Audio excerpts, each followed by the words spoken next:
Yes, spirit yourselves. Wagwan. Wagwan. Back in the Bomber Clock building. You hear me? It is I. And also with you, my brother. On behalf of the order. Septum nosperantum. Acatinajum. Big up, family. Wagwan. Yes, it is I. The little black clot that they call Jedi. Fucking hell. State of me, mate. Fucking state of me. What's poppin', family tree? Breakfast show. And that. Angelic Jedi. That is I. You know what I mean? Out that jungle Jesus. You little black clout. Big up yourself up top. Western Goddess. Big up yourself, Sistrin. Timeway Ahmed. Don't know. Big father in the building. Yeah? Hit the like button while I get some fucking... What am I doing? I'm doing some tea or am I doing a smoothie? I'm going to work out. What me I do? What me I do?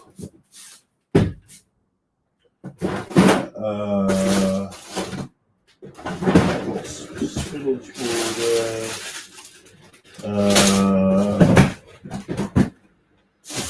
Where's the fucking...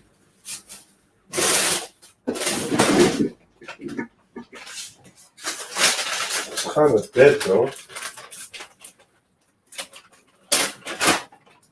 Right, I'm doing a little man smoothie. A little man smoothie.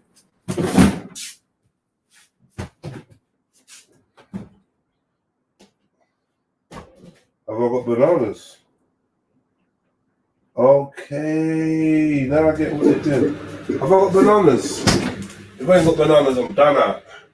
I'm done out here. I can't do no smoothie, no bananas.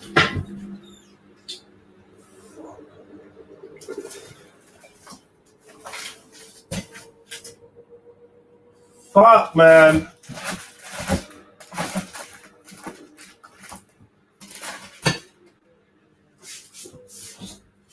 I'm gonna have a big ass yard.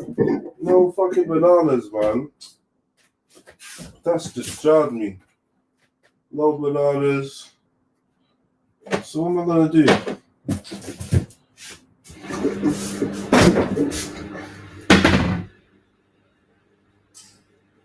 Fucking hell, man. And where's my vinegar? Where's my apple cider vinegar as well? Some real pussyholism going on. Sorry, family. I was hell-bent on making myself a smoothie this morning. And them ingredients is gone. So I'm like, you know what, chop? Let me do an apple cider vinegar. And I don't know where my apple cider vinegar bottle's gone. I'm like, they don't rate me now. Where's my ingredients then? What?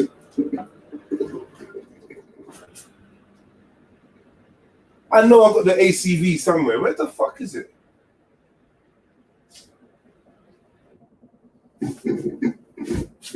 Fucking hell. Sorry about that, fam.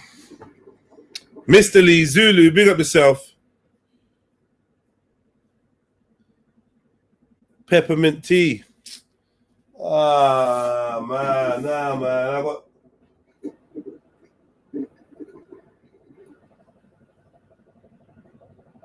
Well, at least an avocado or something.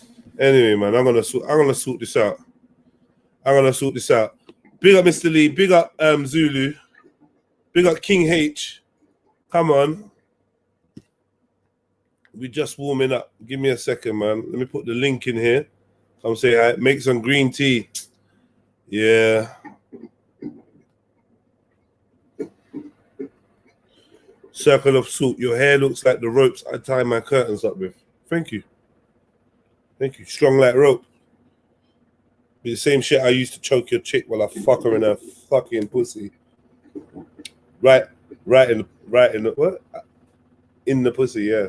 Well, I fuck her in the pussy. I'm gonna have sex in your girl's vagina, and I'm gonna choke her with my rope locks.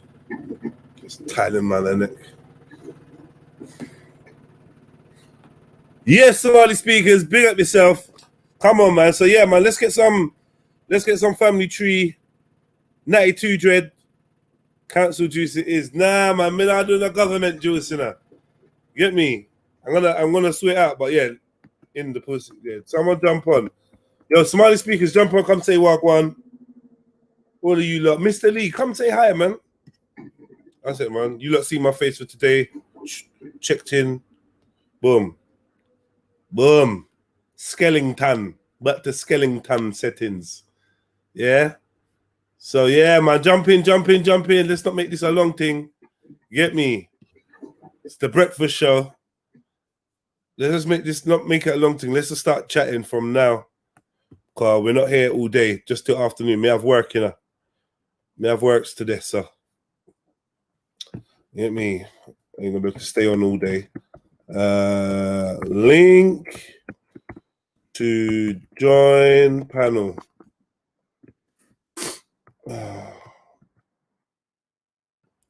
Should we go for a flashback? Let's start every morning with a flashback. Where do you want to go with a flashback? How far back? Let me see. Let's go with a flashback. Old school. Now let me show you how old school this shit gets. I'm gonna take you to an old Jedi live stream, an old school live stream. Let's see now. Come on, you can't.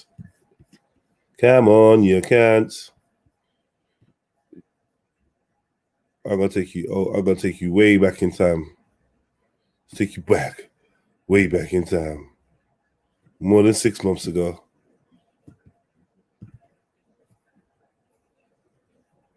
Come on. Ooh, that's getting far back. Let's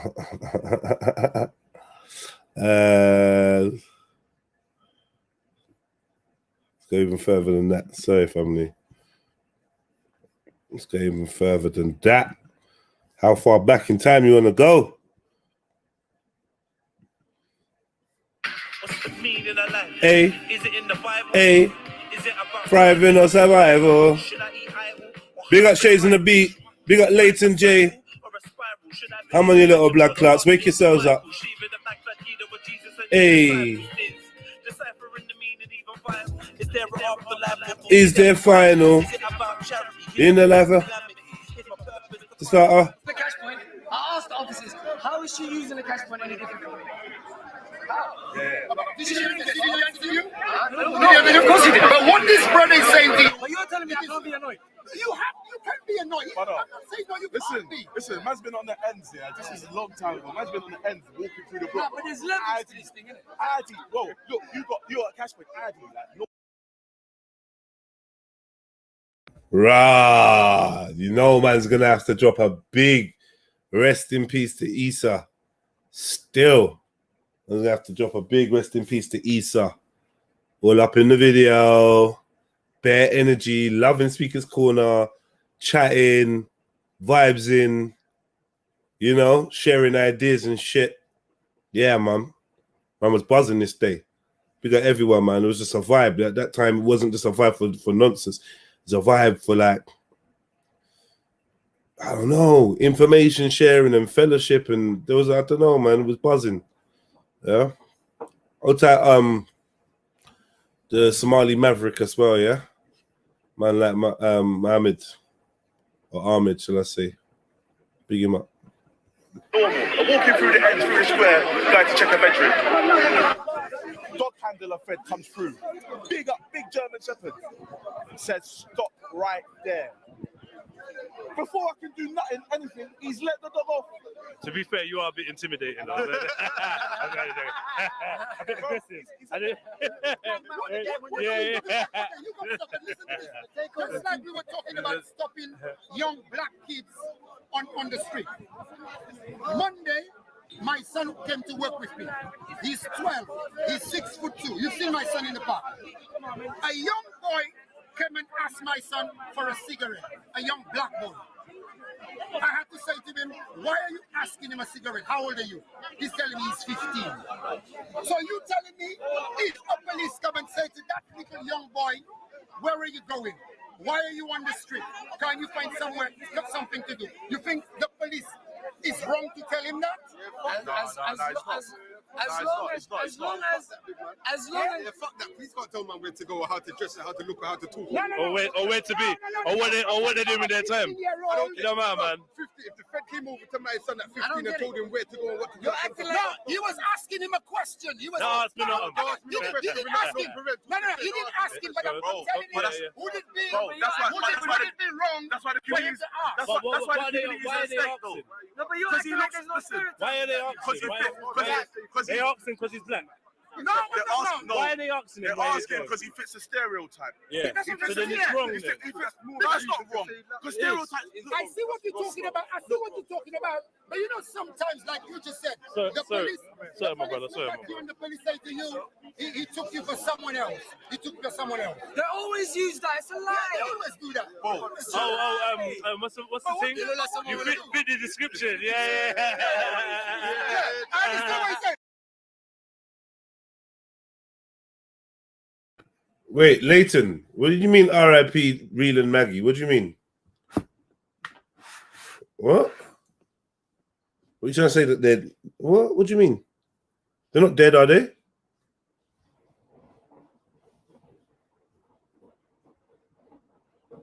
Must be busting some kind of joke. Man said R.I.P. Real and Maggie, you know. And I don't know about that, you know. Don't wish death on people that are not dead, you know. Uja, I know you're probably busting a joke, but yeah, man.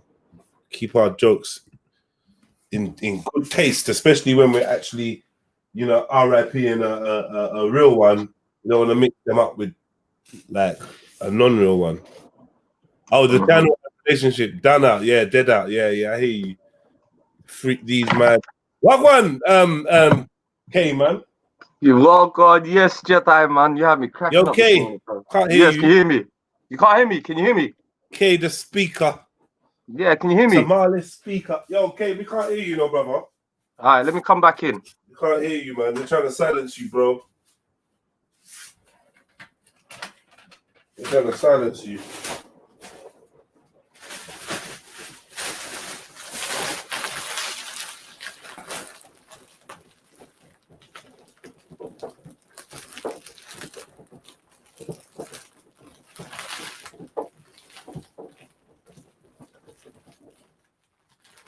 Salute, Matt Savage. Bring up yourself. Yeah, Kay, come back, man. What was that? What was that half-hearted attempt? Right, so I'm going to put some green tea in here. Yeah.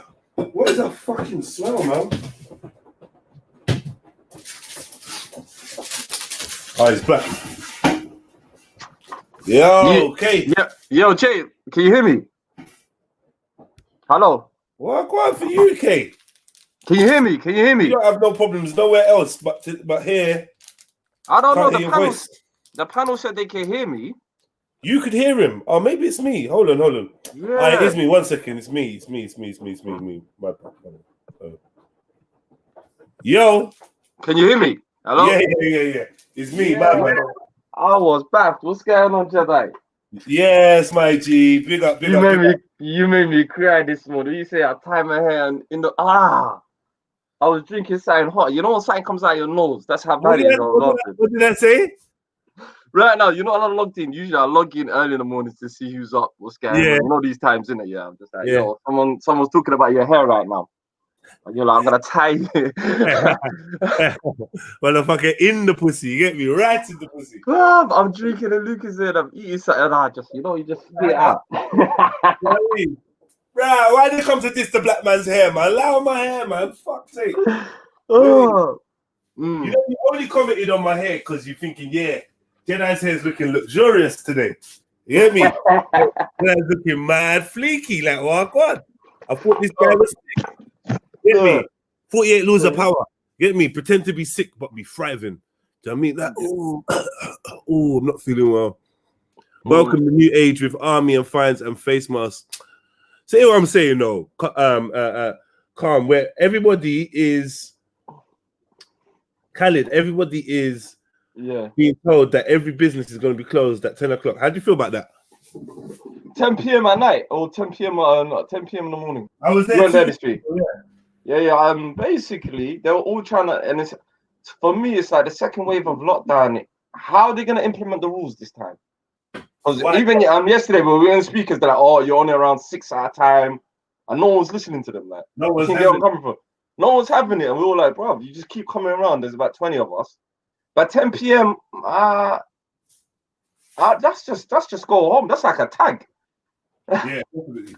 That's just like they put everyone on tag right now. All the business people are on tag. Real life tag. Real life curfew, man. Real life curfew, bro. But wait. No, actually, we shouldn't say that because you're allowed out. You're allowed out that time. There's just nothing gonna be open.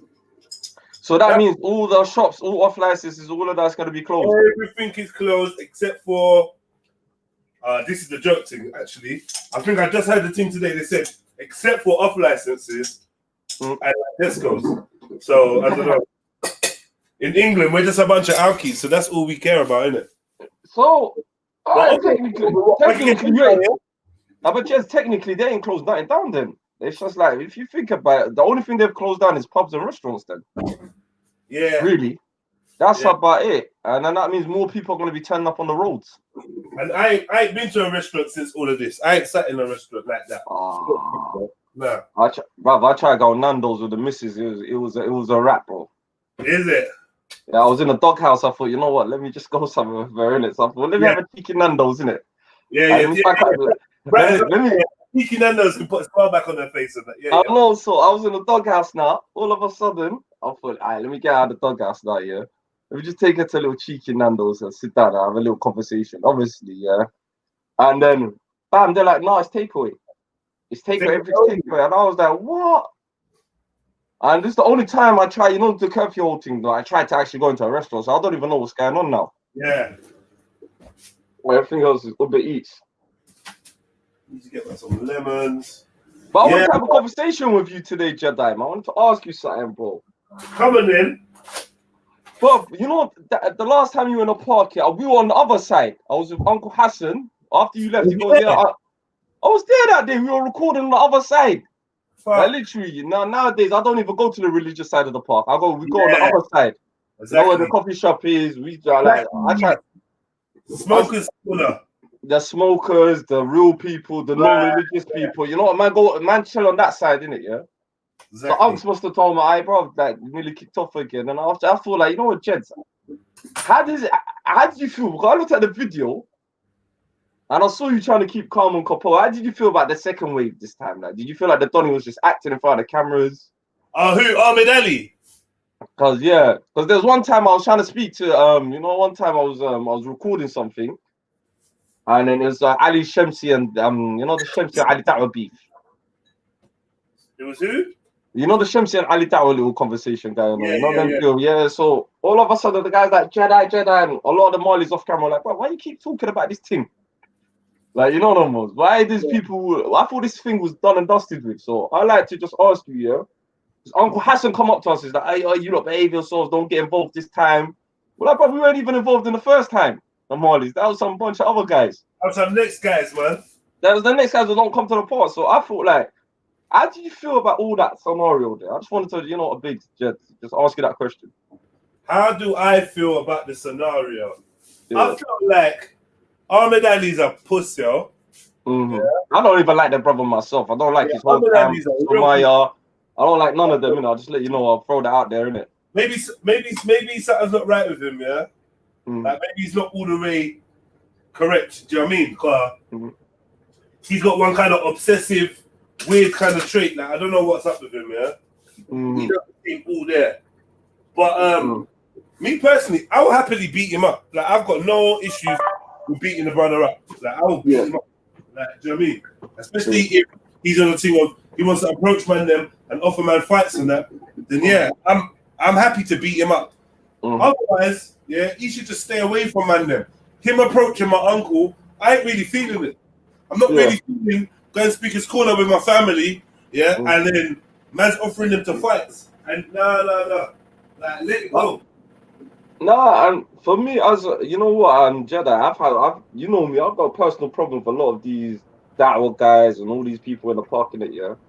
I'm like, bro, if you're acting like a Muslim, ain't part of Islam, forgive and forget. But at the end of the day, I've said this to a lot of people, and I said this one time, I said, ain't my man the guy was fly kicking old men as well? How come they don't flew past that as a Muslim? Jets. Right. And what I got pissed off about as well, innit? Yeah, I'm not gonna lie to you, Jets, innit? You know, obviously you see the camp that me and my team are trying to keep a lot of these young Marleys off the roads and safe, innit, yeah? Yeah. But when man spoke to the little kids, they're like, bro, they were high at first, they were intoxicated. They were like, bro, man don't even have a clue what's going on. Rare, this, that. You get where I'm coming from, Jets? Yeah. We got sucked into certain things, and I'm telling man them, like, imagine if that man went to jail, someone would have died for what? Egos. For what? What egos, G? Yes, big up, Max. What are you keeping up with, man? Don't try it. What's this? Are you cutting your hair? Yeah, trimming up. No more. Freaking robing that, like, what are you doing? Robing that, like, what are you trying to do? Yeah, but yeah, bro. Like, kind of this Edith thing, man. Like, it's just I'm glad you highlighted that because I had already heard that in the past that some of the brothers had spoken to the young Somalis that was there on that day, and they were like, "No, we had no clue what was going on. Like, no clue." It was us in our camp. Like, literally, they came back here. They're like, "Bro, what's going on?" We're like, "Bro, do you not know what you're fighting for?" And a man showed them the video. This is what happened. They were like, "Bro, we need to kill like over some." They were like, "Bro, we were down there, G. We had our own thing going on." So, and I've spoken as a vocalist, like as a person, you know, opinionated person, and I've learned not to give a shit about anyone else's opinions on this YouTube thing, innit, yeah? For me, when I saw that, like, when Uncle showed my Uncle Hassan, he was trying to stop it, innit? You see Uncle is like, yo, Ahmed, like, behave yourself. What are you trying to install back in this park, really? And I feel like, I'm going to say this out loud, yeah? A lot of my brothers, are they snowflakes in this park? I feel like there's a lot of snowflakery coming from a lot of the Muslim brothers. I'll say that loud. I'll say if you don't like what you're hearing, go on, General. Okay, I did tell Jedi, that when that situation happened in the park, you was the first one to say that Somali brothers need to stop caping for Arabs. They do. No, do you know what it is? These people, I'm not gonna lie to you, I've got a lot of issue online with a lot of this. There's a typical little group that I've got online issue with, innit? No, let's be real, yeah. Certain of them man there have tried to move to UK. Like, fuck they have. I've had fist fights. They've tried to come behind me, try to play fight with me, and then try to tell the whole world, I'm like General, really truth. I was like, if you come Tottenham around my area, none of you guys will even speak, man. You get where I'm coming from? But we're in a Hyde Park, and as I said, as the older you get, you have to conduct yourself in a certain way right now, innit? We saw them man there cooling out with Fedora the other day, mate. Let me tell you that. Me and Jedi. Yeah. And then for me, it's all right, cool. You gotta know, like, right now, for example, I'll say like one of my brothers in the channel is a Muslim brother. Certain man try to spit in his face, certain man try to tell him I'm gonna slap you. I don't see the same energy that these lot do for these guys. And I'm like, well, okay, so when it's happening to one of our own, how come no one's making noise? You get where I'm coming from, General? Yeah, they don't rate you, man. They don't rate, so it's like, oh, it's like and it's even on this religion thing or online debates, why comes this only the Somalis that are, oh my god, they said something about that. I'm like, bro, people are entitled to say what they say. And this is why I kind of fell out of a lot of them, General. I don't even chat to them no more. It's like, No, cool. I've seen some of your debates early, and you was just like blasé. You was just like, man, I'm asking you, but what about this though? In the deed, and you're like, well, see it. You get it? Like, I know you came, man. Like, yo, but general. Like, I'll try not sugarcoat with these guys, you know. I try to tell these people in real life, innit? Yeah, it's like, you don't act like this in real life. What is the difference online? Why are you online like this, bro? You're calling everyone theories. I learned all these words in the park and online. I'm like, raw. Is this what people actually do? Is this how they're representing the community? Yeah. And what it is, General, I've opened the play up. So certain sisters, brothers, and gang, there's only about 6 of them that used to represent the Somali community. Now there's about 50, 60 of us, and we're all looking at these people. Is this what they do online? Is this what they are? Is this the hatred that they're spreading amongst communities? I'm like, yeah, this is what these lot are doing, fam. They're caping, and then a lot of my people are like, bro, they're extremists. We'll call it what it is. We've labeled this camp extremist camp, innit? Yeah. Like, you hate the world, you hate everyone, and you're spreading fear against communities online. Bro. Oh, Islamophobia, they hate us, or people. I'm like, bro, why do you care what people say? Why don't you concentrate on your own streams? The other day I was listening to make sense. Is Islamophobia real? It doesn't even make sense. In this country of religious tolerance, it makes no sense. They built mosques and masjids, all over the place. The biggest one is next to Hyde Park. Yeah. You get it? Islamophobia is real, though. I mean, as in, if we're calling that like prejudice against Muslims for just being Muslims, then yeah, it does exist. Yeah, but not from the government, like the way the people are trying to make it. Like it's a societal thing. Like, no, man, they used to. Remember before in England, you could get your hanged or your head chopped off for being a Muslim. Yeah, that was like over 100 years ago. Now they've tempered since then. They've made the line. It's not nothing like that. But remember, when you think about England, you always got to think subliminal, in it. It's never in your face. Even if they do hate you, even if they're not fucking with you, it's never. Do you know what I mean? And then certain things they put in place, like the way I always look at England is, all right, if the government's saying no, we fuck with you. I'm cool with you. That's what the government will say. Bro, what? Me and you, Sniper, we always been cool. But then the youngers are involved. The newspapers, the social media, false flag events, all of these things. I say the government still own that, yeah.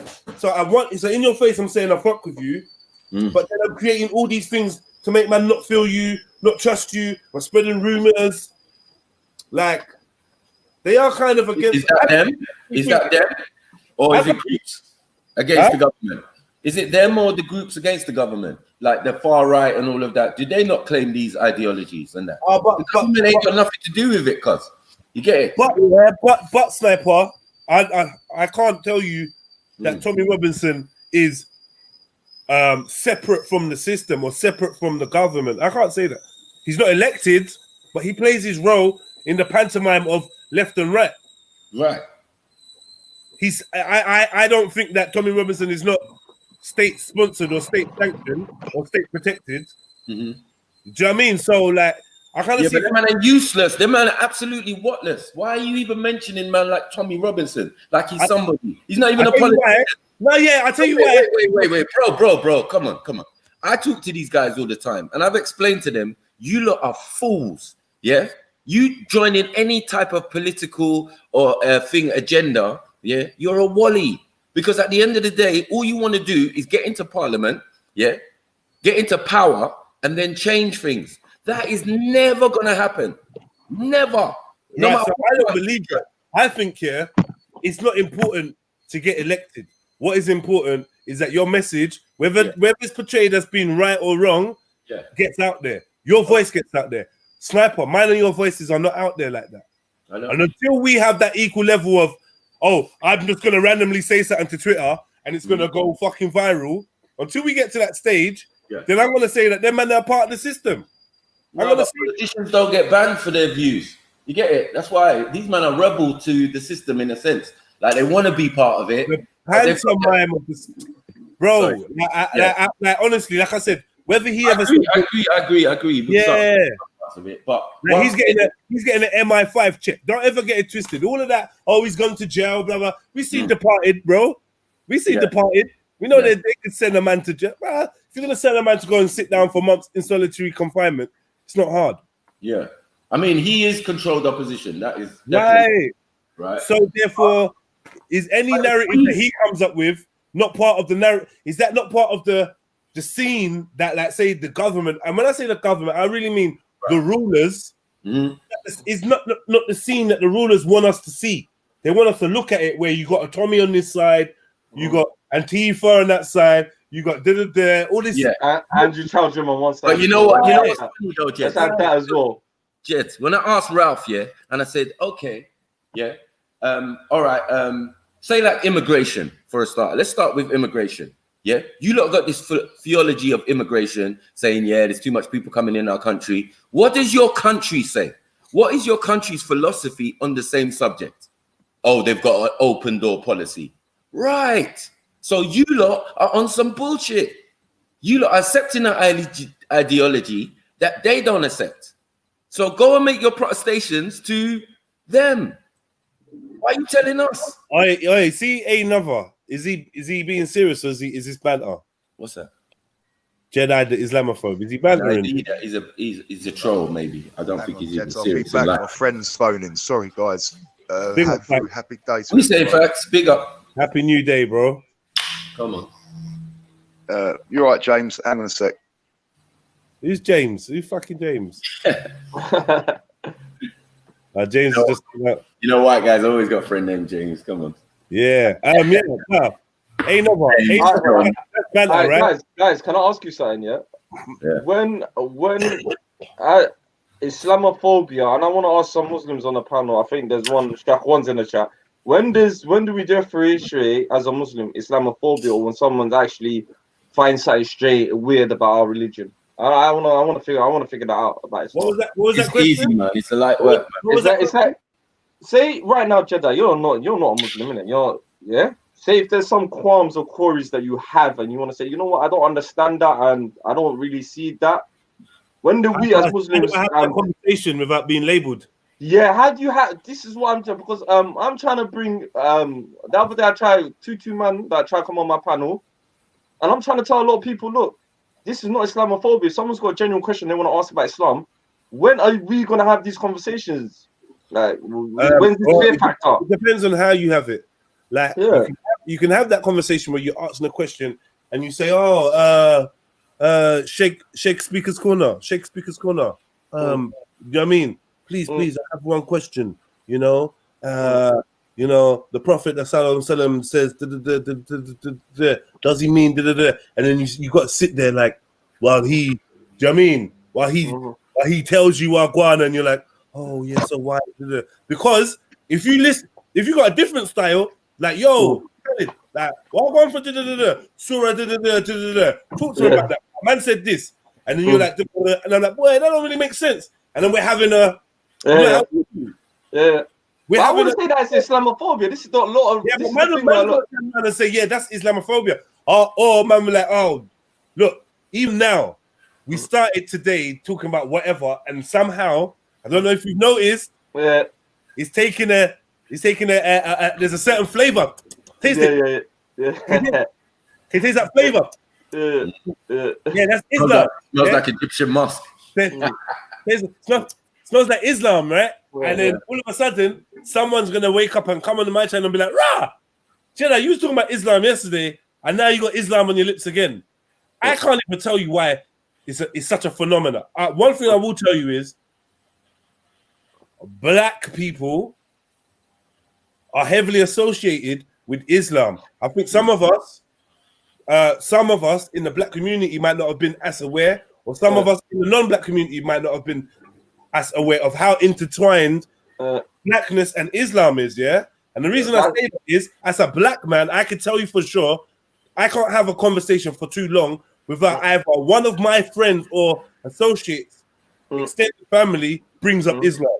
So I be cooling. I'm a black man. I'm cooling with Maku. Maku's a Muslim. All right, fuck that. I'm cooling with Beefy. I'm cooling with John. I'm cooling with Tyrone. I'm cooling with Shani. Shani's a Muslim. or I'm calling with Tom and Peter, and then Khaled jumps on the chat, and then obviously he's a Muslim, so at some point he has to talk from the perspective of what he knows. This is what happens in Speaker's Corner. This is what happens in the world. If there's so many Muslims and they're so hungry for conversation, they seem to be very much at the forefront of online things, technology. Muslims are everywhere. Yeah, they're all different types. They all want to talk, so the conversation keeps coming up.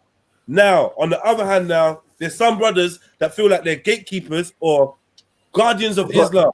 Oh, policing the thing. Right. And their whole thing is, from they wake up, they're patrolling to see if anyone's putting a foot out of line. I think that's a dangerous thing. You make people hate the religion as well. Not the Jedi. On the other's perspective, innit? Yeah, as a layman Muslim, as a person that's not really. I try to practice my practice. You know them ones. Allah, forgive me if I sin, if I don't, innit? Yeah. Some people are like, you're saying that you can't. I'm like, what the fuck's wrong with you? When have you become God? Look at this shit, though. Look at this shit. You're okay, but the siren donates to Jedi. I can't have people like that on my, because you actually will try to take food out of my mouth. Like, why you even on my, you can't have a voice on my channel. This is why people hate me as well. When you show me that you're against me, my hustle, my eat, my liberty, my growth. Do you know how long I've been on the internet? Do you know how long I've been like finding and building my platforms and finding different ways to have conversations and to reach out to people? Don't you think it's about time that shit was profitable to a man like me? Remember that like my YouTube channel is like 11 years old, bro. Like I've been having great conversations with great people for a long time. Why would you want to stop that? Why would you want to stop a Muslim from donating to me as if I'm some enemy? Like I had this problem the other day, Jedi. The other day, I obviously, I'm one of them people. I show love to whoever showed me love, innit? Like, them ones, innit? Yeah. So I donated to a couple of channels. Bruv, there was a 3-hour stream. Oh my God, you did this, and I'm like, are you guys tight-handed? Do you ever know about showing love? If people show me love by letting me on their panels, by bigging man up, I say, yo, go share this. I thought, drop a little change here, drop a little change to my man, drop a little change to. No, obviously, I got blessed in it. I got blessed by someone. Is that zakat? Would that? No, it's just showing. For me, showing love, G. It's like No, but is it zakat though? Really? It is. It is. Thank you. It is. But you did it to my man, and I'm like, all right, cool. My Islam is not complicated, and yours is not complicated. That's the problem. Yeah. Theirs is very complicated, and theirs is full of rules and restrictions. And then when they come up against, these type of conversations, man are very stuck and rigid, innit? You're Sunni, and that's all it is. I deal in the Sunnah. Anyone saying anything else opposed to it is not a Muslim. Well, that's unfortunate, because before you Sunnis even existed, there were Muslims. That's what I'm saying. It's not even that. For me, in real life, do you actually, some of these people, do you actually live your life like that? That's what I wanted to realize. You don't live your life. I could tell you don't live your life. You live your life online like this, yeah, but on real life, you're not alive. Man, staying at home with everything kafir around it. You're fucking. Man at home with kafir partners. Man at home with kafir family members. You get it? Like, it's a contradiction. Bit of contradiction. Man said Black Van Man. I don't even know Black Van Man had a PayPal. Where is Black Van Man's channel? This is how bad it is. Umar Middlesex. That's a joke. Yeah, I don't even know. Hey, where's Black Van Man? Where is he? Is he going back into the academy? Is he going back to the police academy? Where the fuck is Black Van Man, man? Who knows, bro?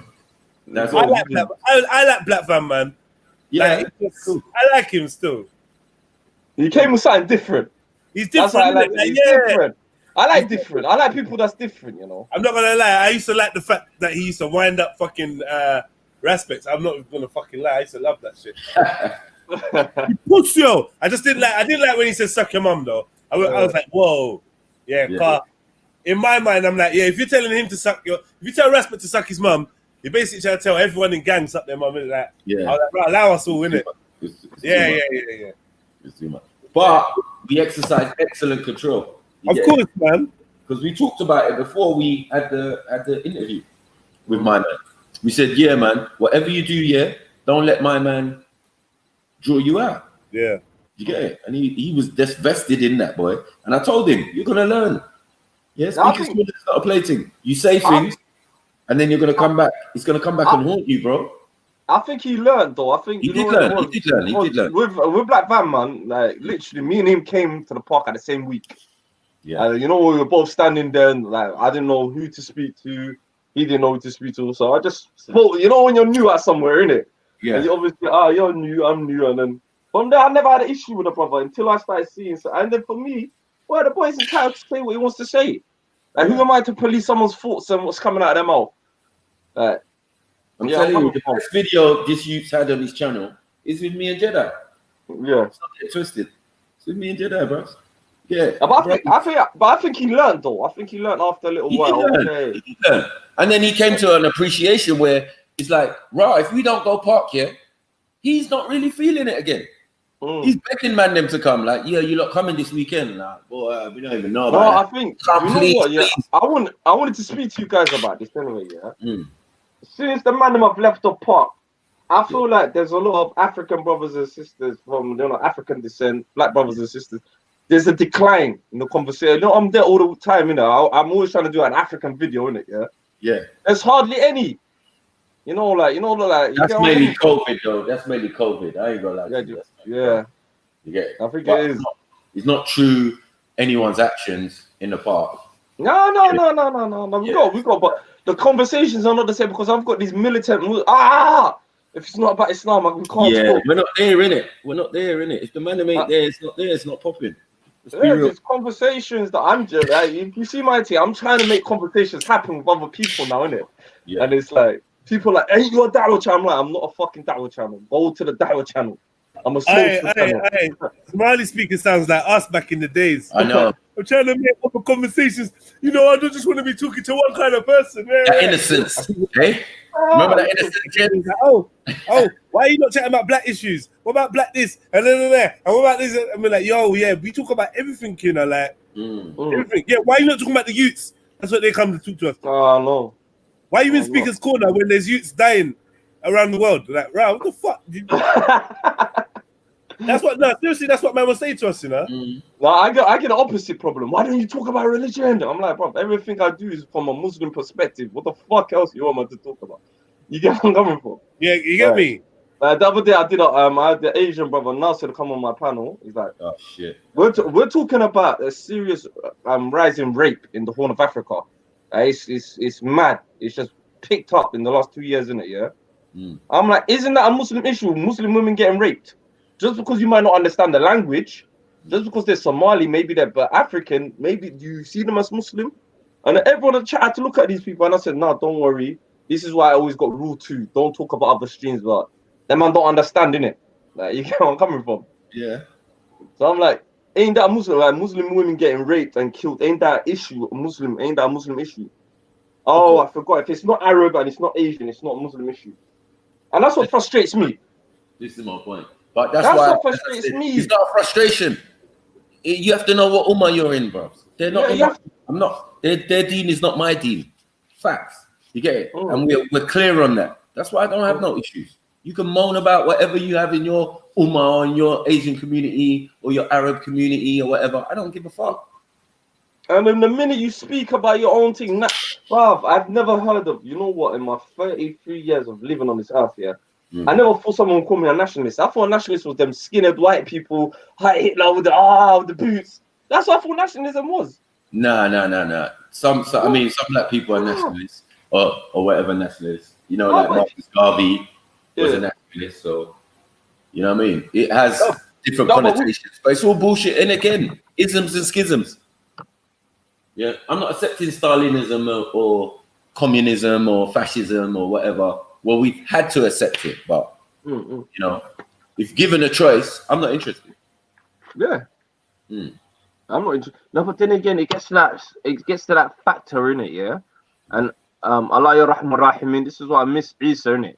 Isa was on this wavelength with man, like, yo, listen, we're putting African issues at the forefront. You get where I'm coming from? And if they hate it, just say it's a Muslim issue. Switch it around on them. Well, that's why, and that's why I can't have certain conversations. That's why I've left certain people. I said, you know, you got to stick on that panel. I'd rather create something that people understand. You get where I'm coming from, Maku? Yeah. That's why I'm rocking my tribal flag now. Yeah, straight. Yeah,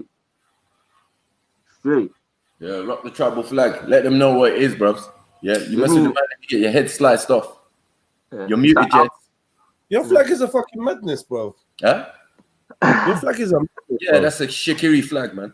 Don't get twisted. I don't play. But yeah, who is a Shikari flag? But who would the figures?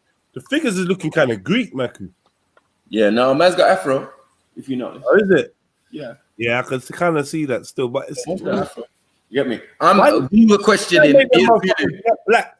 They should have at least make one of them motherfuckers jet black. That would have been banging. In fact, yeah, that's what I think. You might have to edit it and tell one of the dudes black. Yeah, you know. Yeah, but no, that's it. Is I think just because of the colors or whatever. Yeah. More than one flag. Okay. I've got another one with my granddad licking his rifle, his Winchester at Leopard. Yeah, so I've got many, but I'm just saying this is the original one. Forget that green, white, green. It's got nothing to do with me. Rah. So you leaving me alone? You abandoned me. Yeah. Abandoned me to green, white, green. That's all I got, man. That ain't nothing to do with me, bro. That's all I got, man. Shit. That's the government. Yeah, you're Igbo man. Igbo man will have his own flag. Trust. Yeah. So yeah. So you said Africans should come back to that tribalistic nations. Of course. Your tribe. Kingdoms. Nation thing. We deal with kingdoms. We deal with kingdoms, kingship, and all of that. So that's still running in Nigeria, innit? So yeah. Now, but tribalism, what do you think of African tribalism? Do you think it's obsolete, or do you think it needs to be updated? Snipes. I mean, it is what it is. I mean, you say updated, but they're doing what they're doing, innit? No, I hear that. You know what I'm saying, like, yeah, if they, you know, they always come to some resolve or some beef or some ancient beef or whatever. But you know, they sit down in Parliament together and do whatever they're doing. Like, bruh, it's not even really that deep. Yeah. No, but it's Parliament thing. This is what I'm saying. It's a Western concept. I'm like, should we get away from these man's sort of teaching? But that's the green, white, green. You're gonna have to get away from your own flag, the flag of your country. You get it? Because that's organized by government and that. You know what I mean? The powers that be, and whoever controls them. Do you get it? So right. All of a sudden, every country agreed that they're gonna have a flag. What? Not one country said, "No, we ain't got no flag." Yeah. What? Not one country. Yeah, that's true. That makes no sense, innit? How does that make sense? It makes no sense. The one thing that Marcus Garvey is known for is giving us our flag back. Yeah, that so flag. The colors that were original, and then that's the thing as well. When you look at world flags, it's fucked. Like it is. It's like, yo, okay, what do all these colors and shapes actually mean? Don't give me no bullshit. What do they actually mean? What's the star mean, isn't it? What you know what I mean? Like, what's actually going in? Yeah. Get me? So many flags are basically the same thing. They're literally the same color, different combinations, vertical, horizontal, vertical, whatever. There's one or two off-key flags that are like, yeah, you lot were on your own thing, but mainly, like, they're all the same. Someone said flags are boring, but the Welsh flag is the best. Bear Crescent Moon and the star. Bear Crescent Moon. Yeah, I've got a star. We got 2 stars. Like, I'm from Somaliland, innit? We've got a red. We look like some fucking Italian flag. Whoever designed that, I'm pissed off at them, innit? Yeah. Because everyone says you got the Italian flag with a black star in the middle. Wagwan. I'm like, I'm not Italian. I don't fuck with the blue one. I don't fuck with the blue and white one, man. I think that's you don't fuck with the blue and white one. Yeah. No, that's the swats. That's basically showing Jews the swastika. You get where I'm coming from? Okay. That's that guy. Like, you don't see a brother's regime.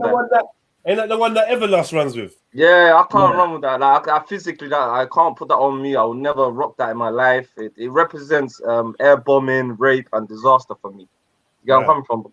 Because we had a secret. No one knows there was a secret genocide. I think everyone speaks about the Rwanda genocide, but there was one even worse in the northern of Somalia, innit? So I'm from that generation. Like I said, I'm never gonna shy away. I'm a refugee baby, innit?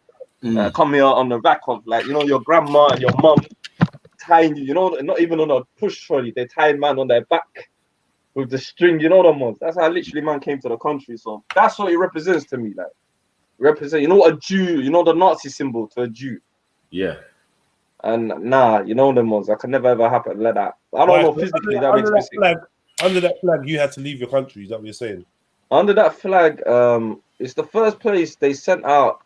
They bought South African mercenaries to bomb the shit out of us. Raped. Imagine your sister getting dragged up because she's your tribe and literally getting raped in the middle of the street, dashed because she's Isaac, innit? She's a different clan from you. And the cheek that I find annoying is 30 years down the line, you know, on man's rebuilt, man's all nice, man's doing deals with Taiwan. Oh, you still have to be with us. That doesn't make sense to me. Even the other day when Maku was on, when Somali soldier was saying, well, how can you disrespect people that just don't want to be with you? Yeah, it's like a divorce. Like if you're abusive and you beat up your missus and you I'm saying, if I can't have you, no one can. Yeah, so that's why I don't really fuck with that blue flag thing. I mean, it's a failed ideology, man. Come on, man. Big up Issa, man. Come on, man. I miss this guy, man. Yeah, let's hear him speak, man. Let's hear him speak for a minute. Yeah. Talk to Jeds as well. Come on, early days. Early days, man. I was saying the excitement in these days. Man was excited. Look at South. Yeah, I know. Man was excited to speak to each other these days. Yeah, I went Morocco and brought South back a nice couple little Moroccan tops and that. You get me? Yeah. Come on, man. I didn't get to wear my jaleba this year, you know.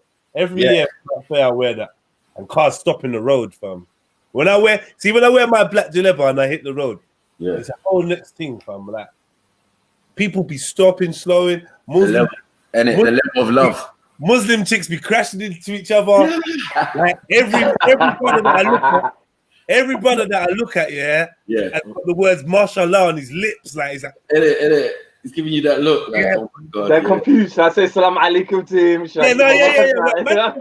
Bro, like I see man just like fuck it. I'm just gonna salam him. Salam, brother. I'm like, yeah, salam. It's like, yeah. But even the way I said salam, I was like, is he a brother? Like, is he? You get me? Yeah.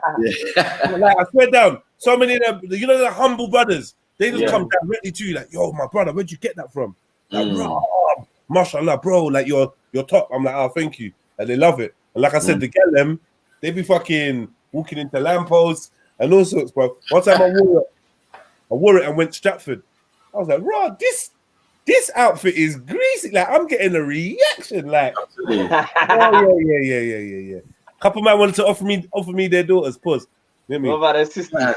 What do you say? Here's my sister. I'll take. Yeah, here's my sister. As long as it's halal, you know the way. Someone they're gonna get onto me right now.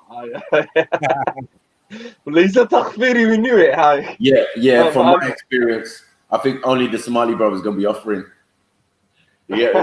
Offering. Yeah, and that's let me just say this from now. Yeah, I've been saying this for a long time, but like, I think it's the stage I am at in life, and whatever, maybe my looks or whatever, but the Somali the girls from the Horn, they got the horn for Jed still. The Somali girls, Eritrean girls, the Ethiopian girls, the Sudanese girls, they're on to Jeds, and I'm telling you right about now, they're coming into their own with like the level of how can I say, recognizing their own beauty or celebrating their own natural vibes and that and whatever.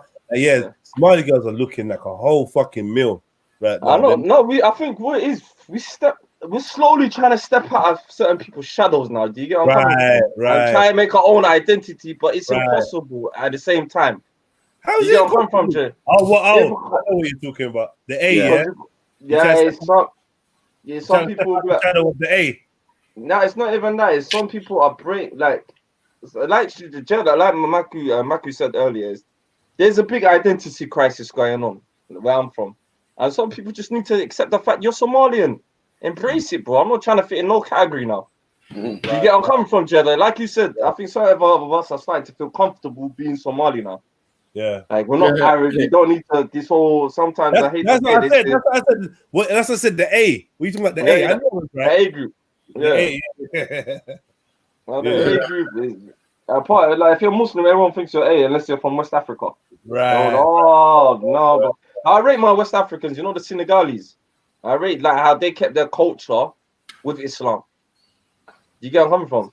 When I found out about Somali Pan-Africans, I was happy. That was it. I was good. You get it? There's a lot of us are actually. If you tweet the word Pan-African and you explain to them, Somalis are actually we're down, we love, but it's just the whole thing of where it's not even religion, it's the black sort of thing where everyone doesn't understand that. And I think like you see all the black thing, I've always said this, we have to look at it as this way, like we are in Europe. In Europe, I am a black man. Does this make sense to you? I've got my I'm in a category. But when I'm in Africa, I got my tribe, I've got this, I've got my identity. And I feel like, I hate to say this, and I'm not going to be disrespectful to the West African, to the African Americans and the Caribbeans. I feel like the black identity belongs to them. But I had my Congolese friend, we used to go to school, and he used to get pissed off. He used to be like, all right, where's my Congolese history? Where's this? Where's this?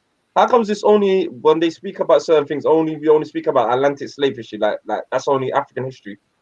You get where I'm coming from? No, I'm not going to lie to you. I would have to agree with you. I think some Caribbeans and African Americans, they might have come to the conclusion that black is a title only for them too. We got Step Nicely, Bomber Clark. Yeah, they might have come to that conclusion that black is just for Caribbeans and Americans too, because like a lot of them would say they don't really have anything else to call themselves. So this black was to describe them, whereas they had no heritage they could really prove or whatever. I get it. I think because it's kind of annoying. You see, when obviously when I come along and a couple of me and other East Africans, we're like, well, how comes there's never no East African history? How comes when it's this and it's that, and if you're gonna consider us part of this group, and you don't think you're black, but well, you don't think I'm black as well. You get where I'm coming from, Jeddah? You don't classify me as part of the group. That's becoming a chicken and the egg argument. But where does it start? I want to know where it starts. I don't think it starts from other people dissociating from the Horn. So I generally think that through invasion, colonization, and even lighter things, it don't even have to be as heavy like that. Geographically, and what about geographically where we are as well? Psychological colonization. I think that the Horn separated themselves from the rest of Africa first. Yeah, I think you are right to a certain extent, but then again, the Horn will actually die for Africa. Like in that, like I'm saying, there's a little thing. Let me just pull this up here. The other day I was listening to God of Jacob. The Horn has got bad track record with so-called Bantus, yeah. And even I understand. Right, they got bad track record. Like they got bad, historical things. Can I correct that? I don't even know what I'm talking about properly. Anyway, no, I understand where you come from with the Bantu thing, and a lot of people get this twisted. Again, I like to remind people I am from somewhere called the North. There's no Bantus, you won't find these people. But do you know who actually brought these people into my country, and actually brought them in the South? Was some people from Oman, from the that coast, the Swahili coast. Sniper, do you know about them people? The Barawis. But they said they were Somali though. I mean, but they don't claim. They've got this. We've come from Iran and these places. No, they said they brought them from Tanzania. Yeah, they don't want, because what you gotta remember, most Somalis are like me. They're nomads. We're up in the north. We never actually even lived in the south too tough. Well, we came back. It seems like you took over Tanzania at one point. You did. Yeah, but that's not us, though. This is the thing. You know, if you go to Oman, I'm just saying a particular tribe. No. But if you go across Oman, the East African, the Swahili coast, from all the way there, where the East African slave trade, right? It's got nothing to do with nomad Somalis. Like you see, people like me, guys that look like me. Yeah. And have you seen the short alley that comes to the park? Remember my man, remember the same guy? He said F Somaliland. Yeah. Yeah, I was like, boy, I don't know about that, cuz. You get it? Yeah, and then these guys are the guys that are literally, they don't claim to be Somalis. Like, you guys took over, you outwashed us. These are the guys who are doing slave trade. These are the guys that did the slave trade. And we got labeled and thrown underneath the bus. It's like, all right, cool. For me, your elders speak differently than the youngsters. The youngsters have been exposed to internet, all sorts of things, and they're the ones who come with this idea of non-black and all of this type of thing. I don't think any Somali elders that I know, not one, thinks these ideas and things. I got young Somalis telling me the word Somali, like they're not attaching themselves to it. Yeah. It's like, no, but this is the thing. You know, the older generation, they grew up like this, yeah. They grew up in this. Something that I wanted to speak to you. The older generation were the generation that trained Burundi soldiers in 1974, protected Tanzania and Uganda from 1972 to 1980, to 1972 to 1978.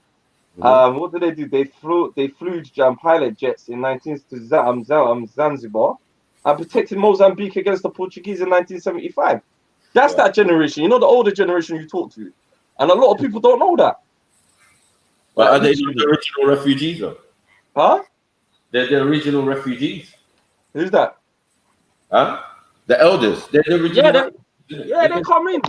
They come in, they know their history. When they told me, that's what I wanted to address God of Jacob recently. What this Somali, I was like, well, trained Burundi soldiers protected half East Africa in the 70s when we had a military might. You get what I'm coming for the, you know, the colonizer, mate, you know, before America and Russia played us against Ethiopia. Right. Do you get what I'm coming from? So they could have been a peak, and what? An African nation with a strong army sitting on the strategical place that's independent kind of scares the rest of the world. You get what I'm coming from? That are all Muslim, one nation. You get what I'm coming from? I think that kind of scares the world. And remember, I think in my crew, we had a conversation like this. Yeah, but African power nation scares the world. Say that again. Islam never had nothing to do with it at that time. Nothing. It was actually it was kind of secularism. If you really speak about it, they were like a secularist. It's a socialist movement, isn't it? Yeah, it was a socialist. Like Islam is you're Muslim, but this is it used to be like that, and all of a sudden, Wahhabism come out of somewhere. This came out of somewhere. Saudi Arabia started pumping money all over the world.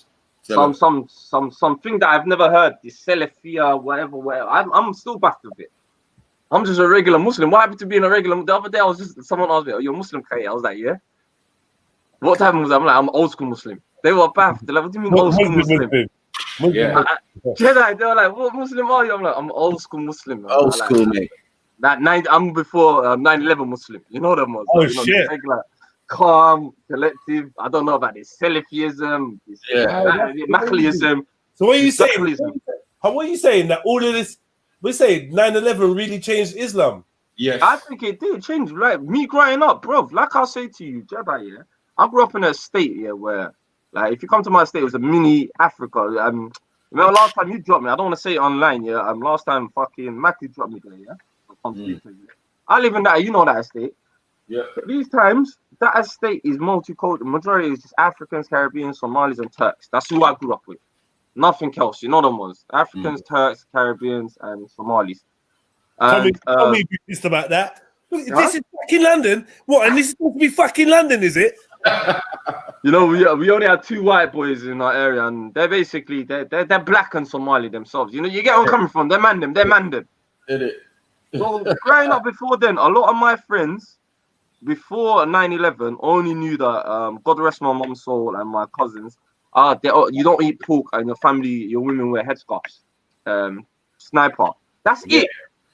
That was it. Fast forward till now, people are coming up to me. Oh, you're this, you're that, this, that. There's certain people that are not Muslim that know about my religion more than I do.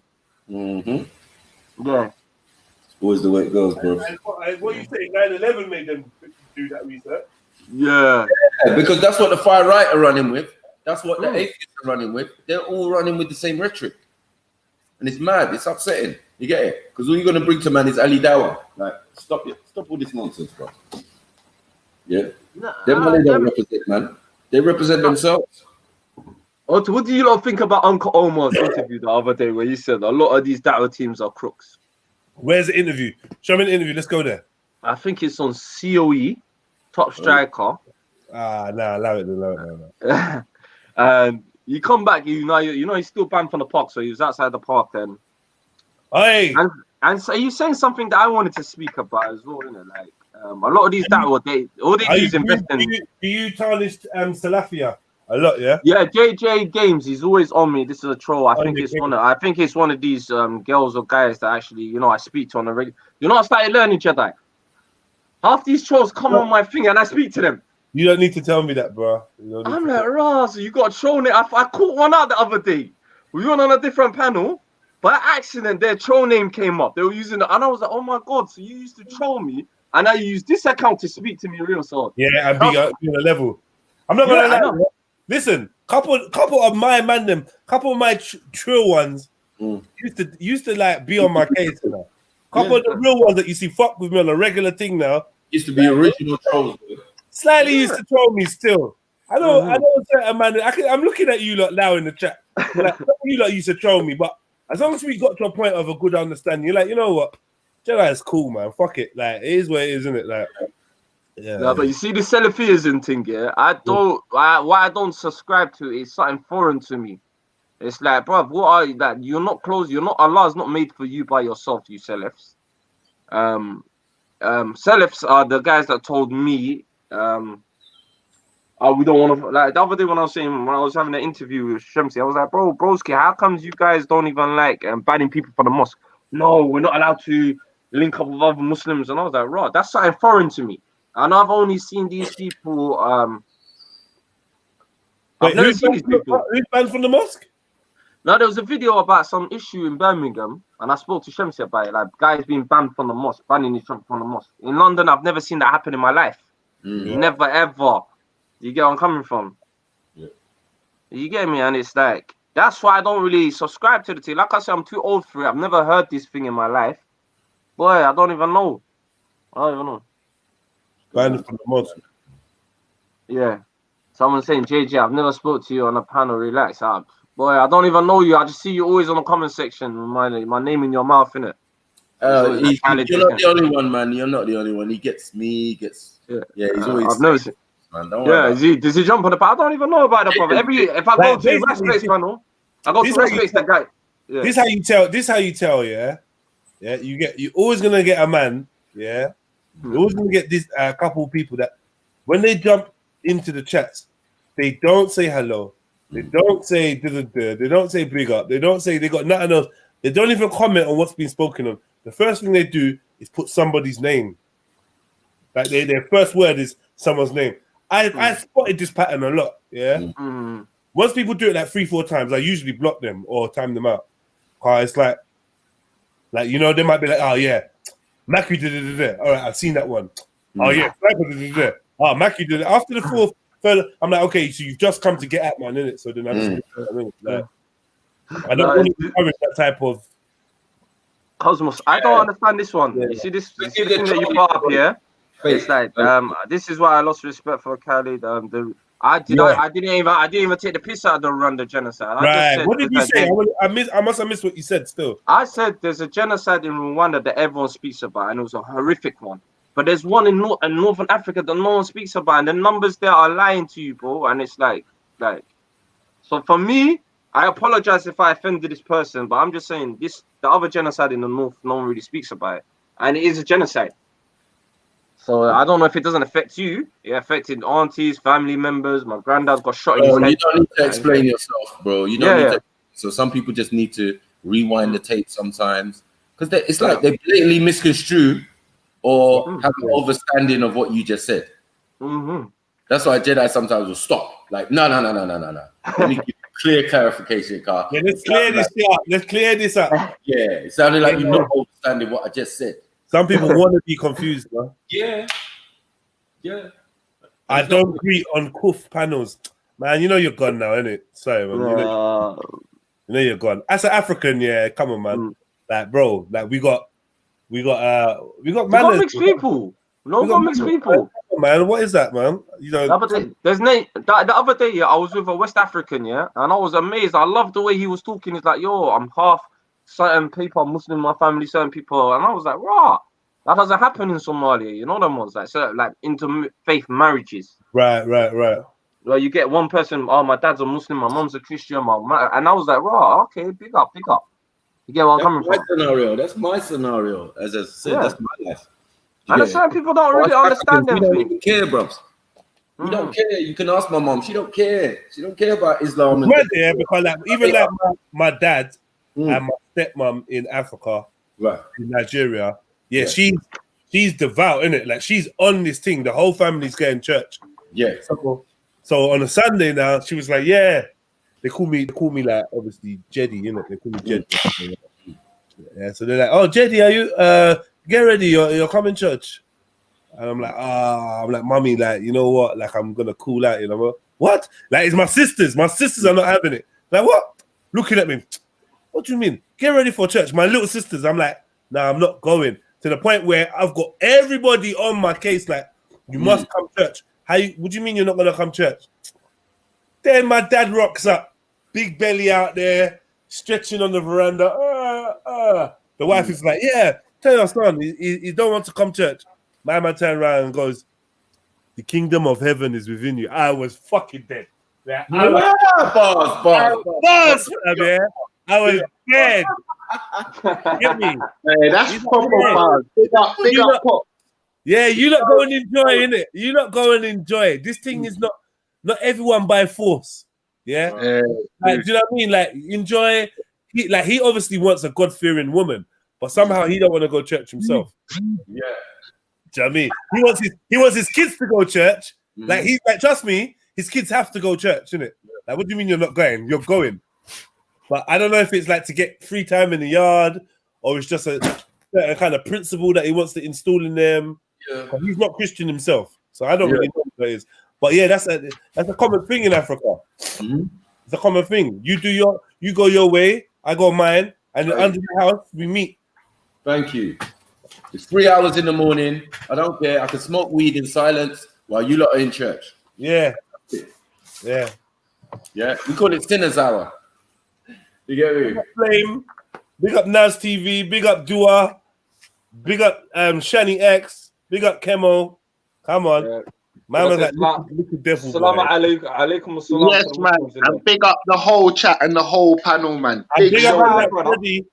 Big up Freddie for taking away the super chat virginity this morning. Yeah. Hey. That was one of my favorite tunes, you know. Do you know what? Yeah, I was on the fence of that song for obvious reasons. Oh, was you? Yeah, I was a bit worried about the song. So I'm not gonna lie. There's a little bar about that I was confused about. You're right, but it's cool. It's cool. We're working with it. I know the bar you're talking about, but we're working with it same way. I'm just saying, yeah. Like, how lucky are we that R. Kelly didn't jump on the remix? Fucking hell! Super lucky, mate. Super lucky. Yeah, that would have suited him down to the ground, blood. Jamie once saying that vibes tune is sus still. It's a little bit sus still. Yeah, it is a little bit sus. But what you got to remember, fam, that was him with his true melanin form. He weren't bleached out then. Do you know what I mean? So you got to give him credit. You got to give him credit for not using the bleach around them times. Oh god. You know what? The other day I was about to bust out R. Kelly track, innit? We were just vibing, you know them ones. I was about to put an ignition, you know ignition, you know the old school. Man saw the name, man. We all had to say reload.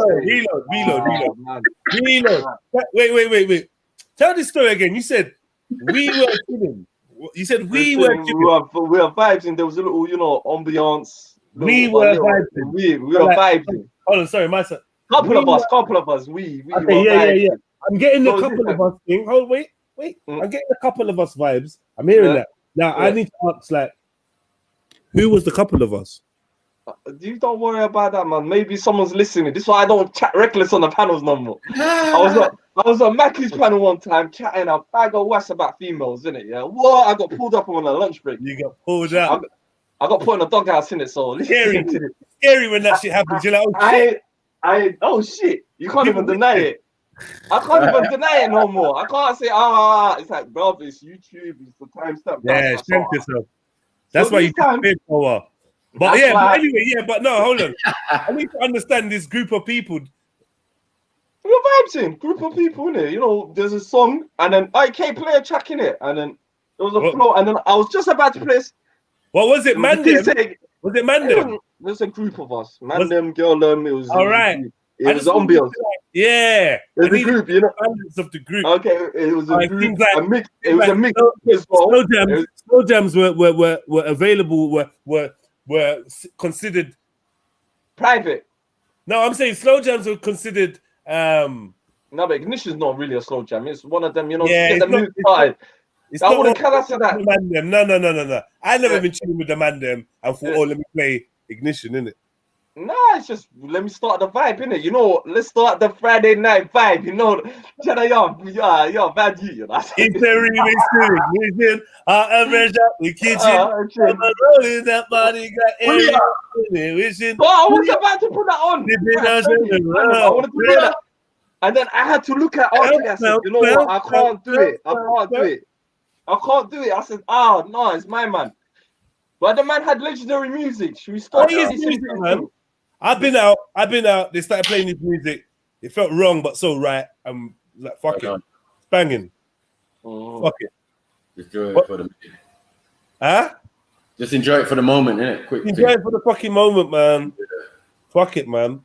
Like, yeah, fuck it. Like, when I listened to the R. Kelly, the quality of the Donny's voice, the quality of production and shit, the penmanship, I'm like, you know what? I'm going to listen to this. I know it ain't going to tell me nothing. I'm going to listen to this. Banging. I don't see nothing wrong. The problem is now listening to certain R. Kelly songs, kind of makes you kind of deep it now, like really, like he was singing this like 13-year-old children. Which one? Name hey, little girl, I want to rock the world. see, and what was it that my mind said?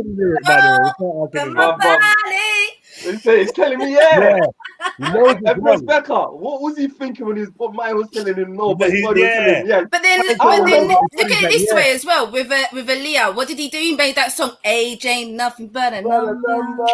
But I never fucked with that song, to be honest. I never. Yeah, it was a bit corny.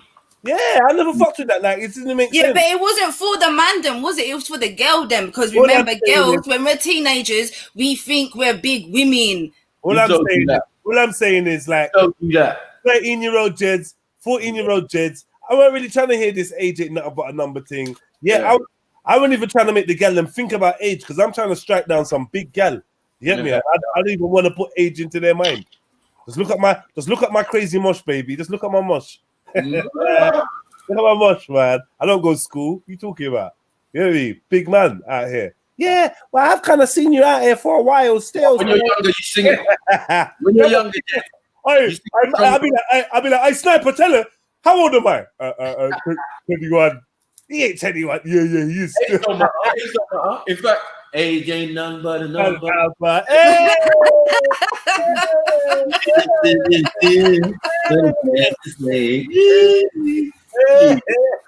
Yeah. Nah, fire for that though. Fire for that age ain't nothing but a number. No, but she sang it, not him. He did. Yeah, but he made it. He made the song, Maku. He wrote it. He wrote it, yeah. Here, sing this, baby. Sing this, baby. My thing was when he passed the notepad and they looked at each other like liberties. So who's saying it then? Aaliyah sang it, but R. Kelly made done the track. Like, he made the song. Hold on, wait. Who was young at the time? Aaliyah. She was about 15, 14, I saw when he got married. She was, she was about 13. I think she was like 14 when she fell pregnant with his baby or something. 14. Like, because you know what, one thing, I don't deal with the propaganda, but you see when that brethren was telling a story about how she bust into the room.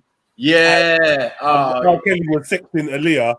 That shit was kind of heartbreaking still. Yeah, it was a little bit. It was kind of like, rah. Because you can see a little girl's caught up in something that she thinks is the shit.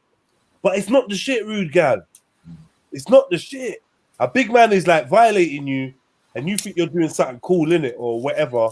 Yeah. It's a madness, bro. It's a madness. Man, literally could have making the young girl grow up quick, innit? And that's what happened to Aaliyah, I think.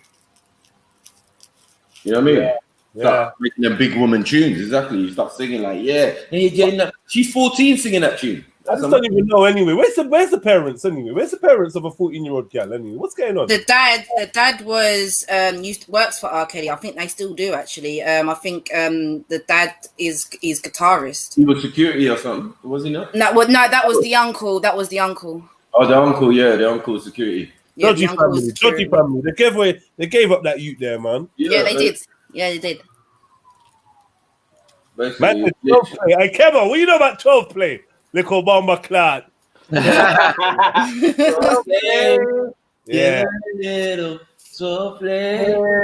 What's he talking about?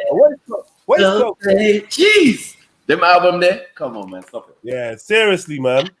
Like, soggy at the pum-pum. Soggy at the pum-pum. You don't even have to do much. And then that and Keith Sweat. I mean, Keith Sweat. I never liked Keith Sweat. But Keith Sweat. No, but Keith Sweat's gonna be smooth, man. No, wait. Can I just say, R. Kelly will get you a banging sex. R. Kelly will get you in a banging lustful relationship. Keith Sweat, you're gonna press play. By the time that thing stops, you're down the aisle. You are down the aisle, smoking, holding baby. Like, it ain't no joke. Like, don't fuck with Keith Sweat. He says some stuff, the woman's inner soul, and that's the next contract. Like, don't be careful. So what you saying? Just be careful when you're playing Keith Sweat, yeah. Listen, yeah. See a man that went to jail. I can think about mixtape. You know when you making mixtape for gal. Or when gal is sending you mixtape. When them days with the old tape recorders when you have to pause and record. Yeah, you know, I was such a bad man. Yeah, there's gal out there. They got a tape. Yeah, there's gal out there. Got a tape, and it starts like this. Let me show you how the tape starts. Yeah. Oh God. Said if you're listening to Keith Sweat, you're gonna get married soon. That's married, mad. Bro.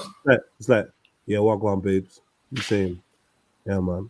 It's been locked down, you know. Not been out myself all week. Can't get you off my mind, man. I thought, you know what? Let me just make you a little tape of a few songs that mean something to me, and hopefully, you know, listen to this music can remind you of me, and we can be back together soon, man. And then, P.S. Did you send that postal order? Love you.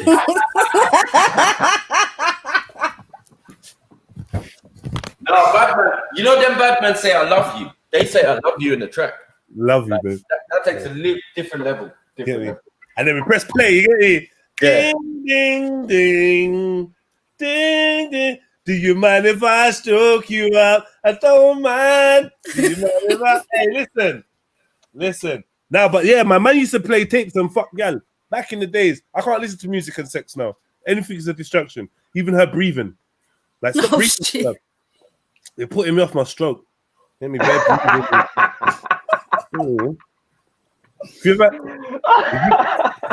you ever had sex, yeah, with a dude, yeah, this is to the ladies. Have you ever had sex with a dude and he slyly tries to cover your face?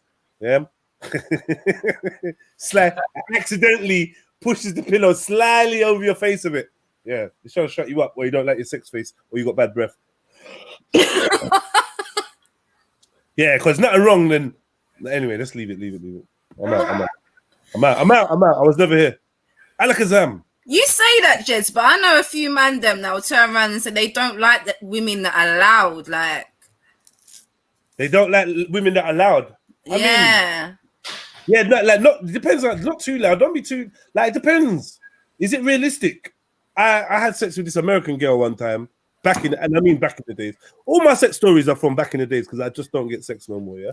Let me just put that thing out there, yeah? Except for on Wednesdays. Right, boom. So, yeah, no. What was he saying? No, I've forgotten that. That's speak. Yeah, American girl, when you were talking about girls being loud. Yeah. Right. I don't know if I told you about the girl that did the Ouija board in the forest. And she used to, she had a boyfriend that used to smoke salt. Like basically, they did a Ouija board.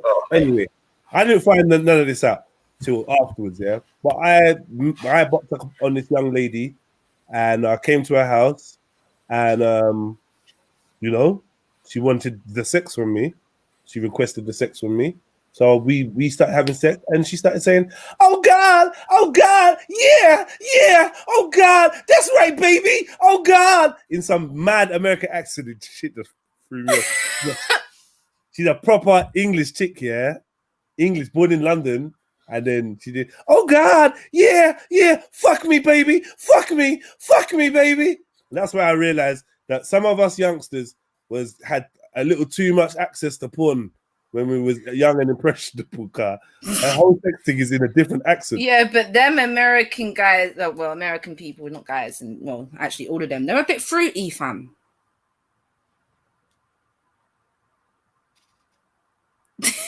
What they are, boy. Is that why you love spending time with them? I don't even chat to them no more that much. Because you're done with them. You done. No, I'm not on Hangouts no more. I left Hangouts. It's fucking. I can't be asked. Oh, what have you left the Empress Becca chat room? I've closed it all down, bro. It's gone. Is it? What a hater? Why'd you close it? Just because you're not there no more? You're like, fuck it. Well, because it's my name on it, and people run the people in there. They're mad. Yeah, the hangout's dirty, man. I found out that's the most disgusting thing I've seen. Place to go, yeah. Trust me. If you're not ready to go back there, don't venture there. Yeah. Every day, I'm getting these weird requests as well from a certain group of individuals. Oh, come on, this call, come on. I'm like, bro, I don't want to talk to none of you. On the live. Is this a cuss if I say your mum wears a skirt to mosque? Is that a cuss? Your mum wears a skirt to the mosque. Of what else is she gonna wear? Like, oh yeah, so you're supposed to cover up. Like, I don't know. If you said short skirt, if you said mini skirt, then maybe it would have been a bit offensive. But skirt, like that could be anything, can it? To be fair, that could be a long, obviously. Yeah, it could be a skirt to your ankles and shit. Your mum. I just don't get offended in this thing no more, man. Nowadays, I just laugh. I go, huh? Really? Stupidness. Kind of stupidness, yeah. That's kind of crazy. Your mum, you want her to wear trousers, jumper, or like, I don't know, jacket. When man's up to no good. That's your suspicions. That's your suspicions, my brother. When you walk back, they're suspecting you of. I weren't feeling what none of these motherfuckers are saying, man. Especially not Issa in this one. I weren't feeling nothing with the brother was saying. R.I.P. Issa, man. Yeah, we talking about stereotypes and police and that, yeah, and it's interesting to hear different people's attitudes to how a young man should be treated for wearing a tracksuit, basically. How can you look suspicious, bro? Don't make me start. How are you gonna? Yeah, bro. Listen, we all grew up, in the ends, bro. When you walk past a batch of man, you know when man's up to no good. That's your suspicions. That's your suspicions, my brother. You can never be. That's your suspicions. Listen, I've been a youth in the end. Yeah. And I've done the thing of plotting on the block and being stopped and searched. Yeah. I never ever had nothing on me. Yeah, but you look suspicious. Most times you look suspicious. I look suspicious because other people, looking like me and my batch of friends were doing things. So if I stopped you, based on your look, fitting, listen, if I stopped you listen, my brother, if I stopped you based on your looks and suspicion, would I be wrong or right?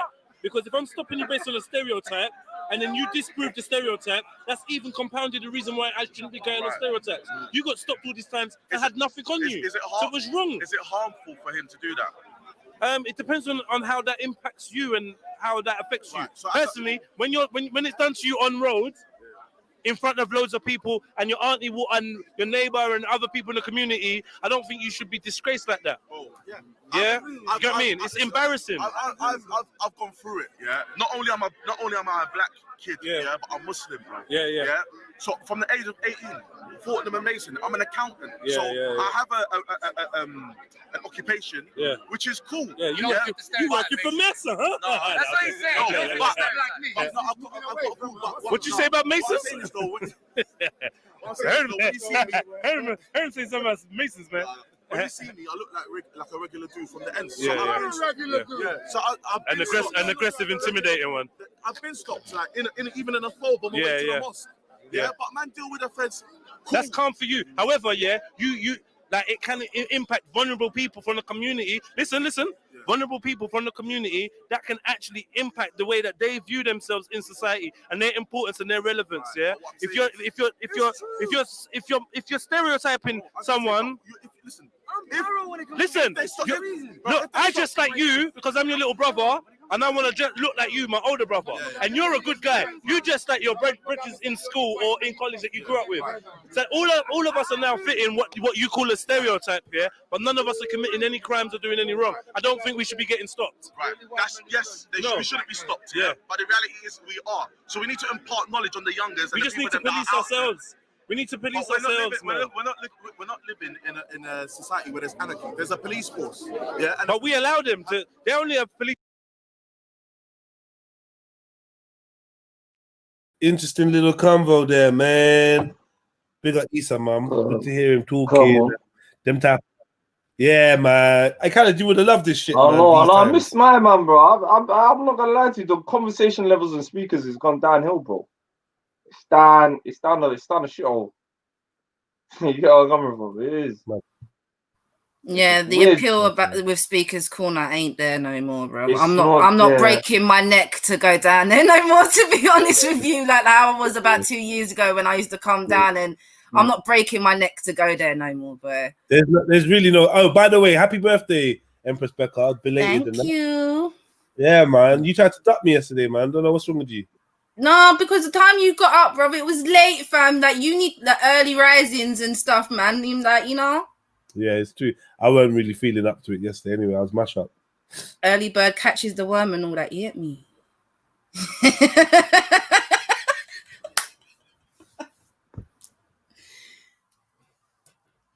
Jess is so stupid. Empress, you had a point that I wanted to discuss with you about sort of the CD world of hangouts. What put you up? I wanted to discuss it with you guys. What are you guys thinking of that world? That world, I don't know. It's still meeting. Let's go to the hangout. It depends on what groups you go in. Do you know what I'm saying? Because there's a lot of hangout groups. So yeah, you just got to be careful which groups you venture into. Yeah, it's like a lot of the basically where the faceless people feel safe is a dangerous. It's a dangerous place for normals because faceless people they're gonna go above and beyond and say extra stuff and do extra stuff and like not fear repercussions. A lot of people will kind of limit themselves or like like guide themselves to behave in a certain way if they think that their identity can be revealed or it's not anonymous, then they're gonna like toe the line a bit differently. Once it's like hiding behind avatars and it gets really stupid. Yeah, but sometimes the Hangouts beef spills out onto YouTube, which is quite amusing. It spills out to YouTube, then it comes to the pot sometimes. I saw something from the Hangout. Yeah, that's because you know what? Because back in the day, like Hangouts used to be able to do like it used to be Google Air, innit? So a lot of people back in the day used to use the Google Air to obviously broadcast on YouTube. So that's why a lot of people had all sort of hangouts and all that. But obviously when they cancelled all that, that's when obviously you don't see a lot of people that used to come on lives no more because they're all hiding in hangouts. But yeah, that's why a lot of groups were going. That's why hangouts is not as popping as what it was 2 years ago or more. I hear that. Hey, Becca, I told you from the start, that with those hangouts that you were in were the home of the rejects, the guys who never made it, the guys who've been on there for more than 2 years prior. Yeah. In the back chat, do you get me? All them Alvin, and all of that. We've been Amaziah and all of that. We've been in the back chat from a long time. Do you get it? Various different panels, even Liam and all of them. Ages ago, bro. Do you remember Gwarn? Yeah, Gwarn sends me emails and shit. Like, He's always The sending me guy stuff. was nuts. Yeah, allow it, The bro. guy was crazy. The guy's crazy, man. Spiritus, all of them, man. They're all my They're all over at Discord now. That's where everyone, because obviously Google Hangouts, like I said, it's been dying for the past year now, to be fair. Even though it does pop off now and again over there, but everyone's kind of I got Discord. migrated. We used it. Yeah, everyone's over there. I don't get this. Everyone told me to use this thing. I made it, but what is it like? Hangout? What is Discord? It's a bit like Hangouts, yeah. You can. It was easier to hack you on Hangouts. On Discord. That's why I never used it. That one. Yeah. I used it a couple of times, but man was saying, no, the hackers are in here. They know how to hack your account, get into your email, all of that, mash up your whole computer, just from Discord. And even Discord itself was a bit dodgy. You know what I mean? Like, it's a heavy package. It's not no light thing. Do you get it? It's got bare bugs, all sorts of gifts and all of that. So yeah, that's why I left Discord alone, man. I was like, nah. Callum tried to bring Probably up improved it since then, though, to be fair, because Yeah. I've been on Discord for years and like I've been all right. I've got my own server over there. Do you know what I'm saying? But yeah. But, it's made for gaming, really and truly. It's made for gamers. That's how it first started. Well, Discord. I never ever saw no gaming. I saw racism. I saw hide the Hitler. I've been on panels where Yeah, that's because you went to all them different servers though. But it was mainly when it first came out, it was mainly for gamers. That's why if you notice, if you can connect kind of like your games onto Discord and or whatever games you've got. Play no game on Discord, man. You get it? We got Twitch. They've improved it now. You can actually do like video calls, like group video calls and all that now. Yeah, we always had Twitch and another platform that streamed from our PlayStations and all of that. So we never needed Discord. You get it? But you could always use it. Yes, there were people on there who were like, we're having debates with them, and then man saying, yeah, you're being recorded. So they kind of let you know that you're being recorded, but I can't see nothing. You get it? But man's got the thing on YouTube. Yeah, man is saying. Oh, that's probably because they're screen sharing. Because that's what I was gonna do. You know, when obviously when we was all figuring out how to start broadcasting without Google Air, I was using XSplit, and you just share your screen on there and do it that way. That shit was terrible, man. Fucked up my computer almost. Yeah, tried to use that XSplit shit. It was just slowing everything down. I think it was more to do with the computer than. You need a lot of RAM with XSplit. It's a good program though. Man, fuck all them people and fuck all that shit, man. It's mad. Bookie. Bare Bookie people. Americans are Bookie. I mean, the ones that are were in the hangout. Yeah, I mean, trolls were all up in there. Everyone's in there. CI, everyone was in there. That's why I met all of them. In the hangout. But we're talking years ago, you know what I mean? So the fact that some of them found the braveness to come online and then actually come on panels is amazing, because not all of them was on it. It's all right to talk smack in the back chat, but you know. Yeah, that's when you find out the real people. We used to just go live without no recording, innit? Just go live, innit? Sit on there for 24 hours. Took it to Perry and all of these type of man, you know what I mean? Because the time schedule. So mad. Perry's still about. He's still about now and again. Yeah, he's come on here, but sometimes he's a bit excited. You know. Do you know what I think? What he does, he works like 4 or 5 days on, and then has like 3 or something or days off. So when he has those days off, he just goes on a mad thing, innit? He forgets that man's in America, innit? And before COVID, I warned him that boy, man could reach on 125th quick. You get it? Cause man lived down the road. Like man's family lived down the road. Like me and my brother take a trip to New York and go on 125th. So it wasn't even a exaggeration thing where I can't reach you or I can't send someone to come and see you right now. You know what I mean? So a lot of them arguments I used to have with these Americans used to be a case of, yeah, blood, wait till I come and see you. Hold on, I'm gonna ring my brother now. Come see you. Yeah, so that's one of them. The fuck was that? Just something dropped. Otat Neptune. Otat Neptune Blue. Let's go this. Watch Discord. I'm sitting in my car outside my house. The last hour upstairs, flat flooded into mine, and my fire alarm system won't turn off. Oh shit! Sorry to hear that. Trilluminati. Hit up my light flame. Hit up the like button and the PayPal link, and empower your own. He says, good advice. If you want to donate to me, as an independent content creator, and help me get more and more equipment, so I can, step it up. Then yeah, man, drop something in the PayPal. We also have Super Chat. We also got CASHAPP, and trust me, man, you might see like a £20 fly here or a £5 fly there, but like every little counts, especially when it goes to Super Chat, because it's heavily taxed by YouTube. So yeah, please don't be a pocket watcher. Don't watch me. I ain't got fuck all, man. I'm broke, but I'm a man. I live humbly. Do you know what I mean? I'm not a materialistic person, and most of my money actually does go into my craft and the things that I enjoy doing. So I do buy a hell of a lot of stuff and programs and things behind the scenes that you lot might not understand. And plus, electric has to go on and Wi-Fi. So yeah, man, support your own. No shame in me asking you lot. If you lot like hours and hours and hours a day of creating content, I don't feel no way to say, you know what? I think my time is worth something. I've got people that offering me jobs left, right, and center. And I've got to turn down jobs because I'm like, you know what? My personal time means a lot to me.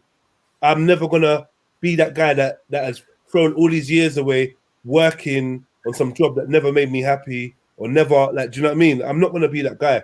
I just weren't created like that. I'm not materialistic like that. So anything I do, I got to enjoy it. Do you know what I mean? No, I hear you. I'm the same. Like, that's what I'm actually applied to do a volunteer's job right now because it's in the thing that I want to do eventually. So I think like when you enjoy what you're doing, you work better. I mean, like you want to get up in the morning and you want to do your job, innit? But like if you got one of them jobs like you're just doing it for the sake of the money, you wake up in the morning, you're just like, ugh. I've been in that job. You gotta love what you're doing now, like Empress stuff. I've said that to a lot of people. Yeah, you like, gotta love what you're doing. Otherwise, there is literally no flipping point. You're gonna be depressed all the time, mate. Fuck that. Who's got time to be depressed? Yeah, I got told that, when I started this YouTube thing and all of this, everyone's like, what are you doing? I'm like, bro, I'm enjoying it. I'm doing it with a smile. I love do what I do, you know what I want? In work, in everything, you know what I want? How was your YouTube going? How was your YouTube going? It's going well. It's going well. Like, better than certain people. I'm just enjoying it, enjoying the ride. I'll go over and see what Smiley is keeping up with. Man. Yeah, I'm enjoying it. So it's just. Yeah, the only thing is, you might need subtitles, man. I've told you guys, come on. I told you, come on. Like I've told you, when there's a non-Somali on the panel, like I'm later on tonight, I'm doing something called Tribal War, innit? So if you want to come in later on, we keep it English, innit? It depends who's on the panel. So if you guys come on the panel, we keep it English. But when it's all the family, it makes more sense. Wait. When you say tribal, do you recognize that man are from tribes, innit? That's what I'm saying. That's why I've told them my brothers from the other coast to come through. Do you want to add something to the team? Add something to the team. Now we need to get some truth. There's one day Uncle's gonna come through and ask, man, why are you being disrespectful living in my yard? That's who say that again? Yeah, I'm saying, why a man being disrespectful to man sometimes when you're living in my yard? When you're living in Somalia, Somaliland, or whatever, my previous occupant, you know what I mean? Previous residents. You know what I say to that? When I'm here now, innit? Kick me out. I don't argue about back in it. I'm black. I'm here now. I don't want rent. I don't want rent. I want respect. You got respect, bro, but you gotta know that there's new talents we took over. From you, yes. Yeah. From others, yeah. Yeah. You get me? You know what it is? I had this argument the other day as well, where I was trying to explain to people, like, actually, because some people were there before us, there was certain people there, and no! And it's like, you know what? I'm not even gonna go into that. You're doing like Mike stuff. I like that. You was playing a video, just breaking down certain incidents. You know what I mean? Rather than all the free talk, let's look at the evidence. You get me? Yeah, just play the video. Yeah, play the video. Play the video. I don't hear nothing. Will ya? No, because do you know what it is, Max? I'm getting something called educated fools around me. You know, certain people are educated fools. Oh, we know about that. Me and Jeds know about that. Very educated. Very educated fools. You're just looking at people with no life experience. I've told a lot of people, if you're under a certain age, please don't come on my panel. Don't come on here if you're 21, 23 and all of that, living in your mum's house. I don't want to hear what you're saying, man. Go graduate. Go do something. Sitting on your mum's sofa using her Wi-Fi. And then you're spreading this tribalism thing all over the place. Yeah. You get me? Ah, that's a good question. Chat. What you on, Shadi? What you on, Shadi, man? What you on? You just openly flirting in front of Flame, yeah? That's all right, Flame. Flame, you know, she might have seen something better, you know. Actually, my face is actually live, so you know, I know, you know, it's Mac. We don't hide behind the camera, so. I hear you, but what can I say? I'm a saucy Somali. What can I say, bro?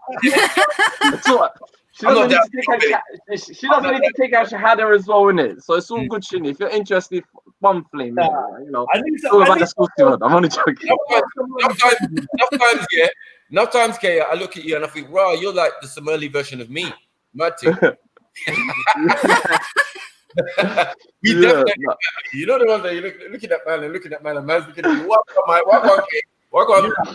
I remember the first day I met you, yeah. You know what it is, Maku, yeah. I remember when I first started doing this, yeah. Everyone in Tottenham were like, especially the man, you know, our tour man and all the footballers were like, how the fuck you ain't Maku yet? I'm like, bro, ever since I was there for the first 3 weeks, I was like, these guys, they don't come. And then the day I saw you, I was like, you're from North, innit? Finally, brother, you get me? Yeah, brother, spending time with me. You get it? I tell a lot of people, I'm not going to shy away from this. You know? I've always said this to a lot of brothers and sisters, innit? I didn't come for the da'wah scene. I came from, you know, when I saw that thing in Tottenham that you lot did. Yeah. And then I saw, like, the rate of what was happening to my community. I thought like big up the brothers, man, and I felt like you lot need to bring that back as well, you know. Or you lot doing behind the scenes, but I felt like that was really powerful, you know. I don't know if not a lot of people like to say that, but I like to big you guys up for them things. Well, I do. For you guys, Somali speakers wouldn't be around, you know them ones. It wasn't these right. Well, none of this shit. This is my point. Then our job is done. If we inspire you to do better and do for your community, and other people have that same idea, then our job is done, man. I think that was successful.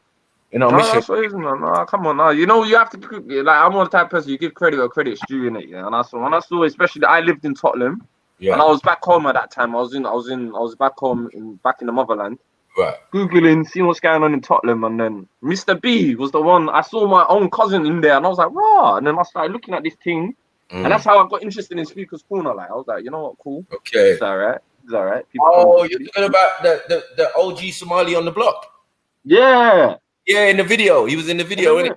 Yeah, he's a good brother in the hood. Everyone knows that. And to this day, he talks about, he goes, Oslo, you went from here, you went to Udski, you went to farm, we did a pop, man. Remember Jets? Yeah. The OG Somali brother. And he was talking you know what, bang. Yeah, all of these people are fighting. It's got to stop. Yeah, man. Big up that brother, man. Yeah, man. Trini trying to hook me up, man. Yeah, no, you know what, Trini? Trini actually I've actually kind of taken a break. I was trying to plan in all of that, but it kind of went haywire. And then I'm just trying to do I'm solo dolo right now. You get where I'm coming from? Well, yeah. That makes sense. You just start with some courting or something. Let Trini say that. But you know, it's just, you know, now it's just, I've just had enough of that headache there. You know that, Matthew. I just want to get back to the old K, just, you know, party and bullshit and just have fun in it. All right. You know, sometimes, yeah. Unfortunately, relationships, I think are for certain people. That's what it is. I think relationships, if you can handle it, go ahead, innit? I know she's gonna be like, you're Muslim, well, sis, it is what it is. No, but I mean, you can both be Muslim and you can both be two extremes of the same faith. It means nothing. Yeah, I hear that. But I say to a lot of people, like, The world's an oyster, innit? You might as well, you know, sample everything while you can. My mom never told my dad nothing about religion. Yeah, she done her thing, he done his thing. He was always about his thing. She was something. You get it? Until later life, where she picks up church properly. You get it?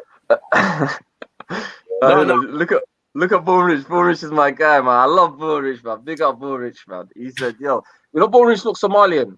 One day, me and him were roasting each other. I said, "Bro, I know. I said, Bullrich is Somali, man. He's my long lost cousin. Allah, he understood what I just said there. See, easy. Like the joke is a joke, my people. You hear me? Listen, I'm 44 and I'm still rich. Lord, I like killing it. He's killing it. Wow. Begging it, you know. Like, step out of the lane, man. It's not your time. You get me? Next time doing his thing, all of a sudden you jumping in. Stop it. Stop it, bro. No, but he's my cousin. He's my cousin, you know. Bullrich is Somali. Don't ever get it twisted. That's me and him. We're first cousins. From my mom's side. Even his behavior is Somali. Yeah, I know. Now, the other day, imagine this. I did a 6-hour panel on my show. Yeah, I did a 6-hour panel. Yeah, and then I was just trying to listen to his one. I just wanted to jump in, but I couldn't. You get me? Vaughn's my guy, you know. You get me? Vaughn is my guy. No, but Max, I was listening to when your was that your mom the other day on Jedi Stream? Yeah, mom. Yeah, I love that. You know, I felt like, yo, that was really interesting, bro. You know, she's interested in doing more. You know, when your mom's interested in doing more, it's like, man, you need to fall back. Yeah? She's interested in doing it. She's like, oh, how are your friends? Hope they're all right. All of that. I was like, yeah, mom, they're blessed, man. They're blessed. She was really nice. I really enjoyed it. I was like, I really enjoyed it too. Still, you get me? Just give you a small indication into Mike's world. You know, where I get my wisdom from and all of that. You know what I mean? I'm fortunate to still have my mom and my dad. Do you get it? Yeah, I hear that. But mostly mummy, because, you know, my dad lives in America. My other dad, my stepdad lives in Nigeria. There's nothing I can do in it. Max, when was the last time you went Niger? 3 years ago. 3 years ago. You had there for a month or so? Yeah. Went to bury my granny, innit? Yeah, no, I'm trying to go back this summer, man. Literally, man. Like, I like to take every 2 years. I like to fly back, man. I like to just energize, soak in the sun. Yeah, when they open back the borders, can you fly to Somalia now? Yeah, everyone's flying there. There's certain people there, man. My friend went out about a month ago. Yeah.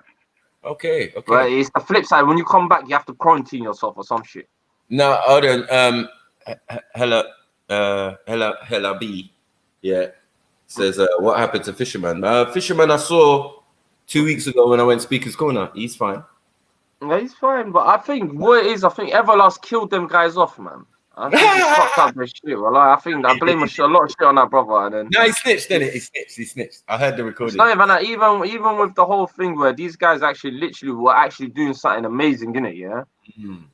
But the boy Everlast fucked up, so you know how it is, man. And all these guys, when I came there, it's all of these guys were like, all not speaking. Till now, they don't speak to each other. They're all hating on you, and it's like, bro, I can't fuck with none of you, man. I'd rather do the Tottenham way. Yeah. You get me? That's what I said. No, that's why it was better that you took charge of some of the situation. Yeah, because these guys, because what is in Tottenham, you know, is everyone's all mixed and everyone grew up with each other. And over there, it was like all, and especially speakers, a lot of them are from different areas. They don't know each other. They're from different parts of the motherland. Yeah, we was involved at first, and we was involved in the process of even when they were fighting each other. You get it, to try and resolve the argument. You know what I mean? It was me, Jedi, and Ras. Well, me and Jedi, to be honest. You get it, mostly.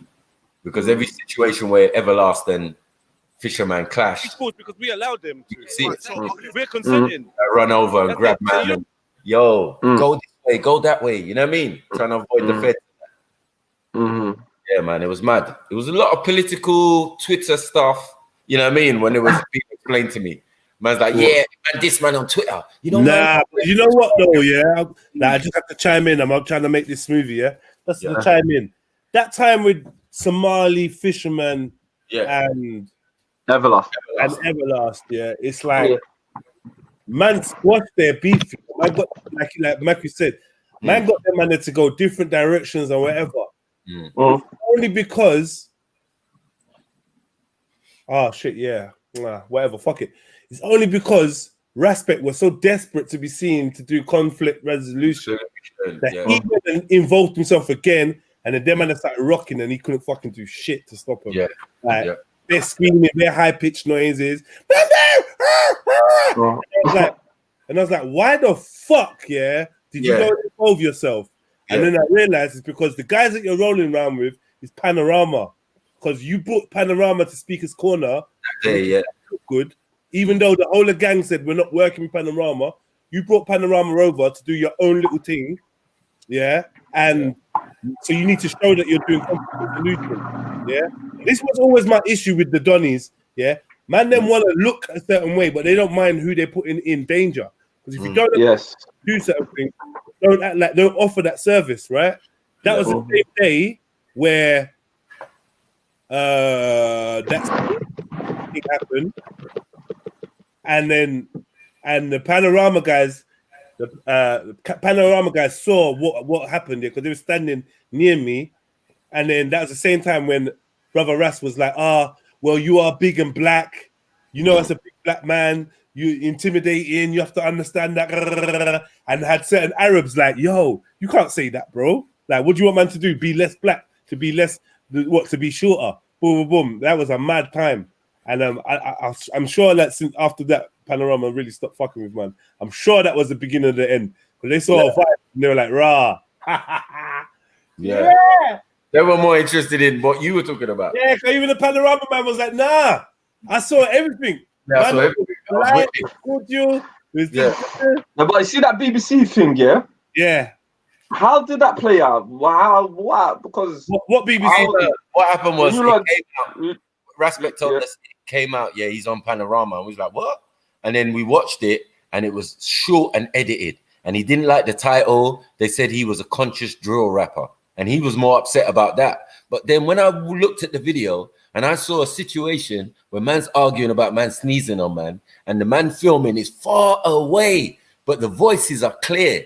What does that mean, Kay? That means someone's got a microphone on them. Right. Someone's mic top. Right. Hold on, wait. That thing was on Panorama. That thing was on Panorama, fam. What the fuck? Because they're trying to explain him, innit? They're trying to explain him as a... Yeah. He goes Speaker's Corner, he does conflict resolution and all of that. Yeah. So that same scenario you're talking about where he's trying to split up Everlast and all of that. And it's there. And it's clear. Okay. So like I said, is that man needed something to do for the camera, innit? My whole thing was, right, you've only with Panorama after we said we ain't fucking with these guys, yeah? Mad thing. Okay. This ain't gang. This is the rest. They wanted gang, innit? Yeah, they wanted gang. So in the end, they settled for a thing, and they just made his clip tiny. So he was upset about that. Big up Leslie Walker. Come on. Don't know where the hell you been, little black clout. Innit? What's going on? Jeez. Yeah, man. Come on, man. Big up Issa, man. Big up ADB. I saw Fisherman the other day when I went with you. Yeah, that's right. With his big face. He looks stressed though. He don't look the same, man. He lost his mojo. His mojo was definitely gone. But too humble. What do you not do to Fisherman? He was a cool guy, But can I say something? Yeah. I remember I come on the scene about a year and a half later, innit? I didn't even know none of these guys. And when I came there, none of them spoke to me. They're all acting like celebrities, innit? You get where I'm coming from? Yeah. So I thought to myself, I bond these guys. So I just started talking. I got along with, Shaka, Issa. Yeah. And I didn't see none of these guys, innit? And every time they were there, they all hated each other. You get where I'm coming from? Yeah. So I thought to myself, Maku, Jedi, and Sister Emperor, I thought to myself, let me step out. Let me just do something by myself, innit? Yeah. So as I'm on COE, I've just started seeing that, the comment section ripping me up. Do something for Somalis. Why are you always talking to non-Somali? I'm like, bro, but I live in a world community. I live in London. If you come to my estate, if you come to my family house, you see non-Somalis eating, going into my kitchen, eating, like me being there. Yeah. That's how I grew up. You know them ones. Like, the first house that had PlayStation or all the man will come through. You know them ones. Yeah. Literally that house on the block in it. Yeah? So I felt like I see a little tension. I thought, nah, And I just started doing my own thing. Hold on, wait. Was that Ahmed Ali in the background? Where? Ali? I swear he was there just a minute ago. Like, yo, behind Issa. Way too early for him. He went around these times.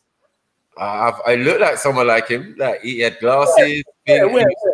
Just rewind it a couple seconds. Thing behind Issa. No way, man. No way. Behind. No, it looks like. Hold on 1 second. Yeah, go on. Yeah, you need to go back now. About that guy behind him. No, you need to go back about a minute now. Someone pops up like, "Where's Wally?" Yeah, right. There's gonna be some shuffling and moving around it. But you know what? I'm not gonna lie to you. Yeah, I'm not gonna lie to you. Who here is dead? So we're all living for today. So we might as well just carry on going about our business. Oh man, that's a mad statement, you know. You hear what I just said? What did I say? Who's living for? No, who's here is dead. And man just looked at his face. I was like, raw. Yeah, no one here is dead, isn't it? Oh shit. Oh yeah, I hear what you're saying. Still, you just deep that? Did you just see that? Fuck, you know. Yeah. I hear. Still, that's hard, isn't it? That's hard. On that level still. So we're all living. You know, I'm watching this video, forgetting that the brother has passed on. You know. I know. You ain't gonna get that no more. Like, yeah. You ain't gonna get that no more, bro. That fruitful conversation, making man learn stuff. And I swear, I mean, these are the evidences of man learning from man. Because man were on a particular standpoint, and by the time, look, Ahmed, thing, even Raven, all of these people who we changed their perception of how they think, and then they became a more open-minded kind of, you know what I mean? Whatever they were. Who's that in the back? Is that Gemini? Gemini in the back. Yeah, Gemini's there. The light-skinned you, I know him. His name. Yeah. He's hard still. I think he's still playing. If you want to survive and live, in peace, you gotta know how to talk to myself, how to dress for myself. Why does it gotta be myself? That's who you're talking about. You're talking about police. You're talking about police, yeah? Like where the checkerboard thing, yeah? You've seen the checkerboard thing there, yeah? And you know what? When he sees you, you're gonna make sure that you speak in a certain way. No, I speak generally the way I'm speaking to you now. All right, you're benefiting from dressing in a certain way and not dressing in another way. Because what you're wearing can identify you as a criminal. The thing is, the way I dress, like my age and how I. You know what jars me about Alex? He always has to have some side conversation where he's shouting and fucking up the audio. I know. He came back 2 weeks ago still, not this week. Alex, Sunday. I recorded, him and Paper had a little conversation. Alex, yeah. You know that's Sarah's uncle, innit? Is that Sarah's uncle? Yeah, bro. That's Sarah's uncle, bro. No, you're laughing. Yeah, no, I'm just laughing at the irony. I'm just. Oh yeah. Sarah's Muslim another one who will claim to take knowledge from the man. Man went away for 6 months and said, "I watched all the videos again, reviewed it, and you know what? I'm not a Muslim no more." I said, "No, what happened?" You get it? He said, "No, I was in Trinidad. He went there for 6 months, relaxing in his yard and reviewing all what man was saying to him." You get it? My version of Islam, basically. You get it? He looked about the videos with me and Hashim when they were going at me hard, and I was trying to break down things, and I'm just there smiling and smirking. And I remember there's a bit where I have my baseball cap on, but underneath I've got my kufi. So I do that little trick, like, yo, hold on. Let me go into the mode, the Islamic mode. 1 second. And I took off and the kufi was not there. There was mad. There was like I was mocking the thing. You get me? And I was explaining to him, Hashim, about Muslim, the word Muslim. And he said, "Mu salam? That means no salam." I was like, "What did you say?" Say it again for the camera. Yeah, "Mu salam" means no salam. All right, we're gonna leave that there. You get it? And obviously, on another time, I explained that it's not no mu is an action. You get it? A doing something. So when you add it with salam, it only makes you a peacemaker. Do you get it? So yeah. What about peacekeeper? Like, peace be upon you. Yeah. Actually, you're right. If you look at it, peacemaker. Peacemaker. You're trying to work. Yeah.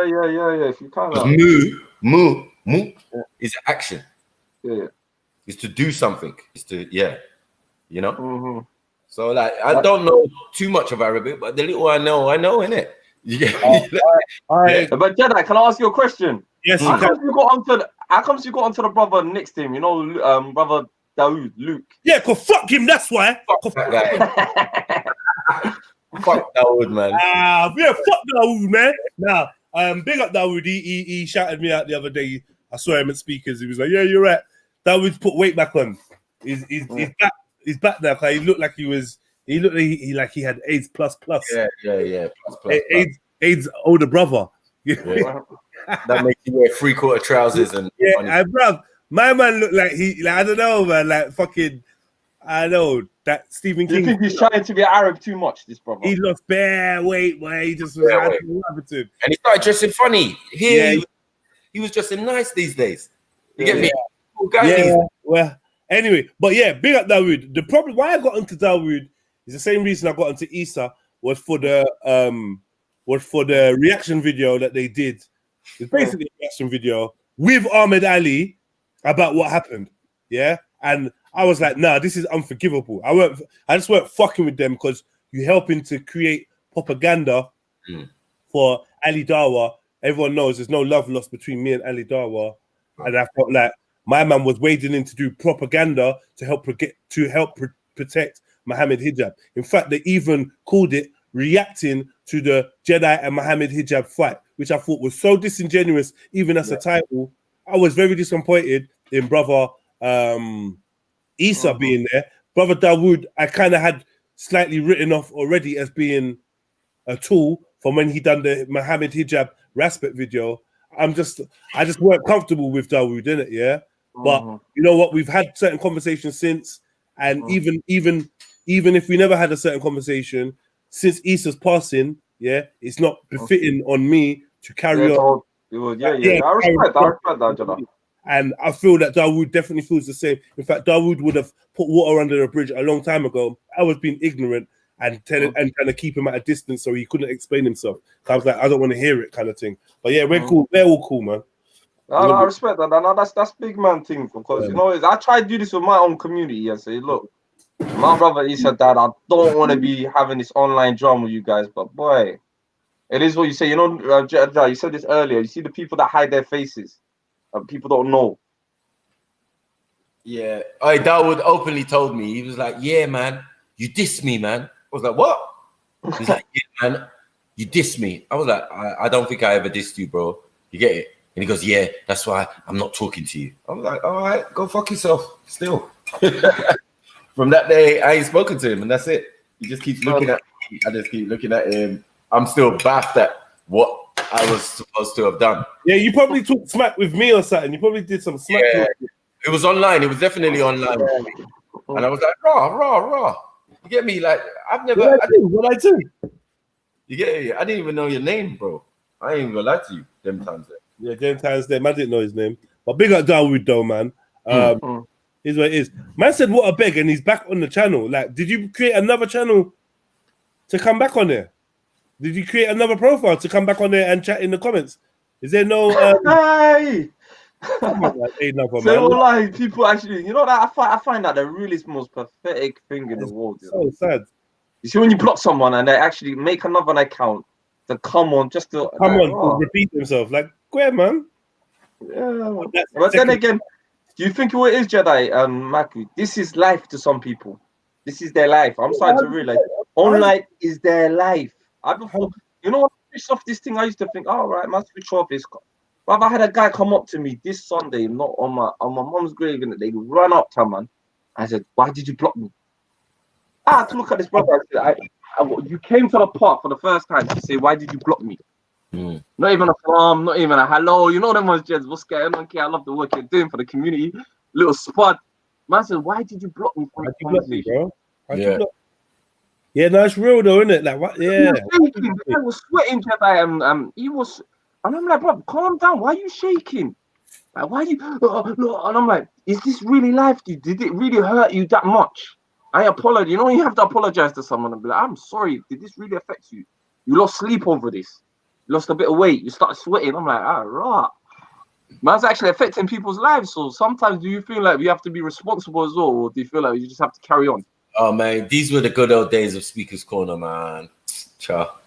You get it? That's all I'm thinking. I'm like, looking at the audience, like, you know, each one of these most of these men could debate, you know. So it's not even of a level where it's like, oh, we're just coming here to see what's going on. They can all debate for themselves of different varying levels. They've all had their own videos with them debating. So it ain't no plating. This is top quality. Top quality Speaker's Corner. The camera just panning around is just making me know what's going on out here. Like, raw. I was there, but I was over the other side. No, it's just the level. No, what is general? It's the level of conversation has gone down. I peeped in. I heard Jedi shouting and switching on them. Yeah, I just kept it moving. You get me? I said hello, and then I think I kept it moving. Yeah, I peeped in. Yeah, and then man, they was getting it. They was getting that work from Jed. So I was like, rah, this guy is different. And then it was brother Terry who told me that he was Nigerian. Then I even warmed to man even more. Like, yeah, it's true. Whatever he says, yeah. Yeah, what he said, yeah. Whatever he said, yeah. You get it? That's not getting pissed off at Maku. I ain't talking. Maku just professor Glass is just nodding. Usually I'm roasting. He's there like, yeah. Right. This is Maku. Right. Right. Okay. Man started to think I was the Churchill dog in that. You get it? Like, yo, listen, if my brother says something and it's true and think, and especially with that Hussein video. Remember, I was on the other side of the camera. Yeah. Semi cheerleading, bro. I ain't gonna lie to you. Yeah. I was like, get that nigga, Jets. Get him. Get him. You get me? And then when you say crying about me for coming on your channel for 3 days straight, he has 2 accounts and was trying to get my contact details last night on your show. Fucking hell, man. They call Kane the new Jedi now. I started that name. But Kane, where's Kane? He don't go no more.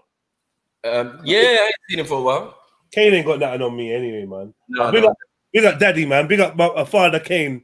Yeah. You can see that debate where I threw it up. Bro. Big Jedi guy. Wait. Imagine, Imagine we, hey, Khalid, listen, Imagine we got a land, called Kufar and Halal land. Yeah? Kufar and Halal land. It's actually a gated community, And you sneak in that gated community to find Muslims. And once you find Muslims, you're like, yo, Astaghfirullah, what are you doing here? Astaghfirullah, what are you doing here? Al-Wala, Al-Bara, blah. Shouldn't be here. What are you doing here? This is the non-believers.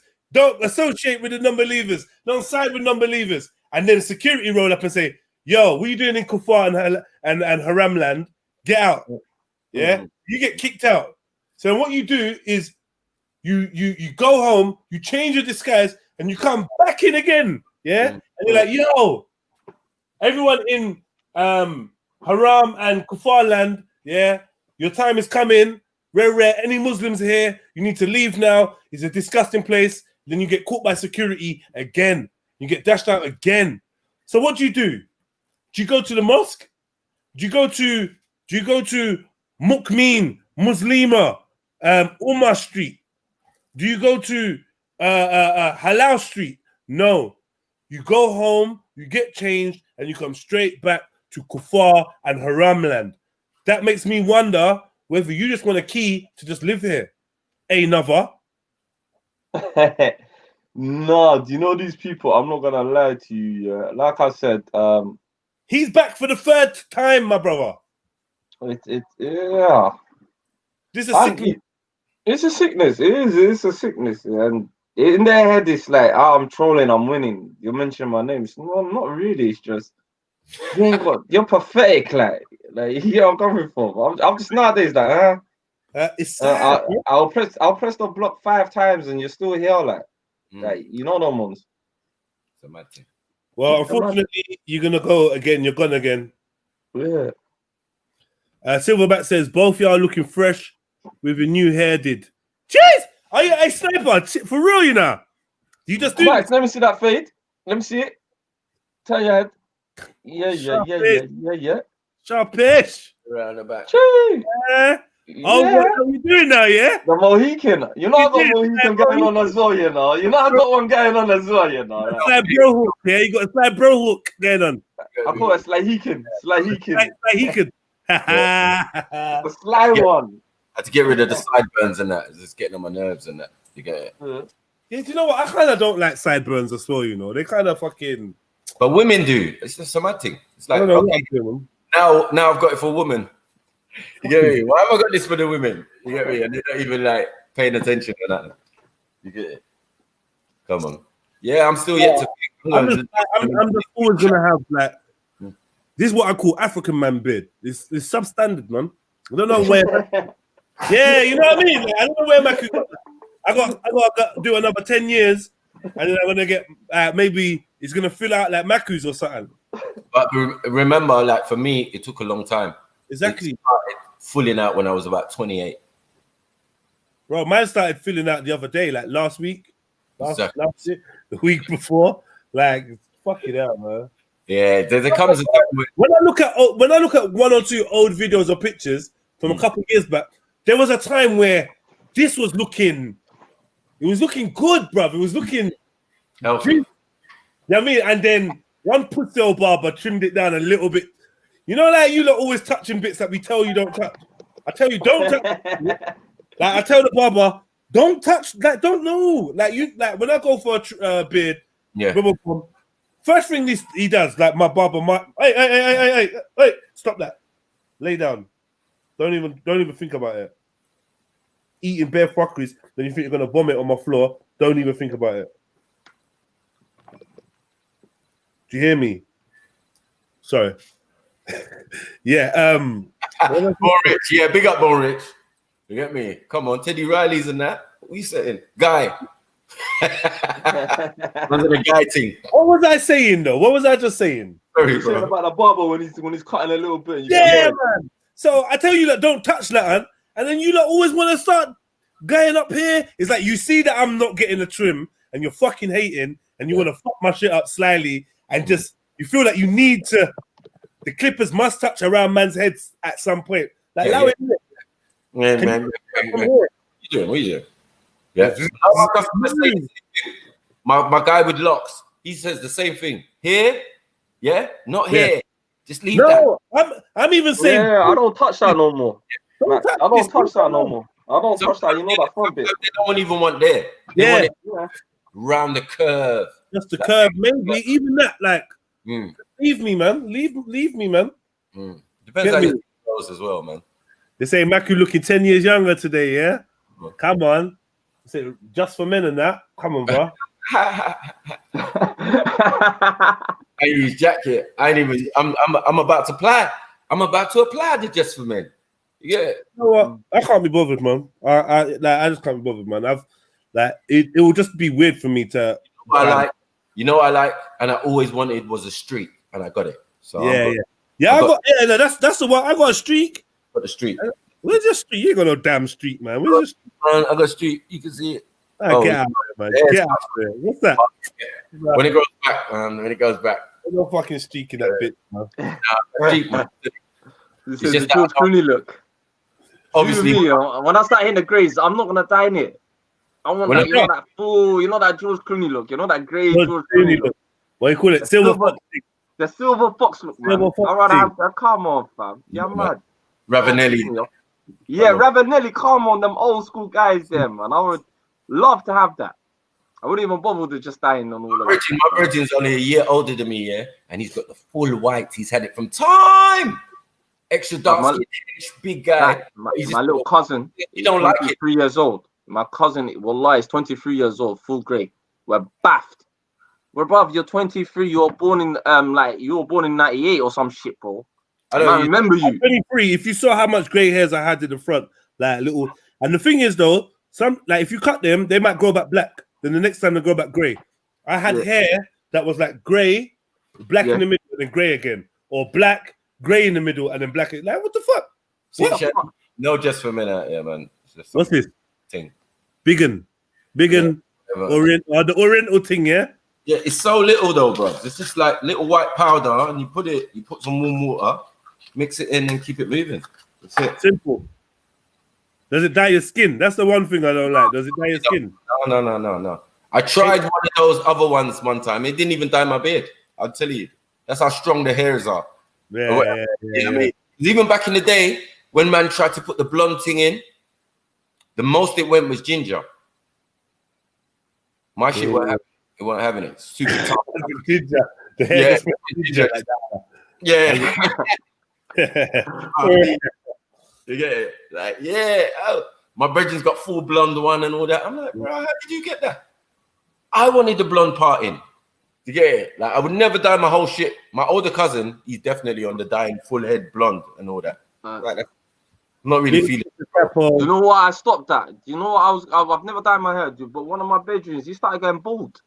He used to be, them guys, the early 2000s that used to do the whole blonde and this and that and Nyama is headpiece. I'm blood. Do you know what it is? No one in his family's got bald. No one's bald, so we all like, where did you get this from?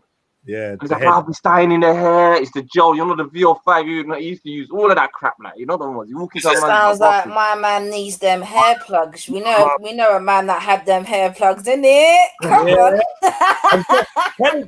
Khaled probably knows my man personally. Who's that? Mahmood. Mahmood. From where? From where? To go speak. No, but say you got a hair transplant. He's got a hair. You say that? I didn't hear that. Was his hair gone and then it came back? No, it's gone and then he went to Turkey. Thing done. Oh, wait, tell him where Mahmood's from, though. Somalia, isn't it? Somali. Mm-hmm. Oh, I've never seen this guy. He used to come to Speaker's Corner. He's area, the one. Area. Palmer's Green. Yeah, Palmer's. Enfield. He's from my ends then. Yeah, I must know him. Yeah, I must know him. But he's young. He's about early 20s or something. All right then. So what you say? He went bald. Is that one of my guys? He did that as well, fam. One of my Somali, but he went Turkey bang. He didn't go bald, bro. Receding hairline. Yeah, that's it. And he just fixed it up. But when you're young and that's already happening, it's peak. It's peak. No, but these young men have got Turkey now, isn't it? Like, so they're blessed. No, but he's the advert. He's the advert. Look up there. He's the actual advert, bro. Okay, I must see him though. Was it on the train thing? No, this is him here. Show me his face, fam. I think I might know this, bro. This is him here. I know this guy, fam. I don't know him from the ends, but I've seen him. I've never seen him. Are you sure he's from the ends? Yeah, I'm not sure. I can't vouch for him. Matthew, is he from what Palmer's? Yeah. Right, he's one of the. He must be the young. I think I've seen him, but I've seen him on speakers more time. Yeah. So he said the brother went Turkey. Yeah. He used to hate you lot though. I used to see him always arguing with the gang members and all of this. That's what I noticed this, bro. I always wanted to go there and address him. I met him one time in the park. Khaled, you think you're slick? These times he's your little bro. These times he's your little. He's not. Off these guys, I'm not gonna lie to you. Ask Matthew, You see Matthew like one day when I come there by myself, I leave by myself. Half of them can't even stand me. They're like, "What are you on? We don't like what you're on." You know the Abu Talhas and all of them are like, we don't like you for some shit reason. Now that's a fact. Me and Khaled bare times left together. I look at these guys. Even last time, remember last time we were shooting a video and all of them, we're gonna delete your video. And Matthew and who was it? Dexter were looking at me, and you lot with Ace, you lot gave me that look to say, raw. They really don't like Khaled, Yeah, they don't like you, bro. I was mad. I was like, raw. And then I went after that great Dunya and then Monday and after that little incident, there's just boom. But it wasn't just you; it was Dexter as well. Yeah. Yeah. But one day, you know it was with me. One time they tried to come on this trying to rush Dexter thing, and I was like, nah, man, that's not happening, bro. Not on my watch, innit?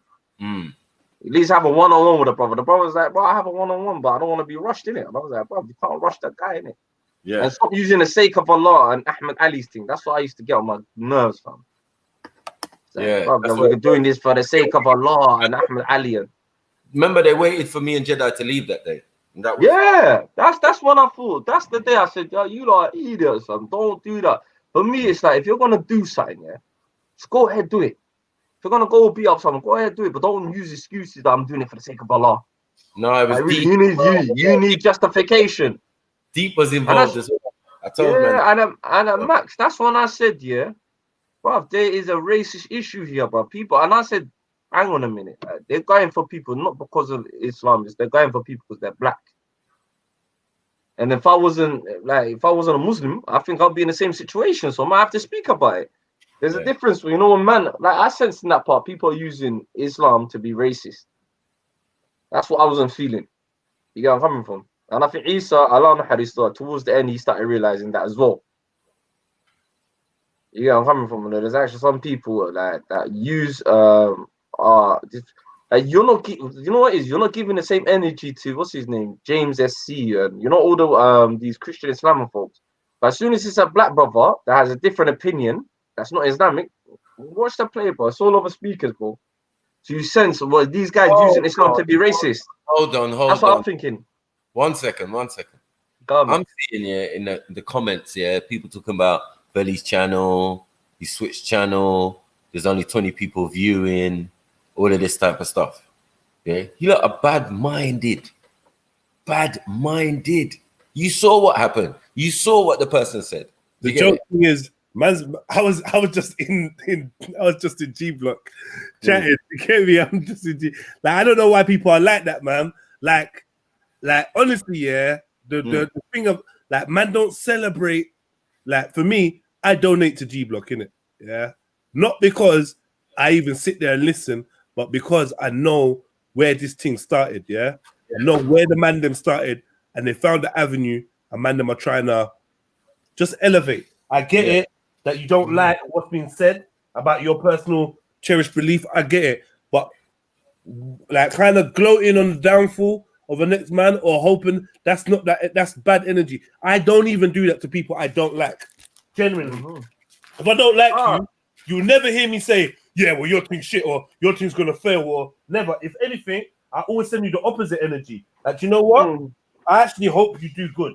I hope you do well. I hope you succeed, and I hope you move in a direction that is, you know, pleasing, isn't it? Like, don't wish bad things on people. When I heard boycott, I went straight on the channel.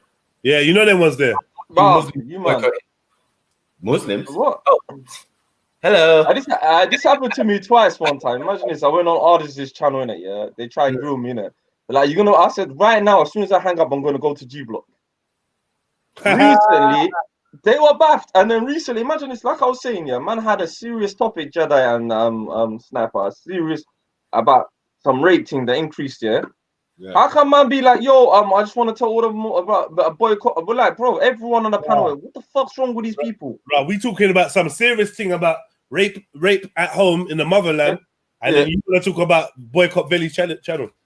That's what I said, bro. What's wrong with these obsessed people, like? And then even my sister, I'm gonna name her name Somaya. She's obsessed. Veli did this. They said this. I'm like, bro, why don't you make a channel and do your own things? Somaya's got a channel though, isn't it? Yeah, but it's all about G Block. This happened on G Block. G Block. Yo, so like, bro, it sounds like something happened. Am I missing something? Everybody's propelling off each other.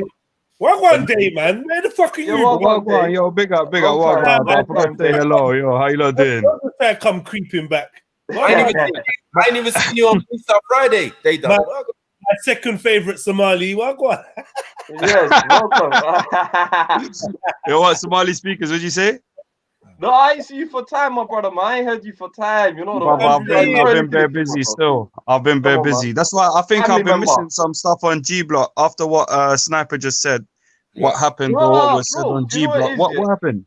Daytime, yeah. Imagine this. I'm on my own panel, just like Jedi. Man, just seeing boycott G Block to boycott. I'm like, bro, you man are making these lot man famous, bro. He's back. The paddle's back. Yeah. You know what time it is. what time it is. Yeah. Hey, watch out! You're gonna shook man's up. They're gonna think you're busting judge on their life, bro.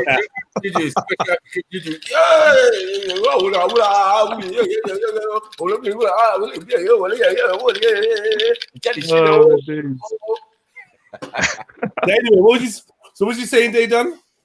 No, I'm saying I just heard what Sniper just said. You know what happened? You know what was said after someone was saying his channel's dying down. So I was like, what happened?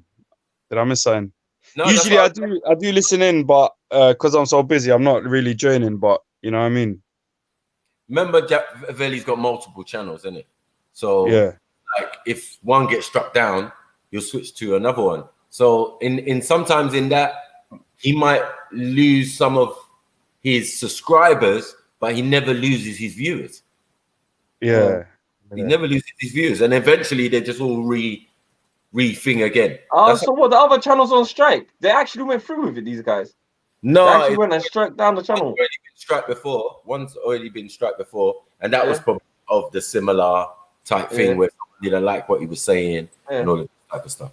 No, but then again, all right, can I say something, Maku? Yeah, this is making the real Muslims look. Listen, this whole notion of we're defending Islam, no one can say, bruv, it's the world. You don't defend Islam; it's defended by Allah, right? God created this religion, right? Allah preserved this religion, Maku. All right. Who the fuck are you, bro? Like, even me, like, they come on my panel trying to police things. I'm like, bro, what are you guys doing? Yeah, better than turn Sahaba and the Prophet. Peace be upon him. Yo, peace be upon him. But for me, Makuya, it's looking at it as like, yo, listen, if you can't dialogue with people and you feel intimidated, you can't go on a platform, fucking switch off. Go somewhere else and listen to something that you want to listen to. But it's like thing you're saying, you're leaving the club, you're not allowed in, but you want to come back in. You want to leave, you want to come back in. You're dictating. Right? If someone don't agree with your religion, you know it's day down. Sorry, let me just finish. You know, if I don't agree with your religion, why am I listening to you? Why are you going on an atheist blog? Why are you having even these conversations, bro? I told you what it is, man. I told you what it is that even though man might bring evidence and it might have triggered some people, if the response is still going to be the same thing, that is definitely frustrating. You get it? People are definitely going to be annoyed if you keep. That's why he's trying to actually change it up, isn't it? Yeah, I'm just like, there's not really. On his new panel, he's made it a thing where like you can read what's written on the bottom of the screen, innit? He's made rules now. And he's made it a thing to follow the rules now. No swearing, let people finish what they're saying. I think that's what was mostly frustrating people. Like, I come on the block and everyone's talking over everyone. And no one really... At the beginning of the thing, it was calm. You know what I mean? It was everyone mute your mic when someone's speaking. That was a sick system. You know what I mean? One person will speak, let man's finish, and next person will speak. Yeah. But so I think he's trying to revert to that because there was a bit of clashes. But is it because of that?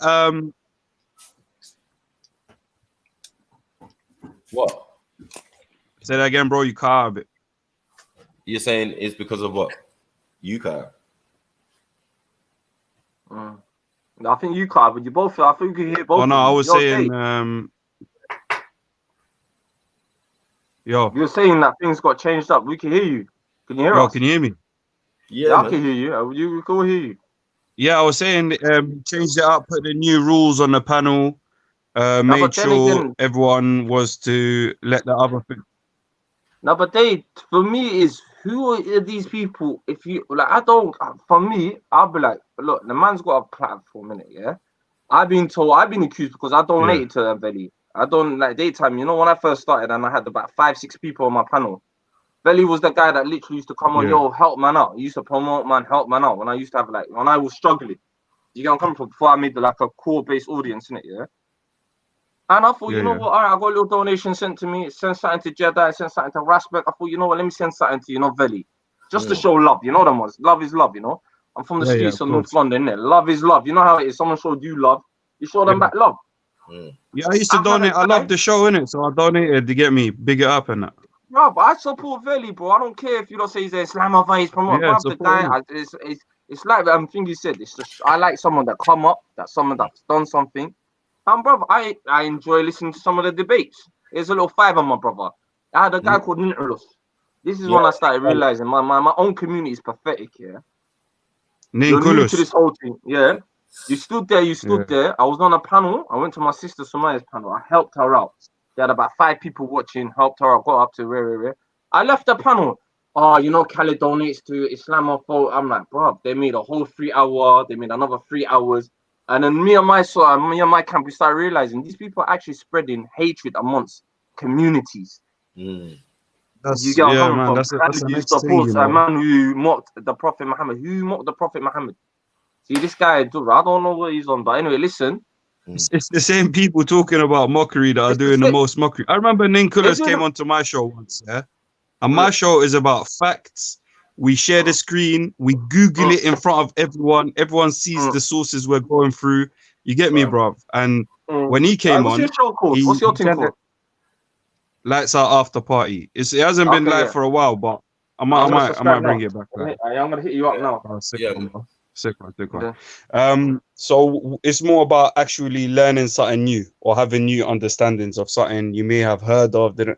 But anyway, he's brought up this video, and I accept that. Bring videos, bring whatever. And he's brought this YouTube video, and the first clip of the video was like 3 sheikhs, and they got like, first it was like skulls, and then there's 3 sheikhs with a swastika on their chest, and I'm like, bruv, this is a propaganda video, bro. This ain't no facts in that. He goes, no, watch it. I was like, bruv, I can't show this stuff on my channel. This is not what my channel's for. This is blatantly something taking a piss. Whatever it is, whatever it's going to be, there's no facts here. There's pictures of sheikhs. I'm sure there's no sheikhs out there with swastikas and skulls on their shirt. Like, I'm sure there's not a real picture in it. But, and the same people who are providing these propagations and mockeries of people are the same people complaining about mockery. Fam. I just subscribed, man. I just subscribed. Daytime, what was the thing called again? Lights Out After Party. 4 words. Okay, it's usually like, it's a nighttime thing, innit? So it's literally around midnight to morning. Yeah. I might have to re-kickstart that still. So you're saying right now, factually, Islamophobia is a bias. You see this whole thing, Islamophobia. This, that. There you go, Dave. You know what? Can I ask a question? Can I ask a question? Because a lot of these people got their own channels, and a lot of them have got masses of subscribers, But one thing you can't buy is charisma and character. Yes. So this is why they're attending these channels, because like the Islamic Dawah channels are dead boring, bro. Boring. It's not even that. I'll tell you the truth, can I tell you the truth as a Muslim? Daytime and everyone on the panel. As a Muslim, but this shit's boring. I'm like, all right, cool. Even yourself listening to the panel. I'm like, all right, go on. Have something interesting. I know my thing is I let on non-Muslims, I let on non-Muslim Somalis. I want to hear your point of view. I want to see what you're saying. Oh, you're letting them mock, and I'm like, bro, what is wrong with you people? So what do you want? You just want a group of people that share the same ideology to speak to each other. It don't work. There's echo chamber. I came to your channel, and I was clocking his basically it's bare Somali as well, isn't it? Like Sniper said, bro. If you got subtitles, I'll bang still. But I wanted to come onto your channel, but then I was thinking, do I have to chat Somali? No, bro. Listen, you see, daytime, you guys. If you guys come on, they done. I'm obviously, like, do I have to ask man to make it English so I understand? Fucking try it, bro. The daytime. I saw your family, man. You're my cousin. Do I have to learn Somali? Do I have to learn Somali? Everyone, let me let this secret out now. Daytime and Borrich are both my cousins from my auntie's side, innit? Wait. Tell it. You're not trying to be kuffars. You're trying to cover this truth. Listen, Khalid. Do you believe that day one is Somali? I believe him and Borrich is Somali, both of them. They're my cousins from my auntie's side. I'm not Somali. I don't care if you were. I like you as a person. I've met Dave several times. You get it? Man just said. I know. I was wondering, do I have to speak Somali? Come on, man. That's yeah. It makes sense. You don't think I've been on a panel. He's probably been on a panel on a different name. Yeah, he has. What it? Yeah, I didn't know you was fighting. Trilingual, bro. Trilingual. I'm trying to be a polyglot. here we go now. You're not gonna baffle me with these long words, you know. You're Somali, bro. Don't try it. Yeah. No. Polyglot just means someone who can speak multiple languages. That's what I'm trying to be. I'm trying to learn all the languages, but obviously it's a long. How do you say polyglot in Somali? You don't know. I don't know. Oi, but differently though, is Dua the hub? Is that Samaya? I don't know who the fuck these guys are. They probably are, man. These people live on. They live on. I'm making Aulia. What's that? Aulia. I don't know. Aulia means the first ones or something like that. Awal means first. Making Aulia with Venmo. Is that like friendship? I don't know. Allies. With Venmo is your downfall. Does Samaya don't talk like that though, does she? She's not that extreme, is she? I don't know. To me, she is too. I don't know about other people. I don't know. Bro, she made videos about man, you know. Like who? Me. She made a video about me because she was caping for Asians. It was a mad thing. It's like, bro, let Asians fight for themselves, man. Asians. No, but the thing though, yeah. Samaya is that's our daughter. That's our sister. Like, I know. I feel like, you know what? Yeah, I got caught up in this. I've got caught up in this a couple of times. It's like I've said to Scotty and my sister. I'm actually not my sister no more, Samaya. Yeah, I said it to both these characters. I said, "What is this obsession?" Nah, it's all long now. It's just I realized where you check. For me, I realized her and their little groupies wanted to cause drama so they could get their subscribes up. I realized from my angle, it's just constantly my channel's in your name. He's doing this. He's talking to Maverick. He's letting on Somalis that are not Muslims no more. I'm like, bro, my whole thing. Was the boycott Maverick? Apparently, these people don't like. They want an echo chamber. You know, they want people to speak about themselves. Because he's so anyway, the angles I've come on, it's just not so much. It's about all of them. Yeah. Is it? I'm like, stop living online. You know, when you live online, Jedi. Is it like Nigerians? I'm like, bro, what's Nigerian? Why are you trying to fit in with Nigerians? You're East African. What do you care about these people? Yeah. So no offense, I don't mean in a bad way. Yeah. What happens in Nigeria? I'm not gonna lie to you. If it's a disaster or a terrorist attack, I'll bleed. I'll be like, oh man, that's fucked. Yeah. But Maku said this and and I'm like, yeah, I know we got disasters back home. You know, our kids are dying on the roads. What's Samaya's channel? You know the problem is she got What's Samaya's channel called? What's Samaya's channel? I'm hearing you're slandering a sister. It's not slander, my bro. These lot did the same thing for me when I did so, and it's probably What's Samaya's channel called, please, somebody? I think Truth Seeker. Alim, Truth Seekers or something like that. Yeah. Nah, Truth Seekers, isn't it? So I love the sister. I'm not gonna lie to you, but it's like cool. Yeah, when you try to tell someone something, like I said, there's a lot of educated fools on this. You know, on this YouTube thing. Educated fools. So you can't tell me, how dare you, Islamophobic. And I'm like, bro, you know you're contributing to this. You know this Islam. You're flaming the fires. You're making communities hate each other. Instead of having conversation, bring each other down, support each other, and talk to each other.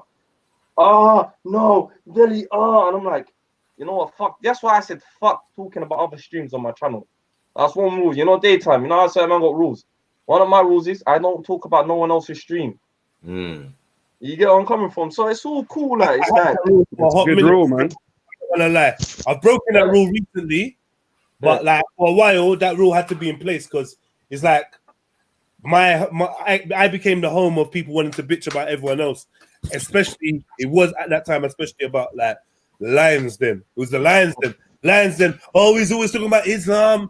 Oh, he's an Islamophobe. Oh, why is he hating on Islam so much? Oh, he hating on us. He's jealous. Oh, mashallah, he's a Muslim. After forcing most of the black people root themselves in, bruv. But as soon as you see the shoot, you gotta take it straight out, bruv. Don't let it grow into anything. After old man's family left, that's what it was. Yeah, you get me? All the people who supported Respect from the black community, yeah, they were disillusioned. They were disappointed. Like they were like, no, it seems like he's caping. I'm like, nah, he's not caping. He's not caping. Get me? He's just being impartial. That's his panel. That's how it runs. Same argument. I'm having to pull for Veli now. You get it? Same argument. Oh, it's Halima that did the video, not Samaya. And I can't find her her YouTube channel. Someone send it to me, please. I can't find it, man.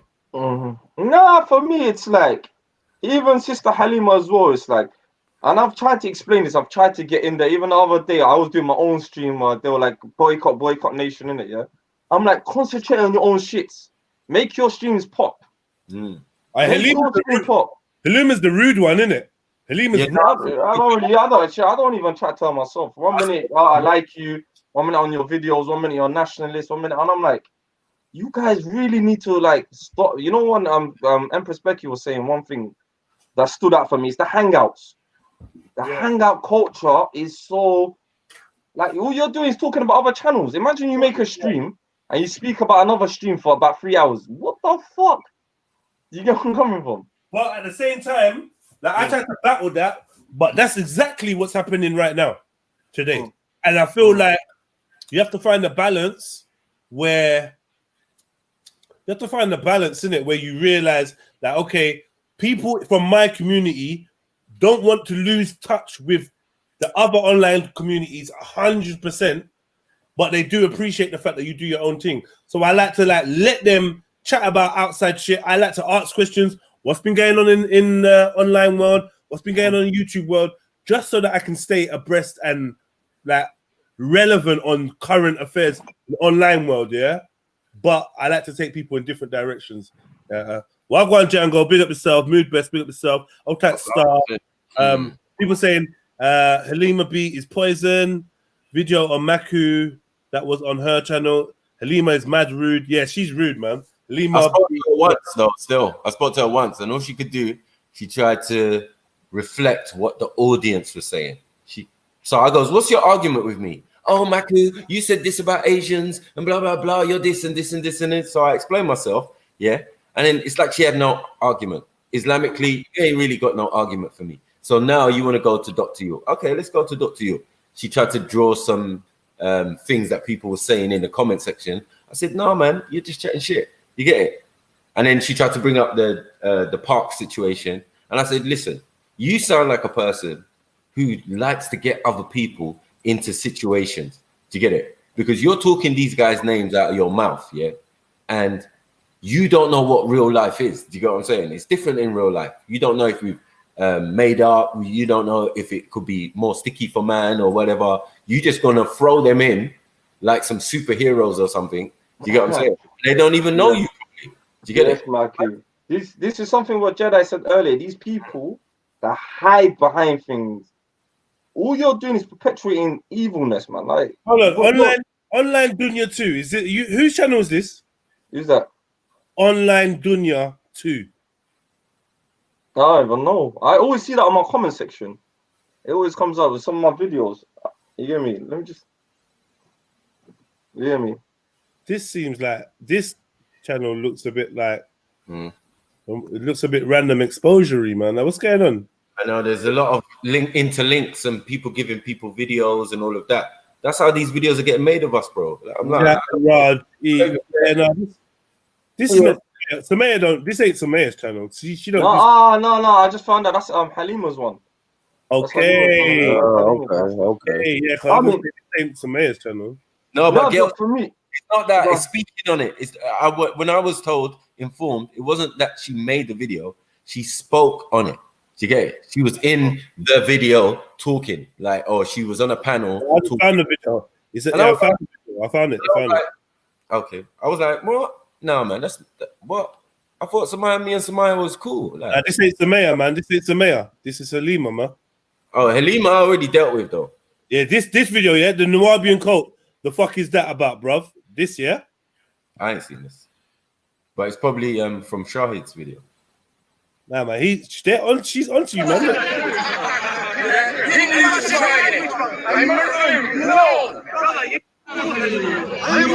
What is she? Does she think she's? This has got a weird vibe to it, bro. Weird vibe. Oh, look into the chat. Oh, you look into the chat. You lot are fucked. Okay, we got Asif is in here. Fitna Matters. Siren. Siren. Jack with the big man. Typical UK. This typical UK behavior, if you ask me. What is that? Paul Richie. Yeah, typical UK shit. A lot of snitching and backbiting and what is UK? I think it's not even that. I think it's a certain part of UK. It's a certain online community, man. Everybody said, no, not me. No, it ain't me. It's them. It's them. That's one of my best videos as well, still. One of my first and one of my best. You get me? I fucking swept the floor with these, man. You get it? Me and Lady D. You get it? Early days. Speaker's Corner, bros. Before any of the man them was there, you get me? It was only Ras there, but Ras wasn't there at the time, but yeah. It was mad. That was on Black Dunya. Black Dunya. He's an Asian brother, isn't he? He's the Bengali brother, isn't it? Yeah. I remember one time, there was a time that Bear Man was looking for him. And no one could find who he is. You know, and I come into the park, do you know this Black Dunya guy? I'm like, yeah. Show me him. I'm like, raw. What did he do? Yeah. Man, I'm like, no, man. He disrespected or said something about someone's wife or something. I didn't even know. It was a mad thing. But yeah, I wasn't giving that up still. Black Dunya's sneaky, man. I know, he was missing at the time as well. He would come in like late into the park. Yeah. It was a mad one. But yeah, that's an early video, man. Because obviously there weren't no COE them days there. So, all right, Max. Why is the Asian community pissed off with you anyway? Max, let me play this. Okay. Yeah, play. Yeah. Cool.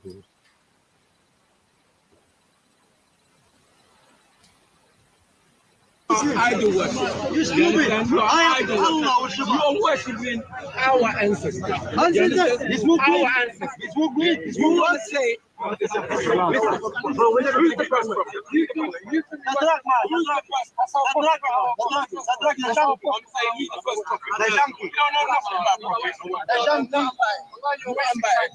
do not know about Kimmy. Do not talk about Kimmy. We will talk about Kimmy. No, you're not. You're not research. I'll do it more now. You're not research. I'll do it more now. Listen, and I have to tell you don't worship Hermeticism. Some of you, a sect of you, worship sun gods, worship devil. Yes or no? And you do magic. And you do magic. Yes or no? Yes or no? That's what I said. I said a sect.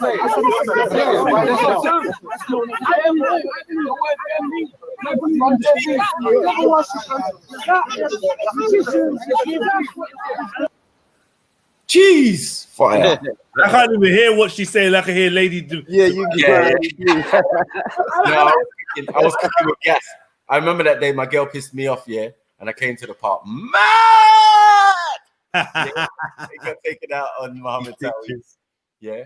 And after this is why he made that video. Remember, there's a video of me and him. But at the end of this video is the best because he comes back and he says, you know what? I've been wrong on Kemet. You get me? I'm going to go and do some more research rather than just be... Sorry. Who called me a pussy? Mr. Capo. Side note, who called me a pussy? Sorry. Just carry on. Someone just called me I don't know. Everybody that we all done called you a pussy before. Oh, that girl. Not your mouth, poor Rich, man. I think that girl, what he's saying is a Halima and whatever. Halima called me a pussy. Yeah. Fair enough. That's why I said the park situation, like she was trying to go in it, trying to use it as a weapon against man, and it backfired on her still. I just explained myself and I was like, bruv, you people just want to make trouble for other people. It makes no sense. You weren't there, you don't know the situation, like shut the fuck up. Hello?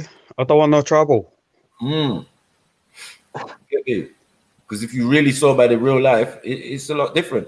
You get me? It's easy for you to say from miles away or watching a video. You get it? But this is the real deal. You get it? Yeah, I was cooking that day though. I was cooking. I swear that was a good one. Still, I loved it. You get me? They edited, and yeah, he is a sneaky fucker, Black Dunya, because he edited the video. The bit where Lady D was meant to be bringing her Delil, yeah, he cut it out, cut it right out. Boom. You get it? Just edited it, and then just played the rest of the video. It's a mad thing. That's what it is, though. You know what I mean? I don't know if this is proof, because the only thing is that why I was involved in this conversation. It wasn't nothing to do with me. I ain't Kemet, innit? But I'm saying to man, I heard a man with a huddle of man them saying, these Kemets worship Shaitan. I said, what? I said, no, clarify on that. Let's talk about it. You get it? Because I'm not accepting that statement. That makes no sense. What kind of nonsense? He started saying that you lot worship, a section of you lot worship the devil. Right. And I was like, devil? Are you dumb? Like, give me the concept of the devil in Kemet. Dumbass. You get me? Like, stop all your nonsense. Now, what you should have said is, no, I think that's the Yazidis from your ends. Oh, shit. I was a freshie still. Yeah, you see kind of, you know, but bare energy and that, like, yeah. Whoever's behind you trying to hold you back, that shit's annoying, man. I know. Man fighting, no? I know. There's a bit where I'm pointing at him, and he's like, "Oh, don't point at me! Don't point at me!" I said, "Bro, this is how I talk, bro. What? You get me?" And he was like, "All right." Parallel shit, bro. Idiot ones, yeah. He's pointing at me, sending the devil through his finger into my soul. I ain't gonna lie, I can be intimidating. And that's what I mean. Me, you, and Ras is really why these guys left the park. Let's be real. Let's be honest. Do you get it? They couldn't take the pressure. They couldn't take the debating skills. They couldn't take none of it. The intimidation, and we're just doing it for jokes. Man are walking off with walking stick and like, oh, is this how you're treating me, man? Hey, Sniper, the worst ones are the ones that I be watching them when they touch y'all, when they talk. And they touch, they're like, Jedi. Yeah, I don't like that, you know. Stop touching me. Like, stop fucking touching me. A million touches. Yeah. Hate that shit. Yeah. I remember Jedi was chatting to someone. I think it was Hijab or something. I just touched him times, bro. Like, every sentence, one touch at least, bro. Why a man would turn up with some of his boys and try want to fight man and that, because like when I check it out, I said fuck her right straight in the pussy in one of his dad's videos. I obviously embarrassed Abdul Hamid for that weed smoking video. Obviously my man Dick Pic Dawa done the whole little finger thing and blah blah blah blah. That was embarrassing. I didn't realize personally that man they've got grudges against, man. I didn't really break it. Remember the other one with the African brother, right? Speak and they wouldn't let him speak, and then that's the beginning. That's where it started with him. Yeah, and scholars for dollars. Yeah, that debate. That's where even that's where Abu Tala started. Right. I had to point out to people when I did that review over what's gone on in the park. But you can bring any video, of me badding them up in different scenarios. Also with like Sarah. The Sarah situation where man try punch Sarah, sneak punch Sarah in the stomach. You get me? You see me there with my Manchester United top, even badding up man's uncle. You know what I'm saying? Yeah, before I realized it was man's uncle. Man's like, no, Michael, he's cool. I was like, yeah, boy, he just looked like another Muslim brother who's trying it. Bros, I don't care if he's got Trini accent. Who the fuck is this? You get me? Man's like, no, it's my uncle. Oh, shit, my bad. Let's get them. Like, I was telling Abdul, I was like, bro, we ain't gonna do nothing.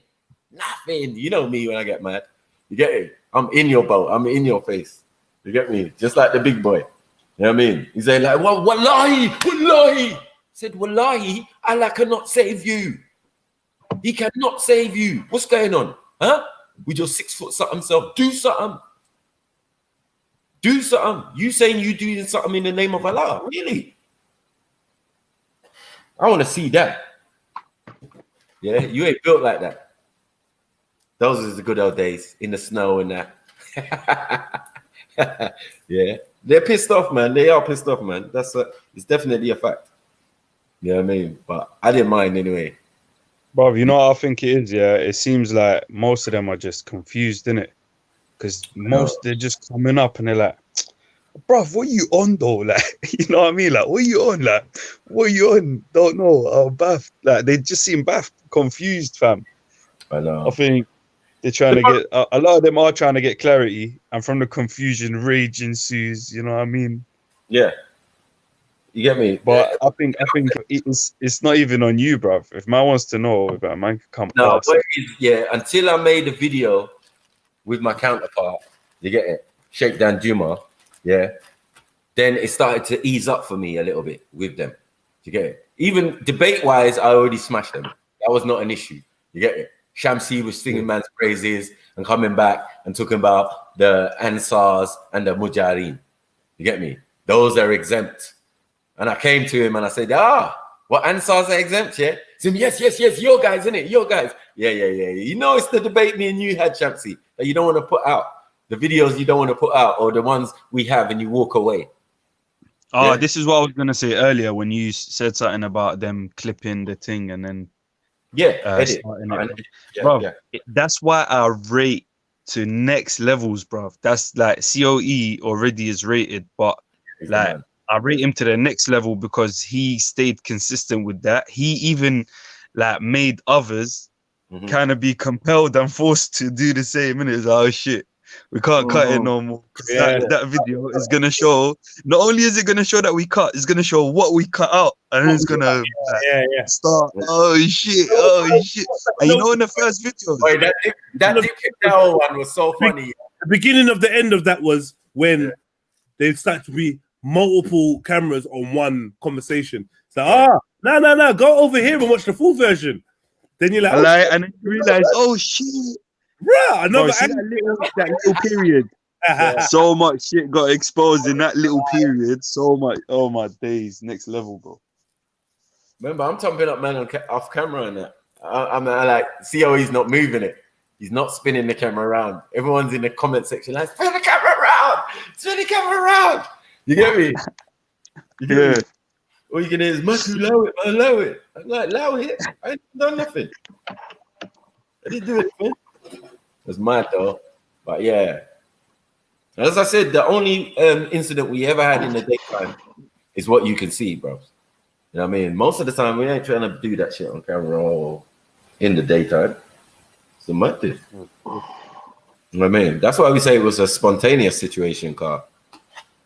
It wasn't premeditated. Like, man, don't plan them things there. Man's not expecting that. You know, on your side, but bro, there's a lot of instigators, man. Always remember daytime, I feel like the instigators come, you know, after me being there for a year, I feel like a lot of instigators come from online. I mean, I've got over, I've got over 90 videos with COE, and I've got probably another. Oh, you mean they instigate the physical stuff online and then it becomes physical?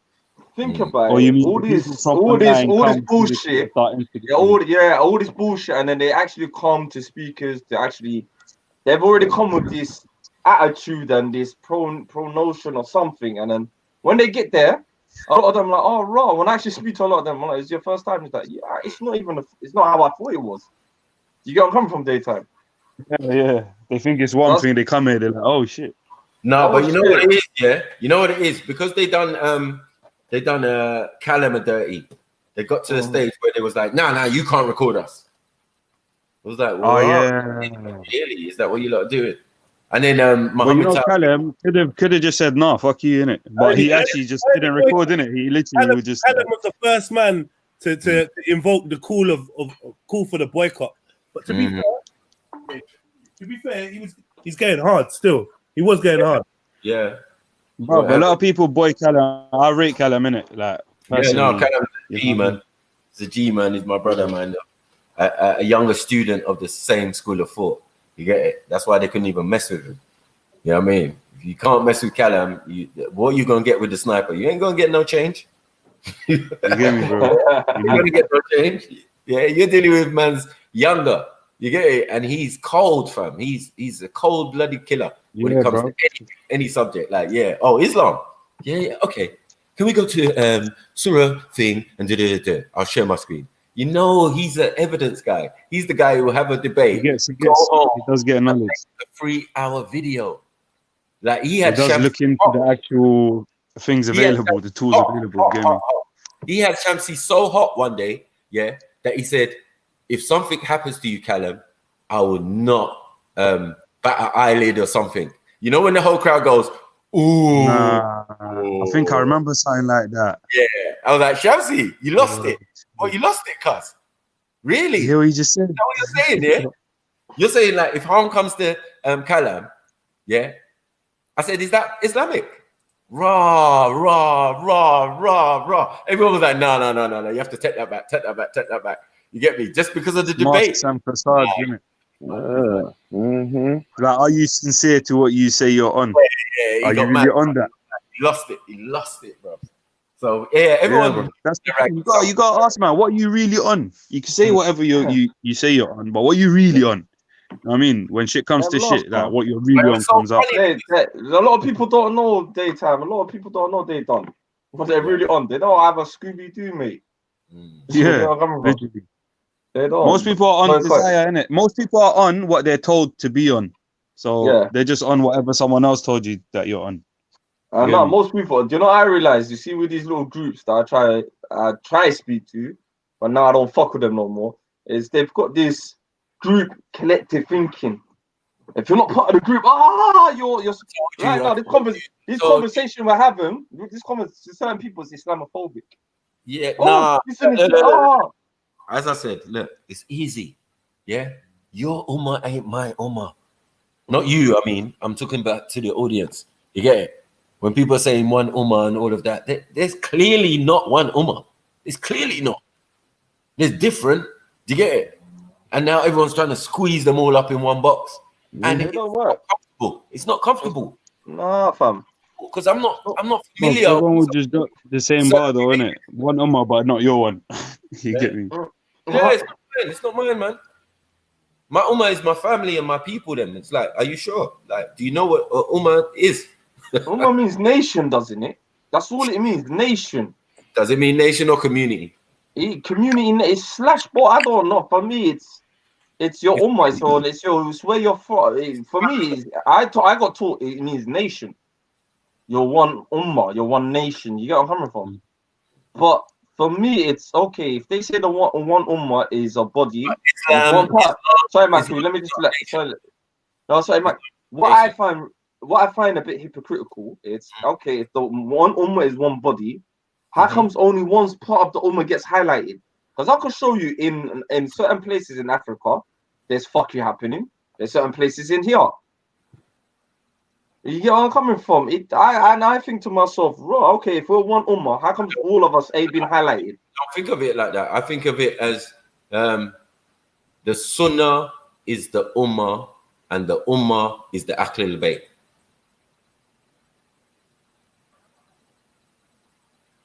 Someone says ummah means mother and relax. Nationalism. What nationalism? Wait, yo, say that nationalism? Hold on. Khan, I beg you jump on for a second. There's been something I meant to ask you from fuck knows how long ago. How long? We all all right. Yeah, Carnito said it the best. We all different, but we all didn't. Even Allah even tells you we're different tribes. Get to know each other. I created you different for a reason. Who says Ummah means mother? What do you mean, mother? I don't get what these people talk like this. You get where I'm coming from? Arab nationalism. Nah, look, means can you mother. put Halabi? Can you put Halabi's one? This is what a lot of the non-Arab Muslims they don't realize. What Halabi just said, Arab nationalism destroyed the one ummah. None of us. You know, us African Muslims. It's Arab nationalism that destroyed one ummah. Let's just if you want to put it out there, we can, and everyone knows this is not. Well, let's work it back. Yeah, Prophet was in Mecca, went to Medina, and set up his ummah. Right. Within that, you've got the religious practices, and you've got the quarters for him, his friends, and his family. Yeah. So when they ask you to follow the sunnah of the Prophet, they're talking about the lifestyle, innit? The life and times and how he lived and what he did. Yes? So this is what I said when I said the sunnah is the ummah of the Prophet, right? It's about the ummah of the Prophet, right? What he did in his community. Do you get it? How he lived day to day and what he did, yeah? And within that is his family, his Ahlul Bayt. So you get it? Whether it means mother or not, would you work it out? You get it? Yeah, Siren said it the best. There used to be one ummah, but there is no ummah, and Arab nationalism destroyed that. It got rid of that. No. Think about it. Everybody has their own. Yeah, everyone has their own. But then again, all right, if everyone has their own, Maku, why is one more higher, superior than the other ones? That's what I'm trying to say. Like, why is that? So you can't tell me there's one ummah right now, yeah? Because I'll name you disasters after disasters in the Muslim countries that don't get highlighted. It's not a nation. It's not a nation. Muslim is not a derivative like that. It's a practice. It's an overstanding of something. Do you get it? Yeah, that's what I'm trying to say. Yeah, but what I'm trying to say is people are misconstruing it and saying like, you know, I don't agree. I don't agree with that. I think when governments like Turkey and Algeria come out defending Palestine, it's because of the reason that we are one ummah.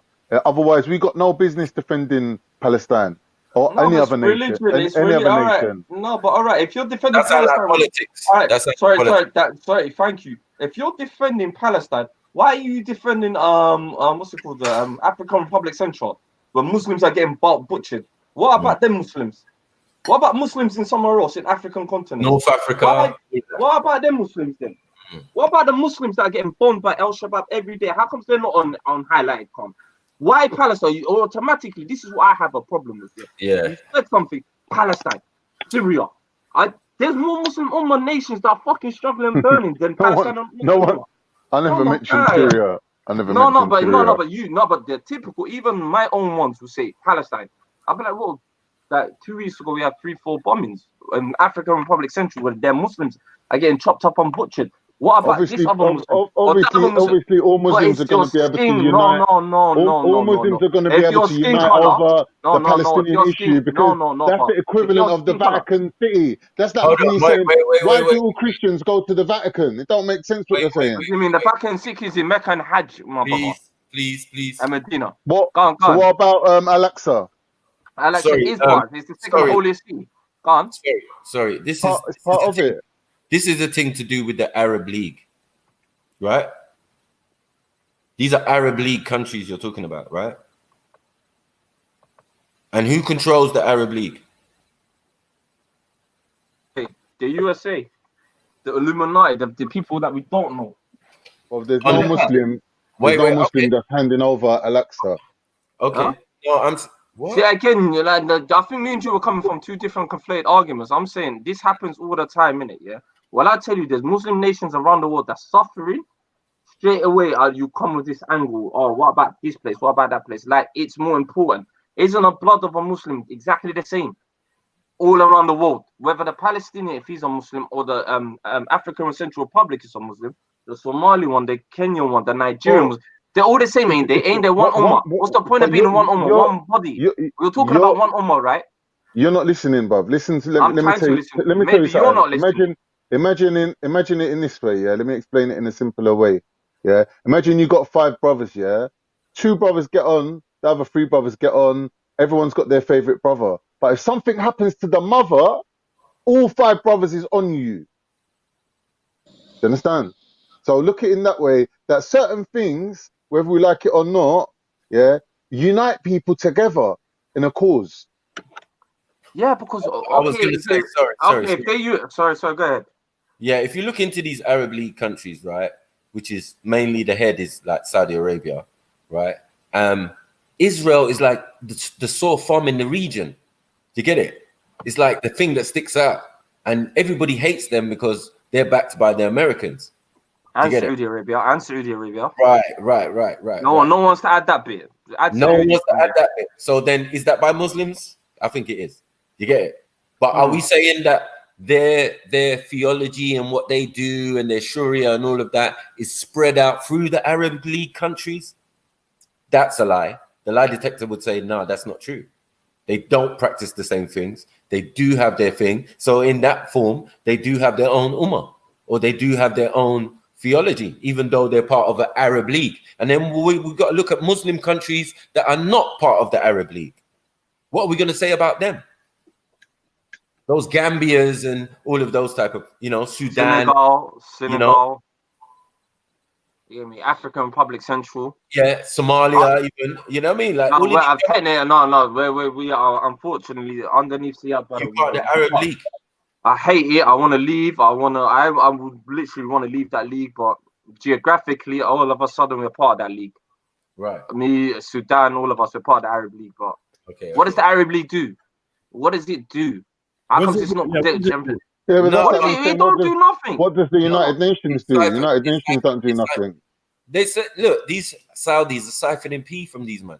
But in the main, they let them get on with their societies the way they see fit.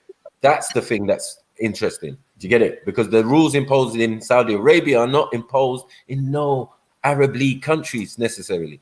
Do you get it? Like, Softly though. Yeah, in Somalia, maybe like some parts. I feel like them countries are gonna have like soft Sharia. Yeah. No, what it is, it's after, like, for me, I'll use my one for an example. We never had that after the war, 91. A lot of scholars came from, you know, they got pumped with, you know, the Wahhabism sort of school of thought. All of this. Right. And we never had that, bro. We were like, yo, you could do what you're doing. Muslim and government, everything was all separate, and everything was, and a lot of people say, I say, it was the golden age. The golden age where we were at. All right, you know, the most people had choices. No one, if you want to wear a headscarf, wear a headscarf. No one forced religion on no one. Bada bim, bada boom. What happened? 1991, the fall of something. All of a sudden, these groups that are being pumped with this, and from 2006, when suicide bombing started, it's no coincidence. People start coming from that type of school of Saudi Arabia. Extremism started happening in certain countries. Right. It's all linked. Yeah, let's be fair. Yeah, that could never happen unless there was global imperialism and Britain paving the way for countries like Saudi Arabia to invest in other countries. And the reason why they did it is to stop Iran. But the Saudis are from Iran. What? The Please, Saudis Makri. Please don't. What do you mean the Saudis are from Iran? Saudi royal family. They're a different race of people.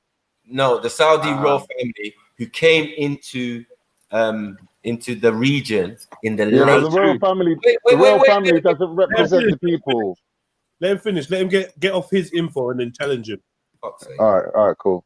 Yeah, they left Iran, crossed the Gulf, Persian Gulf to Saudi Arabia, and it was the first Saudi and his brother, Faisal, and what's the other one thing? And they came over with the idea of Wahhabism. Now they were a small tribe of man, they had a little force and blah blah blah, so they couldn't maintain anything for quite a long while because you had the Ottomans, you had the British, as you said, on the other side of the where you get that Lawrence of Arabia story and all of that. You know what I mean? That's the Nubian Muslims or Arabs, should I say, fighting against the Ottomans. But the Ottomans had been there for ages, isn't it? They controlled Mecca. They controlled all of the sites and all of that. Do you get it? Yeah. All right, look how I see it, yeah?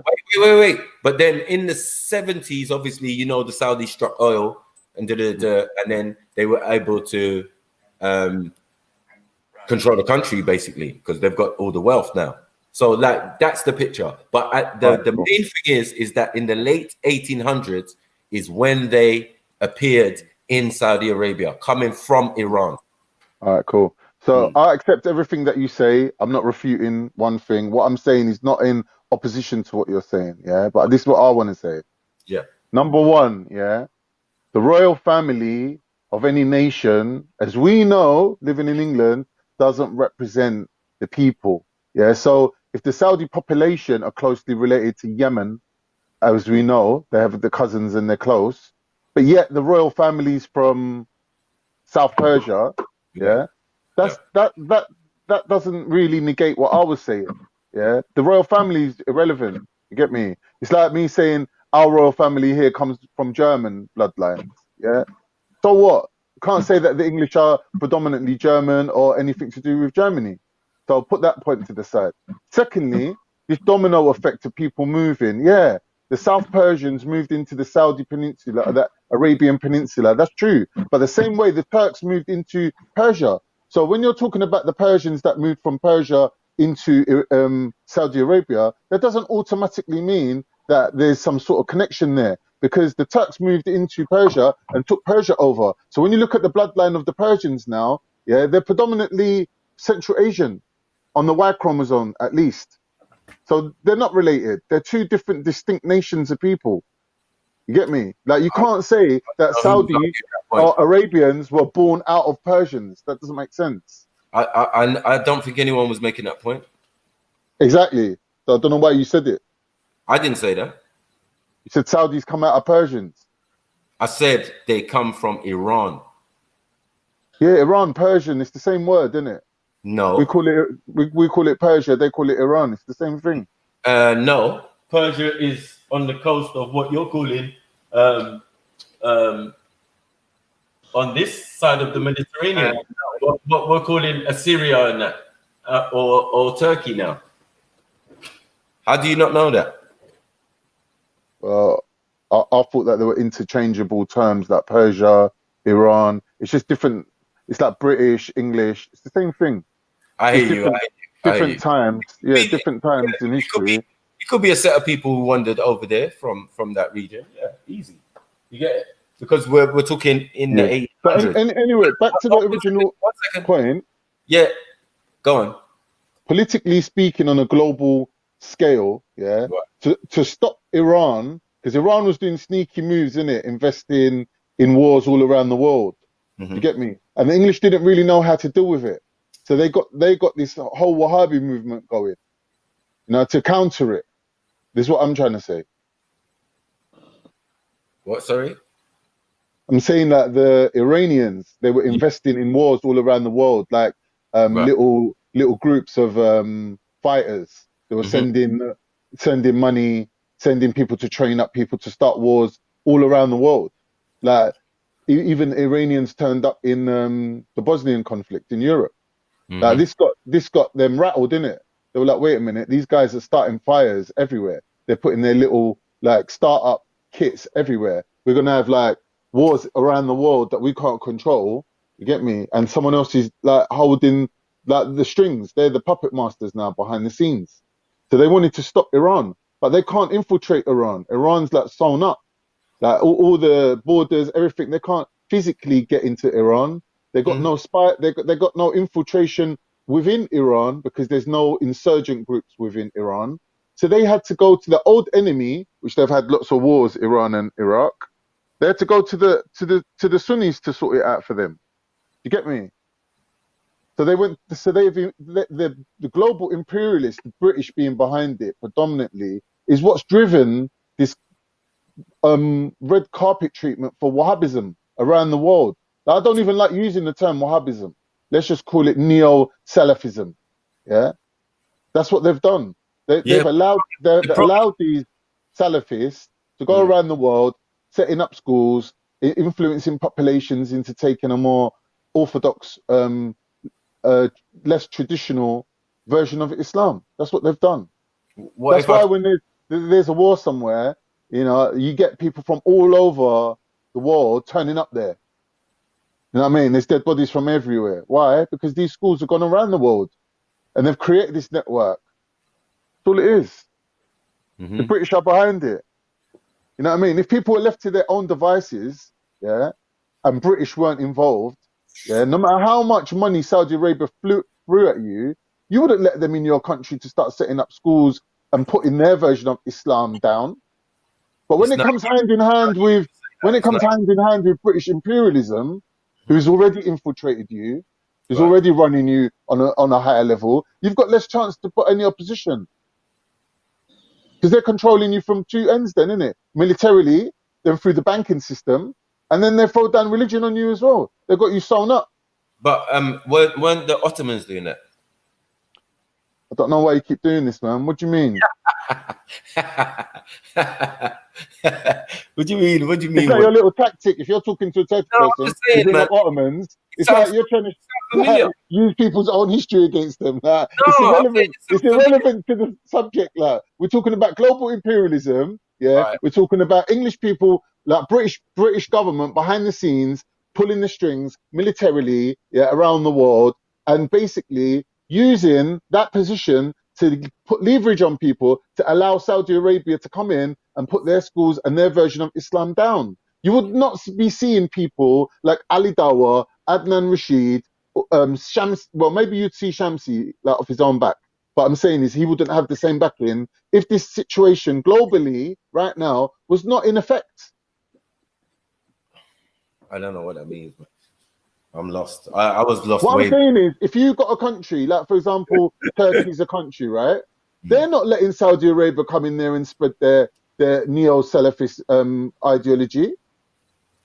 They're resisting it because they're not in the pockets of England. But certain countries that can't resist England's influence would buckle to that pressure and let them in. And then you will see Salafist movement all throughout your country. And then they'll be like, oh, you know, for some reason, the Muslim Ummah of Somalia are moving towards a Salafist position. No, there's been influence politically. There's been money put into that. There's been a lot of effort being put into that.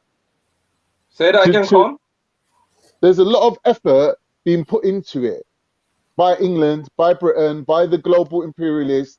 Yeah, they're pushing this Salafist movement. Why? Because it puts half the Muslims, offsets them against Iran. All right, you know but what I mean? about Saudis? Are we going to just leave them out? Yeah.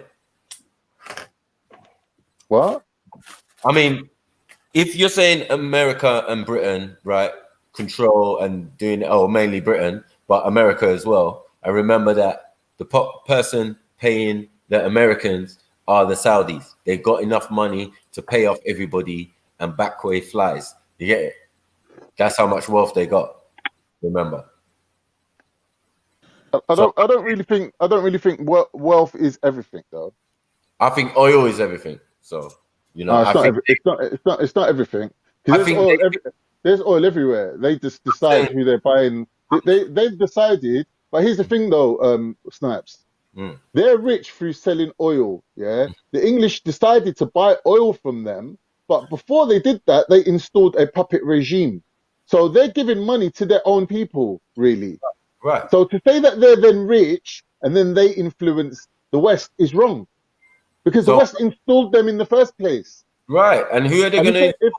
If they didn't manage to install them, they wouldn't invest in them. Same way like they couldn't pull off a coup in Turkey, they couldn't put a puppet regime in Turkey. Now they're not investing in Turkey.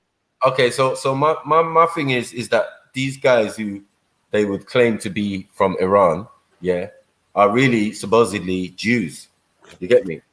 Don't matter who they are. They're their own thing, innit? It just throws everything into conflict, innit? Like, why are you so against Israel when that's your people? Like, I'm so confused out here. What's going on? Who's so against it? Who's so against Israel? Who's so against Israel? Oh my God. But they're not, like, if you look at the region, are these people actually against Israel? Or is it just mouth? They're not against Israel. Israelis are living large. No one's on them. Because sorry to interrupt, If you look at me real quickly, I look like a pastor. I like the most gangster priest you've ever fucking seen. No, you know you look like, like in Friday when lady, but really he's just gone to Jagger. Friday, Ice Cube and thing. Friday, and Bernie Mac turns up and he's the priest. Yeah. So you saying I look like Bernie Mac? Nah. All black people look the same. Hey, tell me how big up Rose. Tell me. I'm not going to say your surname. Tell me. This Pastor Olution. Olution. No, Reverend Olution. That's what's he? Go on, fling down one sermon for us, man. How'd it go? Don't ask me. How come? Why come? It's loving the Lord. It's wrong. I don't want to be right. Why come? You actually said how come? Why Eddie come? Murphy. That was on the other day, coming to America. Come. I love the Lord. Praise the Lord. You know, Eddie Murphy was the best, man. I'm telling you, listen, you lot just see me as being like some fug, yeah. But anytime I put on any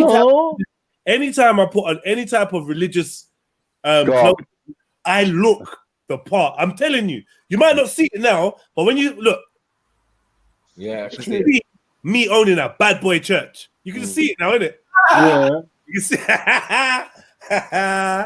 yeah. Might have to ask some of y'all sisters to stay behind and help me spring clean. Cleanliness is next to godliness.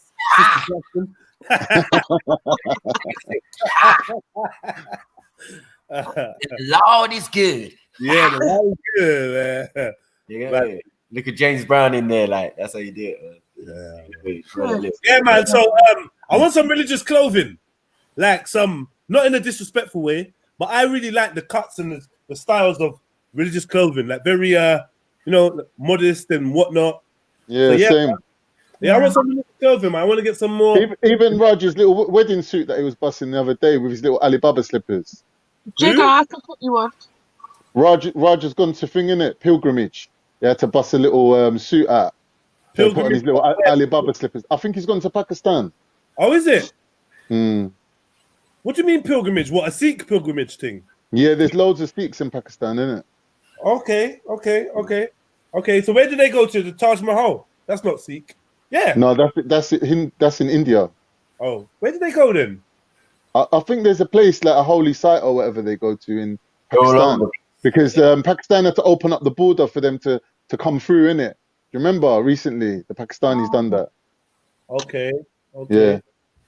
Well, I got nothing to say. No, I haven't. Yeah, but he had some cool little Alibaba shoes. I think I was going to say slippers. Good luck or something to Raj, and I was like, "No, fuck that." He's gone already. Man flew out, innit? He's gone. Okay. Yeah, we're gonna have nice peace and quiet for 2 weeks now. It's the perfect time to burn the God. Jedi. I can put you on, bruv. I can put you on. I got links in that. Especially as I'm looking slim and trim. I know it. I had to laugh at man like Khan when he called me. Yeah, I know. And I was like, I know. I had to eat my words. You're right though, because the biceps are popping. I thought them bums would be dripping in oil, but no. Hey, what is wrong with me, bro? No, I'm props, innit? Props to you, man. I'm fat, man. Well, that's just porridge. That's this morning's porridge. Shani, are you looking? Oh no! Stop! What's he doing? Say, lower your gaze, Shani. Lower your gaze. Haram. Shani, close your eyes. Gaze, man. Well, once I get rid of that little somethings, I'm good, man. Yeah. From next week, let's do it. It's peak for sir. From next week, who's on it? It's peak for sir. I'm on it. I'm getting peak for South. South has been my #1 inspiration. My little brother I've lived through him for like 2 years through pictures. I'm like, rah, my man's got, like, he never had shoulders. And I used to always say to him, work your shoulders. Oh, I try, I did not come in. He just had some big chest coming. I'm like, stop doing the bench press. Work your shoulders. Yeah. My man's got muscles on his shoulders. Like, he's got shoulders on shoulders. Muscles. I'm like, yeah, man. Nice. Consistency will always get you there, bro. And it's the illusion of shape as well. You know what I mean? Like when you add them shoulders, you get that V taper going. It gives that illusion of, you get me? Yeah, it's important. You know, that's why you always need someone else to be able to look at you and say, you need to do this, Some people don't need illusions, Khan. What do you mean? I'm not involved. See, Becca, I'm not even involved. Becca, what do you do for your What do you mean? It's a joke, Khan. Like, allow it. Like, don't take it so Oh, it was a joke. It was a joke. Like, It was but a people joke. don't know when you're joking. Like, it's a dangerous thing, you know. You walk in a room and say that around about a group of men, they might take it serious and be like, Yo, what? She's for real. Rose Fingerman, did you leave when I was doing my dance for you? Fingerman, It definitely wasn't for me, so it's cool. It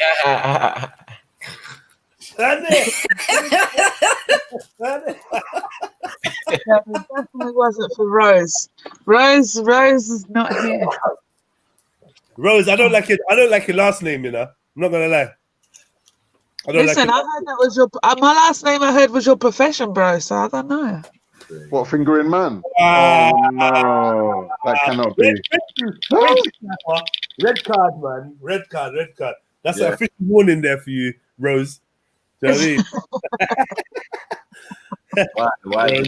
Why did you do it? Listen, I'm still sitting in my car. Who is that, Maku? He's like, it's got Roger's eyes, my tooth. Who is it? You know when you go too far, yeah? Bring it back. Stop. No, you're on some fuckery, man. Stop. Oh, man. I should have actually brought it out earlier when you was waffling. Are you not worried about this lockdown or not? You lot are like fucking psychos. So you know your country trying to fucking give you a curfew. I'm trying to get out of it still. What time's the curfew? Hit the road. Like, well, it's 10 for establishments. Do you know what I mean? Like, it's 10. But so everyone's got to be in their yard before 10. No. Pub close at 10. They're not telling us just yet we got to be in the yard, but they're shutting everything down. So there's going to be less reason to be out. Like literally, this is going to be open. And you know what it's like? It's winter. The roads are going to be empty at night, innit? But why are you complaining then? Just make sure you got your munchies and shit before 10 o'clock at night, innit? Right. Okay. Yeah, that's the attitude that I don't want to encourage. Now, let me tell you why. Because I fully hear what you're saying. Submissive. The reason why I don't want to encourage that is then we start getting used to being told. Like, there's going to be a time where they're like, do you know what? Just no one be out at 10 o'clock. The shops are closed anyway. Just don't be on road at 10. That's going to be a fucking issue. But what are you really doing at 10 o'clock at night anyway on road? Whatever I feel like doing. I'm free, innit? Thank you, Khan. Yo. You know what that's going to lead to, yeah? That's going to lead to, everyone's out on road, yeah? And then you just hear on the megaphone, everyone, get to your houses now. Yeah, please, okay. And then the whole world's clear. I'm sorry. Maybe it don't bother me because I'm used to being at home, innit? I'm used to being at home, so it's not gonna affect me. Like, cause I got kids. What am I doing at 10 o'clock at night? It's the man that has to hit the road. So think about the rest of society in it though, because I think we do that a lot. We're like, okay, well, I want to be cool in it, so it's not really bothering me. Like the police say, or whatever people say, oh, stop and search. What's the problem? If you got nothing to hide, what's the problem? It's not that though. It's your liberty. Your liberty is this invisible thing that's there that cushions you, that you enjoy your whole life and don't realize it's there. But once it's gone, then you realize that this thing was there. Yeah. Like you don't miss it till you lose it. Your limit. Yeah, you don't know what you got till it's gone. Yeah, your ability to say, do you know what? Fuck it. I'm putting me and the kids. We're gonna go for a midnight walk. Fuck it. Kids are not sleeping. They slept all day. We're gonna go for a midnight treasure hunt. You should be allowed to do that. Yeah, but it's not even safe to do that, though. There's who? Bro, I ain't going out at midnight with my kids. Like, are you mad? I saw that recently the other day, you know, 3 in the morning. What's the problem going out? So Jewish family with their kids, like 3 in the morning, 4 in the morning. And I thought that was a bit strange. Like, little pity them. Little kids. It was like, it was somebody. Let's not get back onto this. Becky, let's not get back onto this subject of seeing little kids at 12 o'clock. No. We've been down this route already. Pause. Yeah, we've been down this road already. But Khalid, tell us what you saw. Is that Khalid or Dayton? What did you see? Yo, what are you saying? No, it was about 2 in the morning. Yeah, good. 2 in the morning. The Somalis. The Somali brothers. And I saw a whole Jewish family like all rolling together, like the kids, and then there was a couple behind them. Them Jews are random, innit? They do mad shit, man. Is that Khalid or Day Done? Which Somali is that? That's my other cousin, innit? Don't you know They Done and Born Rich are my cousins, man. I've exposed this, man. From my mum's side. From my mum's side. They got mute for. They Done. They Done. Later on, we'll do the show about tribalism, innit? Yeah, will come through. All he wants to know. Yeah. Somali. What he asked was, do I have to speak Somali? So no, They Done. We got a trick. He comes with a new name, a new emoji. He's part of the plan. Anyway, on that note, I big up General Becca Empress, big up Don K, and after Rod, big up. Share, like, and subscribe, and hit the donation what time you coming on? Hit the donation. Yeah, what time? 8:30, my brother. You never said big up. Sick one. Love. Big up, Rose. I didn't see you. You were quiet. Like, Salaam alaikum, sister. Walaikum salam. Khalid, before you go, Khalid. Send my salams to Ahmed, yeah? I miss him, man. Yeah, man. I was listening to your show the other day. He was on there, innit? Yeah, he's on there. Yeah, Maverick is on there. I'm getting a lot of heat for bringing Maverick, but I love Maverick. Big up the show. Big up Maverick. Big up Khalid. Wait. Big up. I was trying to answer this question earlier. Yeah, Maverick. People still trying to hate on Maverick. Well, Maverick's come all with the a time, innit? And it's like, boy, you know what? For me, your religion's your religion, your nationality, your nationality. Like everyone's like, he's not one of. I'm like, bro, you can't strip the No. You know what we did? Because he's a Quranist. Yeah. Right. We made him a Quranist. Remember, he was. There's no such thing as a Quranist. Man's a Hadith rejector. Yeah, right. Okay, he's a Hadith rejector, whatever. But we made him like that. Do you get it? We showed he was on it before. He was on it from the beginning. You get me? That's why we can't tell him about Hadith because he's already read it. You get me? He was a vehement fighter for it in the beginning on Kalam's channel until we got hold of him in the cave. Jeez, you know what? Yeah, They Done. You hear what they're doing to Somalians? Let's leave. But yeah. No, but you know what I did? You know what I did? We made him. He went away. He said, "You know what? I'm Somali and African first." Yeah, that's what he did. That was the change. It's like he went Pan-African. That's all. That's about it. You get it? And Quranist. You know what I mean? But with the aid of me and Beefy, I heard it. I mean, like, yeah, we definitely had an influence in that. So that's extra hate as well. You know what I'm saying? Because the people who he's known to associate with are also pariah or whatever, according to this ummah. We don't care. Your ummah's rubbish, man. I'll tell you facts straight. Your ummah's rubbish. Yeah, it's rubbish. It's fake, man. They don't consider you part of the ummah anyway, man. They call you. Yeah, man. Ban them, man. We're chocolate Muslims. We're not. We're something else. They haven't seen Muslims like us.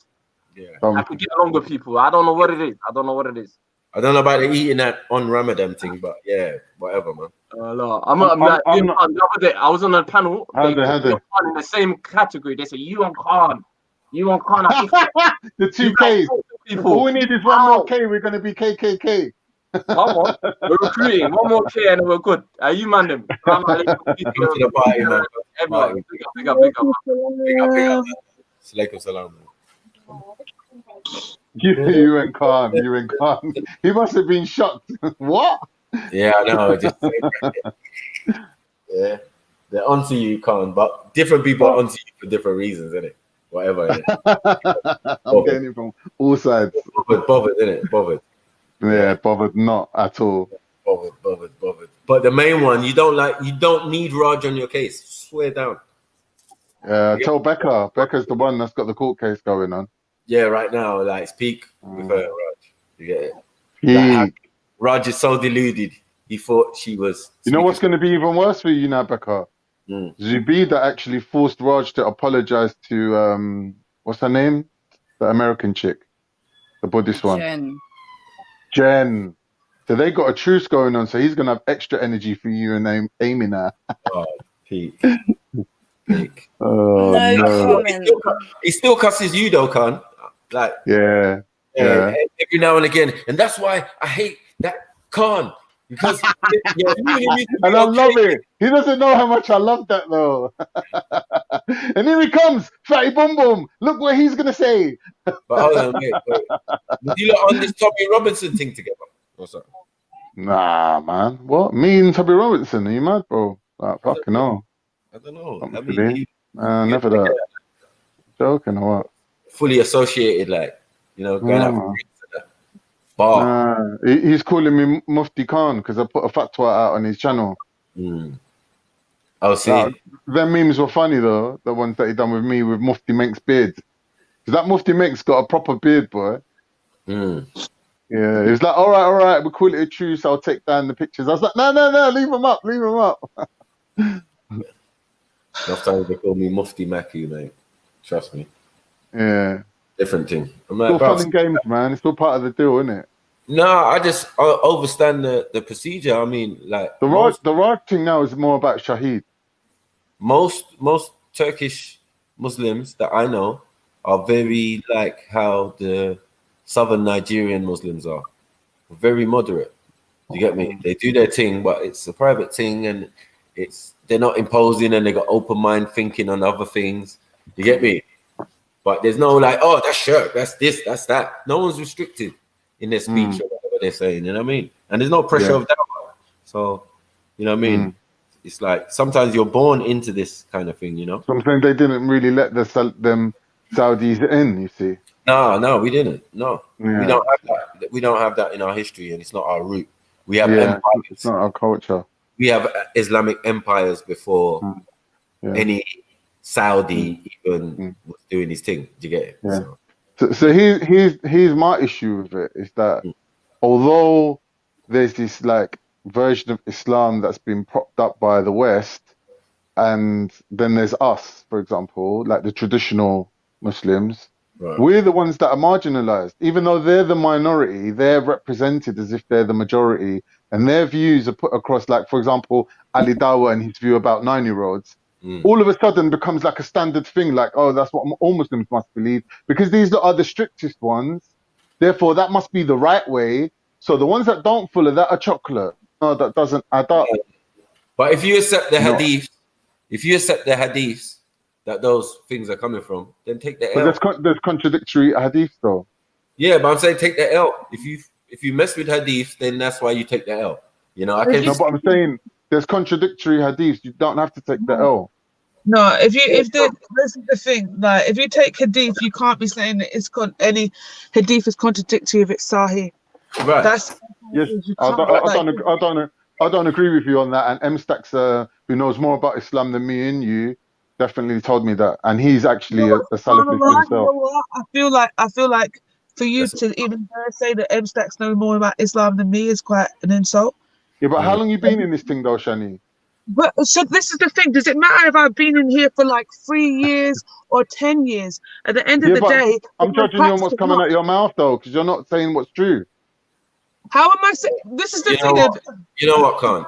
Sorry. You know what, Khan? You're offending me, and I'm going to tell you you're offending me, but I'm going to leave it here and not continue the conversation this way. Yeah. But what's worse, me offending you or you misquoting Islam? What's worse? What's worse? I'm saying if you're going to take hadith, to say anything that is Sahih is contradictory, then you're not taking hadith. You can't cherry pick the hadith the same way you can't go. You're wrong. You're wrong. Shall I tell you why? Shall I tell you why you're wrong? Do you want to know why? Do you want to know why? Because there is degrees of Sahih. It's not just Sahih and done. Yeah. Otherwise, there would be no contradiction. There's degrees. Hadith comes in sections. Yeah. There's Hadith al-Qudsi.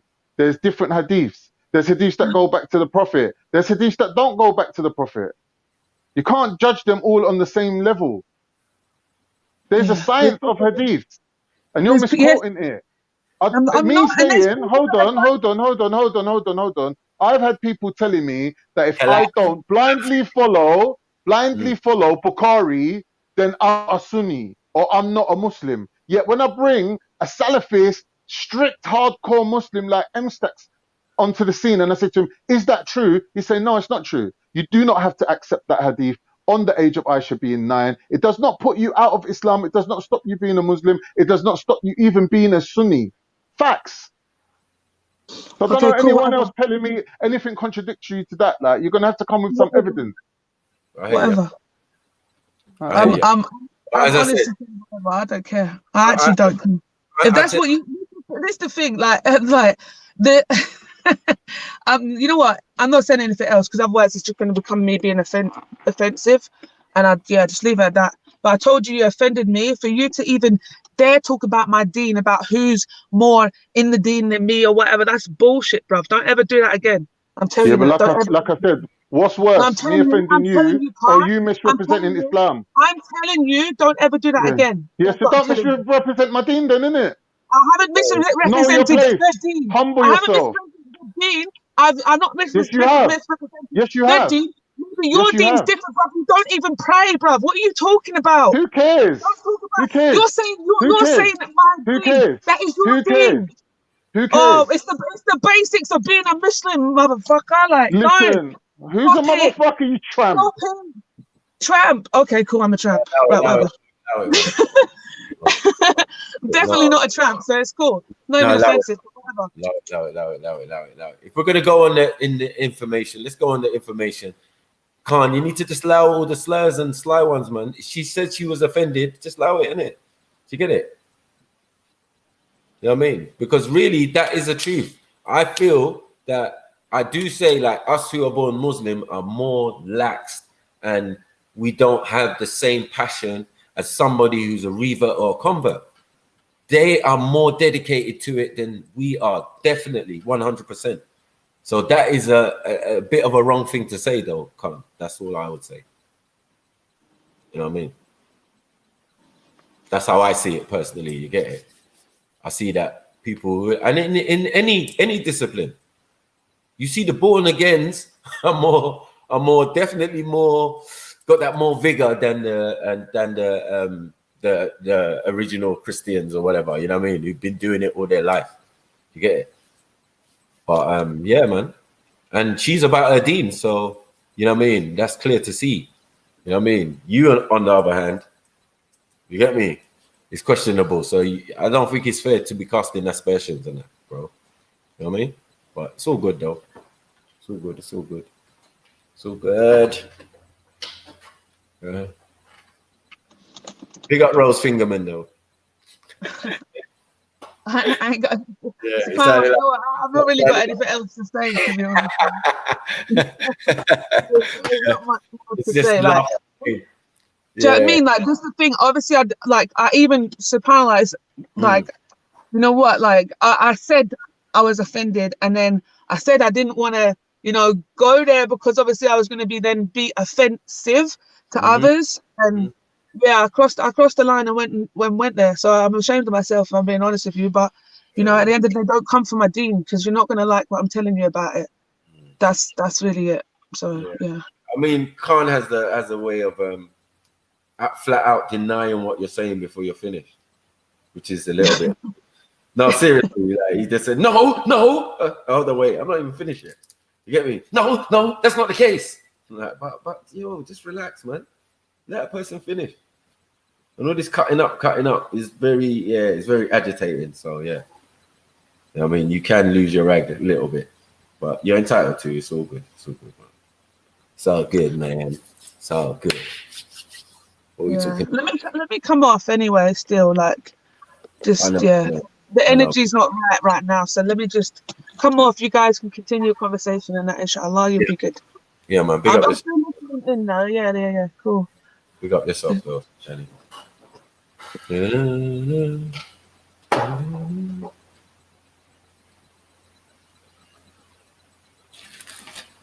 All I gotta say to you is, Khan. What's all that about, bro?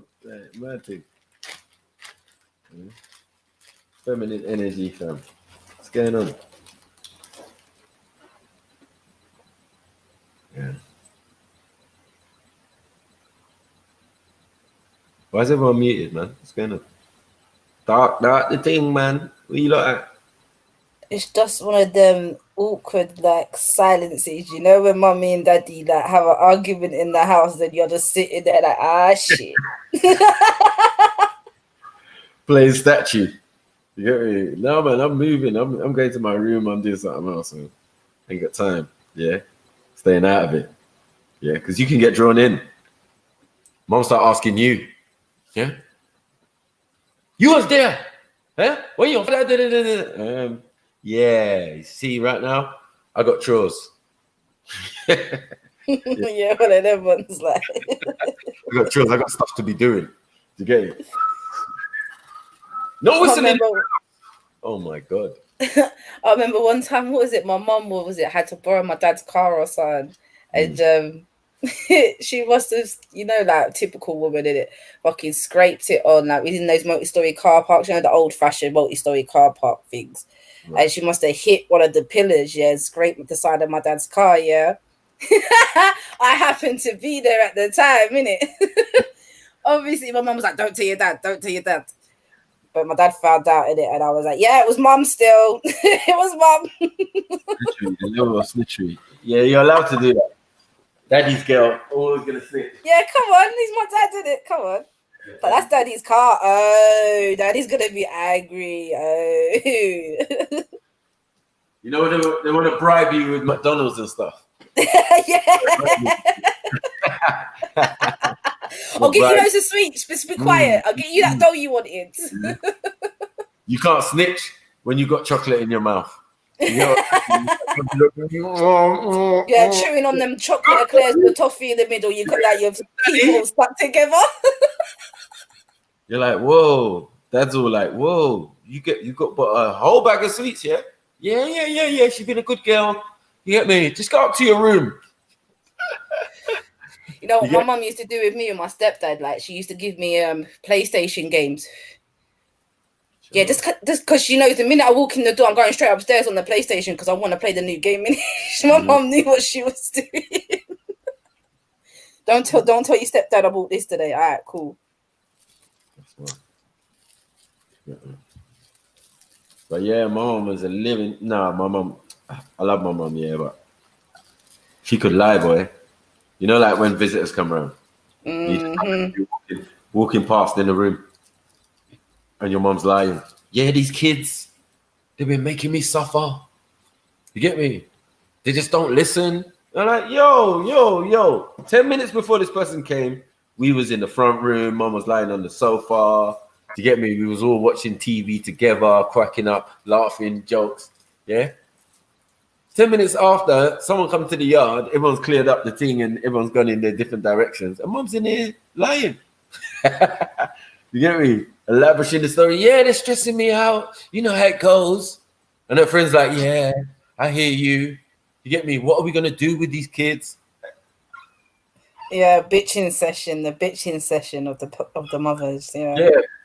The other one's got, you know when the other one's got genuine complaints? But your mom ain't making stuff up. You get me? You're just looking at her in shock.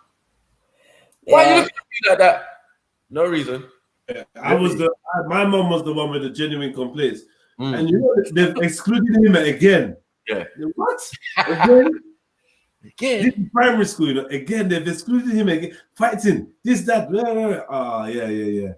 No, see, my mom used to try and hide my discrepancies, like from the other parents. How is Rebecca doing this? Oh no, she's doing really well. No, I wasn't. I was on fucking report. I had to report to the head teacher and shit. That's certain parents get the truth, innit? Certain parents get the truth. Certain parents, you're a model student, innit? Family members get told the truth, man. Yeah. Uncles and aunties and that. Yeah, and all your transgressions as well. You be looking around at your mom like, "Bro, you actually snitched. I thought that was a private thing." You get me? Yeah. But auntie and uncle's bringing it up. Like, yeah. I heard you got on your mom's nerves last week. Really? So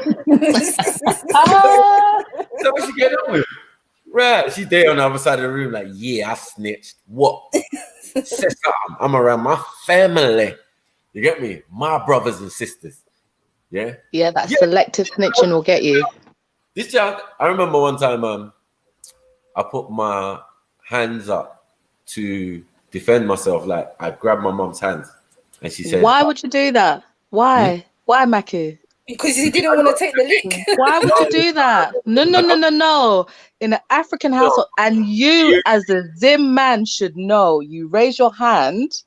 You know. You should have just taken your. You should have just held your box. That was the move, yeah. That was the move to show mum that look, I'm a big man now. Like, yeah, when I was young, free reign. You can clap me, you can do whatever.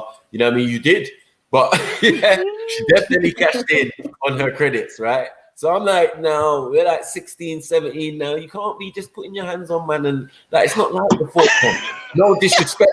Do you get it? No disrespect. This is the difference. Like, go on, let me let you finish. It was like. So I grabbed mum and it's just like, mum, allow it, man. Like, you don't need to do this anymore. I hear what you're saying. Blah blah blah. You're trying to fight me. Oh. Listen, me and Maki probably share like a tribal ancestor in it. But let me show you the difference between upbringings, male and female. Yeah. Yes, my mother was selective about who she snitched to.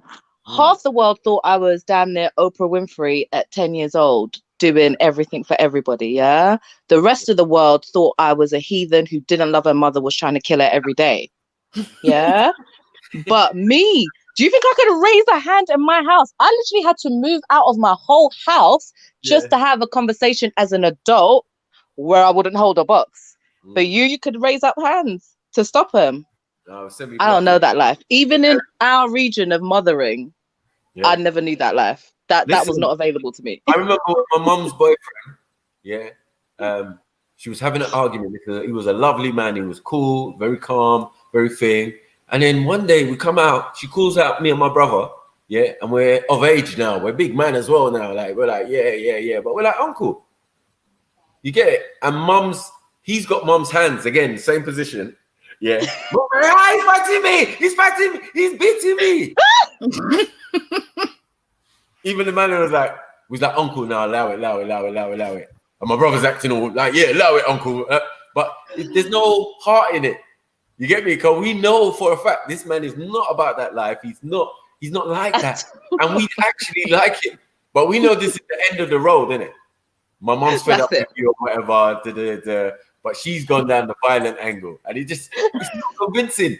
You know when you're just looking at your mom on the floor, like, what? Why did you drop on the floor, mom? Oh my God. Beat him. I thought it was just mine. Mummy, no. Stop it. Get up. You want to do that in front of my son. Oh, yeah. Oh, no. There was another scenario where my mum just dropped on the floor on her own estate, yeah, after something happened on there. And we came down. It was just my mum, fam. Thank you for showing me I'm not alone. Wait, my brother and sister are dealing with the people on their estate and my friends and that, right? I've gone to parents' doors, innit? So I've knocked on these people's door. Yeah, and I said, yeah, excuse me, you see that woman out there? That's my mum, and blah, blah, blah. And when we come from North London, she's like the mother of all the children. So these are some of her grown-ass children.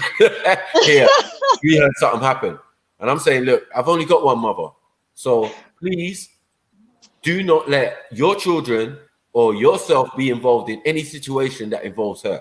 Do you get it? Please. My mom comes along. You saw it. You saw what happened. Kill me now. Blue. Oh my God. Is she on the floor? Mom, what are you doing? Kill me. Get up. Oh, bro. What's going on? Rolling around, like, kill me if you want to kill me. Like, oh my God. Yeah, sorry, 1 minute. Yeah, let me just deal with this. Like, Mom, what are you doing? You get me? Like, yeah. Yes, I did. You had energy for me. They was like, no, we just came back from holiday. I was shocked. Taking stuff out the boot because they just came back and we just saw them come in there. So I just went and knocked on the door and you were taking shopping out. You know what I mean? But my mom, she done the same thing you're saying. Drop on the floor. Oh man, is that what we're doing? I remember when my daughter was young, she used to do that stuff. That's what they're doing, fam. That is what they're doing. Yeah. That's why you just have to hold your out and go. Otherwise, it's a whole next mix-up. It's You're gonna have to semi-Nollywood. kick down the next man and the next man. It's too much. You know what it is? It's semi-Nollywood. I don't know if it's the watching of it or the thinging, but it's definitely real. It's like, yo, that looks like some Nollywood stuff. Yeah.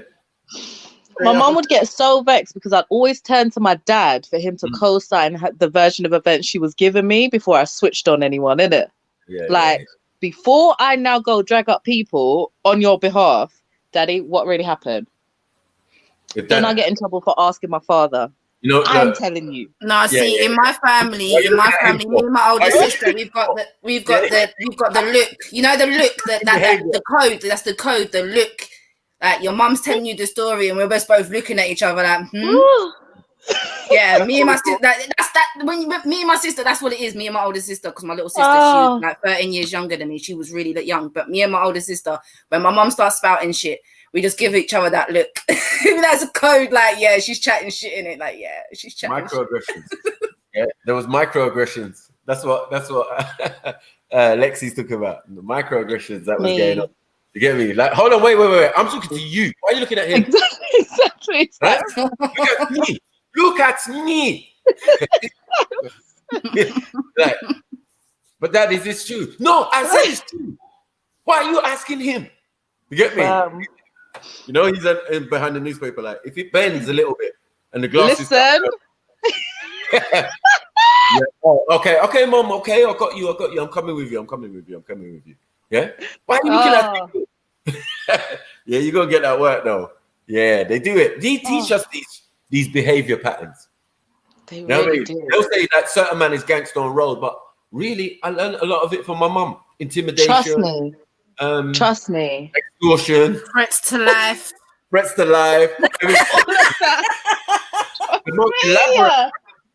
The most elaborate threats came from my Trust me. Elaborate threats. Like, yeah. Here's the phone. Yeah. Before they come, yeah. Did you get given the phone to call Childline too? Yeah. Oh, she gave you the phone and started dialing the number. I wasn't even that. My younger brother is that generation of talking about. I'm gonna call social services. Oh, I never ever said I was going to call them.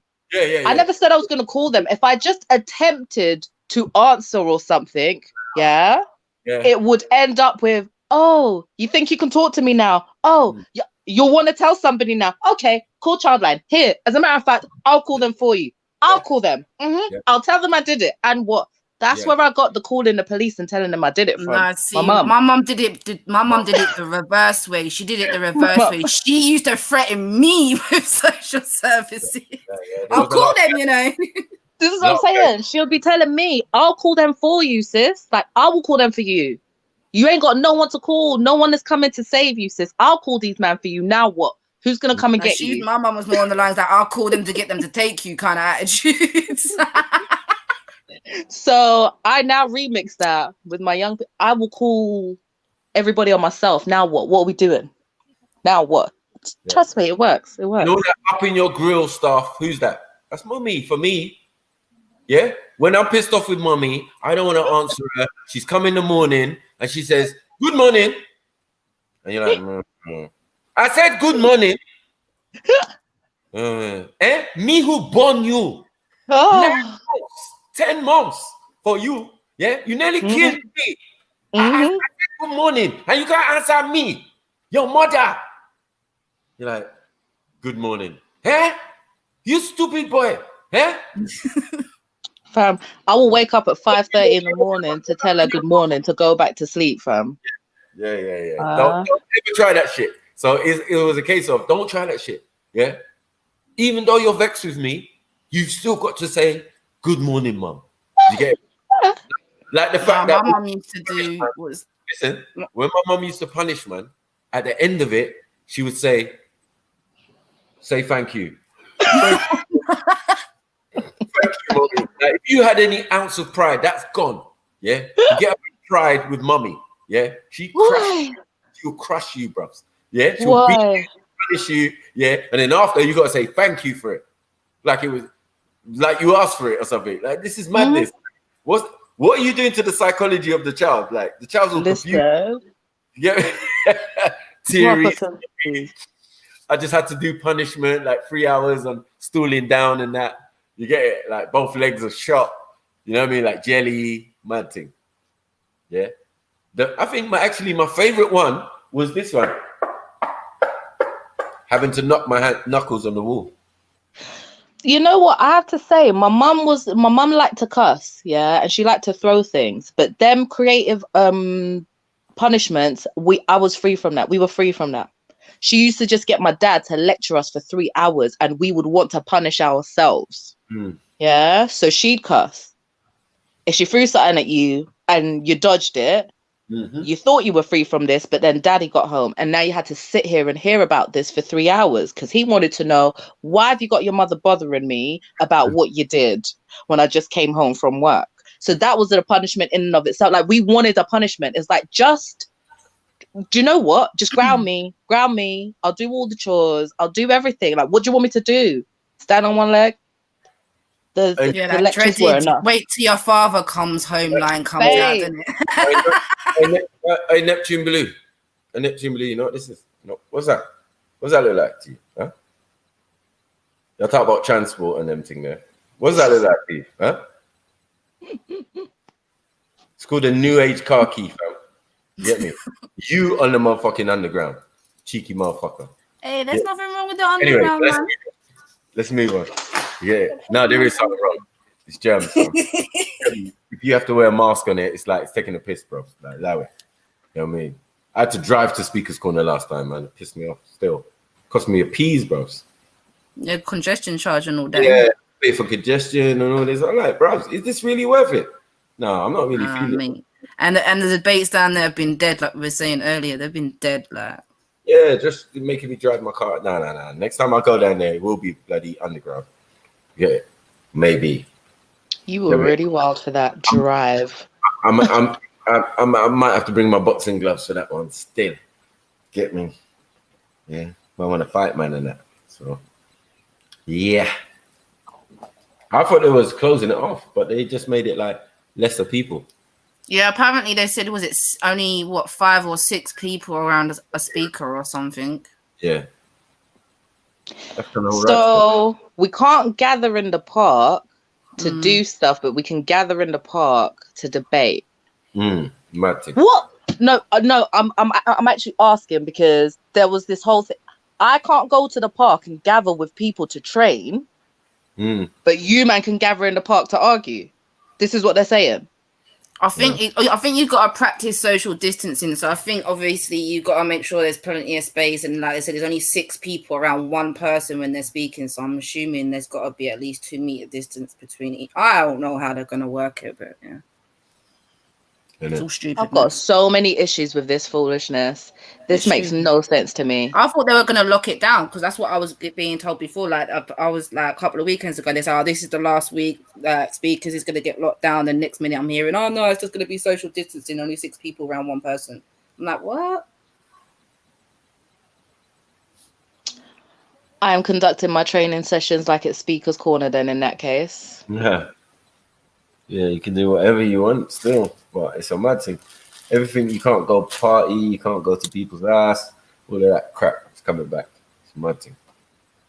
You know what I mean? Second lockdown imminent. Yeah, but you're sending people to school and college still. This is what I keep. This is the problem that I'm really having. Yeah, all the young people will be like, "But why am I going college, fam? There's more than 6 people over there." Do you know how hard it is to try and convince young people that you're trying to get back into education, that they must go to college when Boris is chatting this faff about rules of 6 and shit? Like, what do you want me to tell them? What do you want me to tell them? How does this make sense? They're doing is like local. They'll talk about they doing local lockdowns. So I think they're leaving it down to the boroughs, like different boroughs. In my area, I've recently got a letter from my school. I think it was last week sometime. Basically informing us about setting up e-learning and whatever, just in case a second lockdown is enforced. So they're preparing. So it may look like either the borough's going to do a lockdown or it's going to be a national one again. Either so they're trying to prepare. I want them to pick a struggle. They need to pick a side and stick to it, innit? Pick a side. Well, Either I you heard. go on.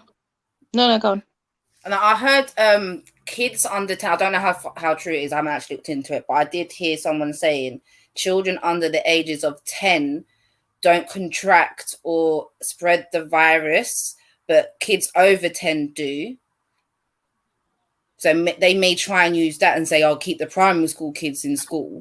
No, but this is the problem. Anybody who knows anything about immunity, and just humans in general know that kids, it's not that they don't catch it. They're less susceptible to it because their immune system is on crack. Their immune system's still in the chamber, like that Dragon Ball Z chamber. Their immune system's still in there. Our immune system's outside in the world. So everything they catch, they mutate that shit, grow the immunity to it and pass it on. So it's not that they're not catching it. They're the ones who are out here powering up the shits in the chamber, and then they're free from it. And then they go slap it on us. So this is what I'm saying, like, they need to pick a struggle, because which one is it? Either the kids don't catch it at all and they're special and we can use them to form some kind of herd immunity by surrounding ourselves with children and letting us go outside, spend time with the kids or whatever it is, or in actual fact, they're just more immune to it than we are. So they catch it, keep it pushing, because their system is working at such a level that ours isn't. Yeah. So you have to pick a struggle. It can't be both. It can't be both. Is it like your immune system as your child is quite strong regardless, I think. I think as you get older, your immune system gets weaker. So it's a given that the elderly and all that are catching it and that and whatever. Do you know what I'm saying? So it makes sense why the children ain't getting it. But like you said, they need to pick a struggle. Either we all go lockdown again or like whatever it is, they need to just do whatever. Because I don't understand how you're letting these kids who mutate the shits to a level that we can't defend ourselves from. Why are you letting them run around licking on each other and stuff? Have you seen kids back at school, babe? Because my two are back at school. They've got with my school, they've got this thing in place called a bubble system. So that bubble system don't work. Not horribly, but that bubble system don't work. Because I've been in and out of schools, and what kids are doing is they get put in their bubbles. If they're, you have teaching assistants, Senkos, different additional staff, The problem with children is that they form their bonds and that they form relationships with people and they work better with certain people. They split kids into these bubbles. Not every adult can access every bubble. So what you have are kids working brain on people, asking to go to the toilet, running over to that person, jumping on them, licking them, asking people to go get a pen, acting up. So they get put out of the class, and whilst they're in the corridor, they take 2 minutes, run into the next classroom, jump on their person. Like, kids aren't stupid. They want what they want. They want their relationships. They want their interactions with people. At playtime, that whole bubble system, gone. They've got this fallacy that kids are keeping in their little area, like us lot do in the gym or when we go to places. Unless there's an appropriate amount of adults to keep an eye on them, those kids ain't staying in their areas, sis. They're not staying in them. They're not staying in them bubbles. And it's the kids, because they don't understand why I'm back at school. Yeah. I'm out here in the world. It's okay to be out here, but I can't go over there and just hug them in the leg or bump fists, because some of them have been conditioned to stop like hugging their friends like they used to, but they still run on over there, hella excited. Oh my god, hello, I miss you. They done spat in your face 16,000 droplets, even without the hug. So what are we doing? Are we letting them out into the world to mutate this and then bring it all back home to us? Because who can resist children? Yeah. So either it's a national lockdown or nothing. This is why I don't believe the bullshit. This is why. Because you wouldn't be risking the children like this. And plus, all you police and social services are acting very lax. This rule of 6 doesn't seem to count when you're going to drag up a 13-year-old girl from her house. So I'm going by you all's behavior. I'm mimicking the police and social services behavior because I refuse to believe they would risk vulnerable groups and children like that if it was really the thing. If it was really that. You're just trying to control people. But that's just me. Rant over. No, I agree with you. I've been saying from the get-go, it's all like population control and whatever. Do you know what I'm saying? Like, I've been saying it from the get-go. Like, it's mad because yeah, it's just cold, boy. People die of the common cold and flu every bloody year. It's not a bloody pandemic when it happens. Do you know that there are like 4 more emerging diseases we're due to get slapped by? There's one in China right now doing the rounds, because this is the thing, like, I don't get as afraid of things because I had no immune system and I'm still alive. So I'm like, everybody calm down, be easy. It's really not that deep. It's not to say that there aren't these new diseases. It's not to say that people aren't getting them, but exactly like you said, it's not a pandemic because lots of people are getting a new disease. Like every year, as we live and breathe, humans get immune to different things. Humans get allergies to different things. That spreads around. It weakens systems. There are whole knock-on effects. So every decade or 2 decades, you will get an emergence of new issues or new, I don't want to say like full-on diseases, but there are certain things that cause issues like that they don't even name yet if it doesn't cause enough of an issue to people. Does that make sense? So like with STDs and things, people run around having so much sex that they actually invent new STDs from slapping themselves about so much. But until that STD affects a number of people, they won't even bother to give it a name. They'll just give it a code number and give you a generic treatment for it. Like, okay, you've had a reaction to XYZ is what they'll tell you. Take these antibiotics, go home. Because they don't want to tell you, you've got a disease, but it's not serious enough for us to name it, but take this. So they'll just be like, oh, you may have had a reaction to somebody's sperm or blah, blah, blah. Take these antibiotics. It's the same with the general population. Every so often, people will start to suffer from something, but until it's serious enough, they won't even give it a name. That's normal. We don't scare the population and now start doing up curfew, lockdowns, and all this stupidness. It's really wild. It's really wild. But yeah, there's 4 more we're due. We're going to be just trying to demonstrate their power, aren't they? Really and truly. Like, let's see how far we can push it, how far we control the, because they know they've got us under a rock. Do you know what I'm saying? Most definitely. But if the whole swaths, like so much of the world survived the bubonic plague with less technology, less social distancing, everybody be easy and use your head.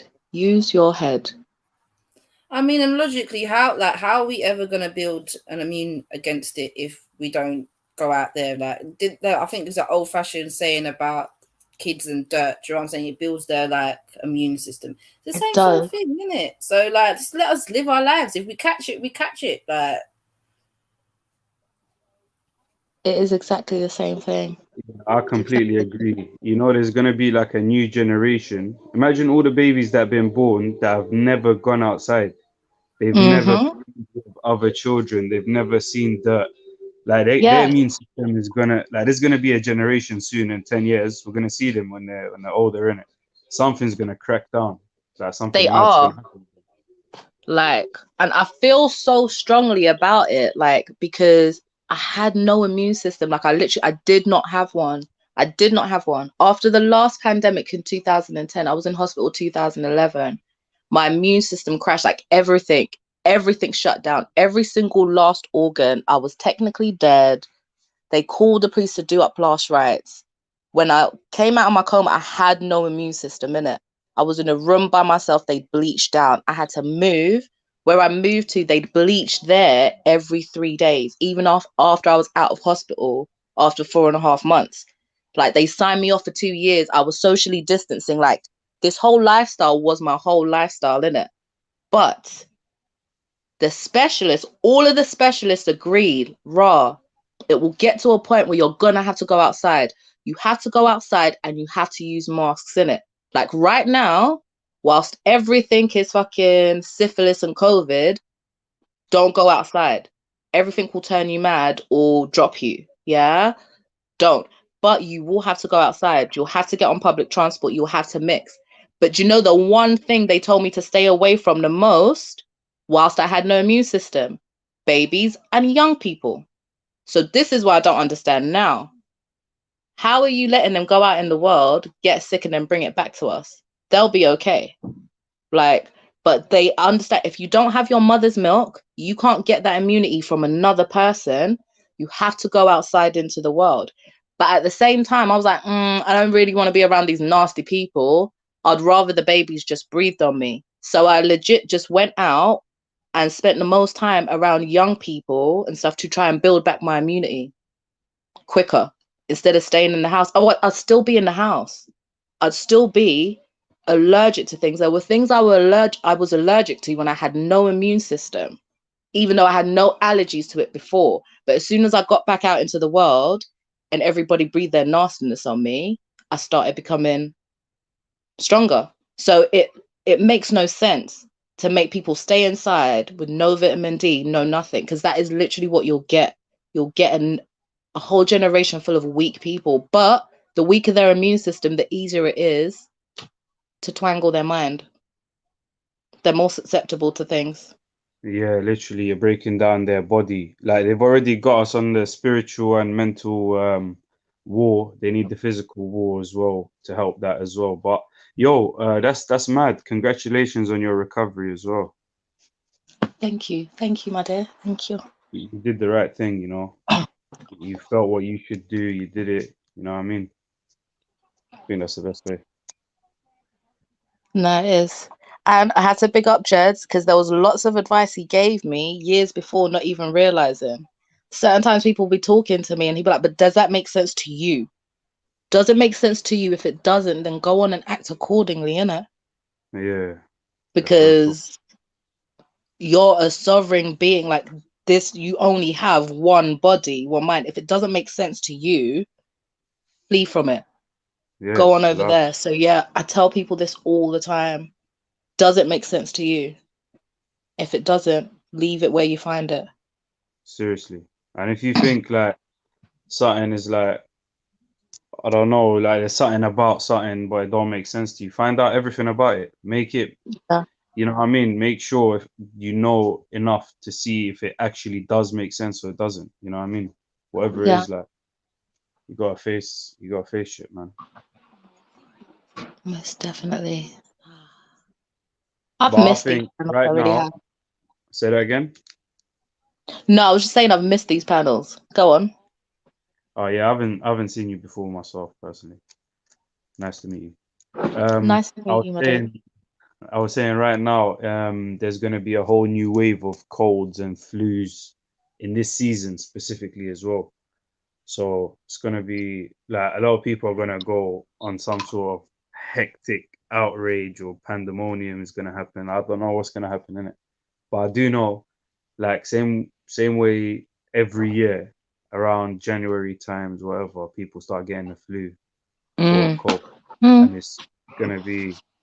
Everyone's gonna think everyone got COVID. It's mad, and they're gonna go to hospital, and they're who knows what they're gonna do to them, man.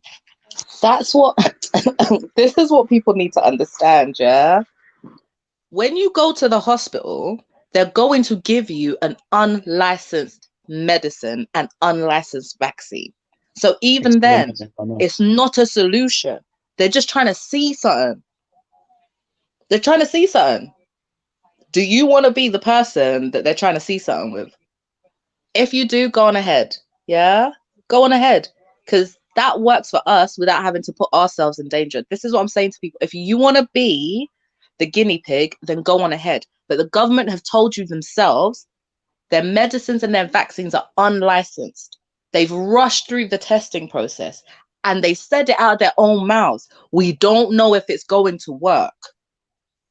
So go on ahead if you want to be the ones they guinea pig. Go on. Because I don't understand how people can tell you out of their mouths it's unlicensed, it's not tested properly, and it probably won't work. But yet you're still rushing. You're still rushing to agree with them because you're scared of seasonal flu. What? Okay. Okay. Crazy. But they got a lot of people, how do you call it, hooked, if you want to put it that way, or puppeteered. So the same people that you're trying to tell this to, the other people who don't know, who need to know, are the same people who are going to be like, no, they the one who told us about it, they're the one who's going to cure us from it, whatever. You know what I mean? Like, it's hard because the same people you're trying to help are the same people that's going to fight you against the help you're trying to give. It's mad. It's mad. I just started with my parents first, made sure they understood. But like, I'm lucky because they watched me with no immune system and I can outlift every one of my siblings. They're like, okay, maybe she's not crazy. There you go. We're Yeah, gonna my try it parents. your way. Do you see what I Yeah. mean? So it's okay for them, but yeah, other people out here scared, and it hurts my soul because I'll be out here and I'm looking at like aunties and uncles in the communities, and they're scared. They're scared to even talk to people that they would talk to before. Like, it's really just about breaking down and separating communities and control, I really believe, because this isn't the way to go about it if you were really scared about people's health. Imagine the power. Imagine the level of brainwash. Like, yeah, the same person you just yesterday you go, yo, hello, hug them, yo, he's here. yeah, Like, yeah. today it's like, oh, yo, stay away from me. Literally that. What just happened? Someone said one word, literally hypnosis. Someone tells you, okay, when I tell you the word blue, you're gonna act like a chicken. Blue. You start acting like a chicken. Literally, it's literally that. Yo, this word, yeah, COVID. Everyone stay. Nah, yo, happened to everyone. No, I can't see you. Can't chat to you. Can't this. Can't that.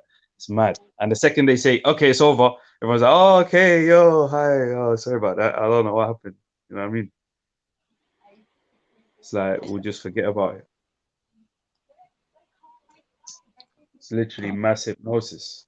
Literally, like I don't know how much, like how I don't know what you want to see to be convinced that this is mass hypnosis, right in front of all of us. Yeah. You know what I mean? Hidden in plain sight. But I'm happy that there are groups of young people who are thinking for themselves in it. Because like I was saying, like all the young people that I have to deal with and stuff.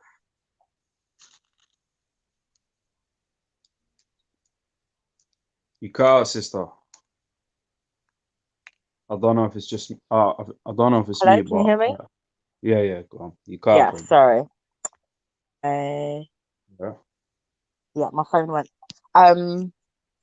There are groups of young people who are actually questioning the status quo and just using simple logic.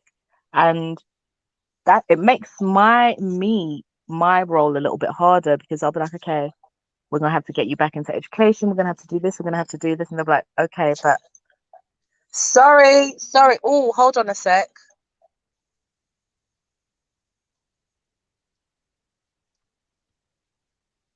Sorry, I'm having issues with this. Give me 2 seconds. Let me try and sort this out. All right, cool.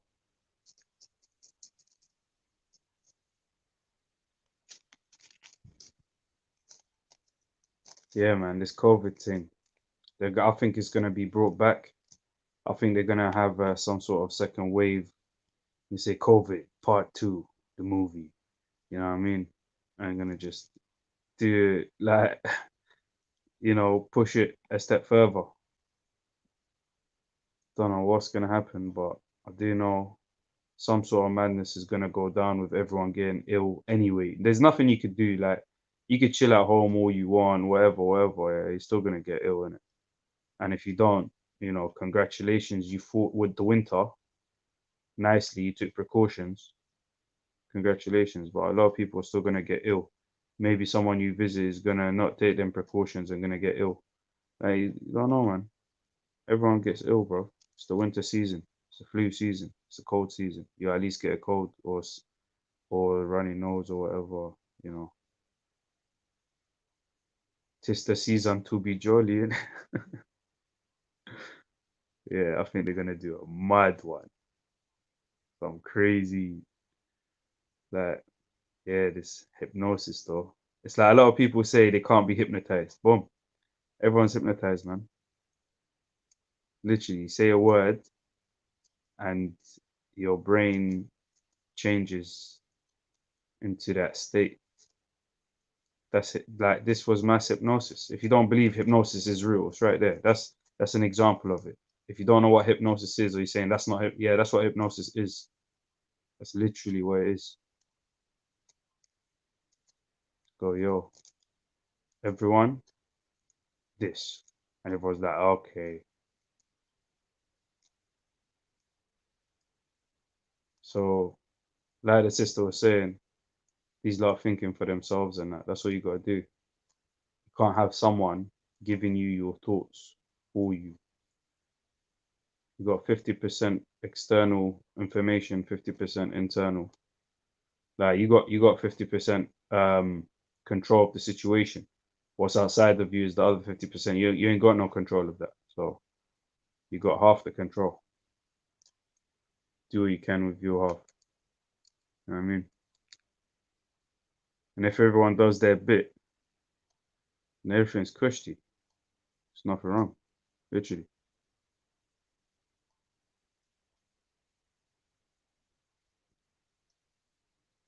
COVID-19. Please, if anyone, I'm going to check the comments actually. If anyone actually knows someone who's had COVID-19, not coronavirus, COVID-19, let me know, because I don't know.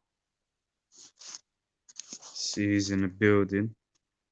Is it 1984? Saying she got jabbed in school. She was given no consent form. Start homeschooling ASAP.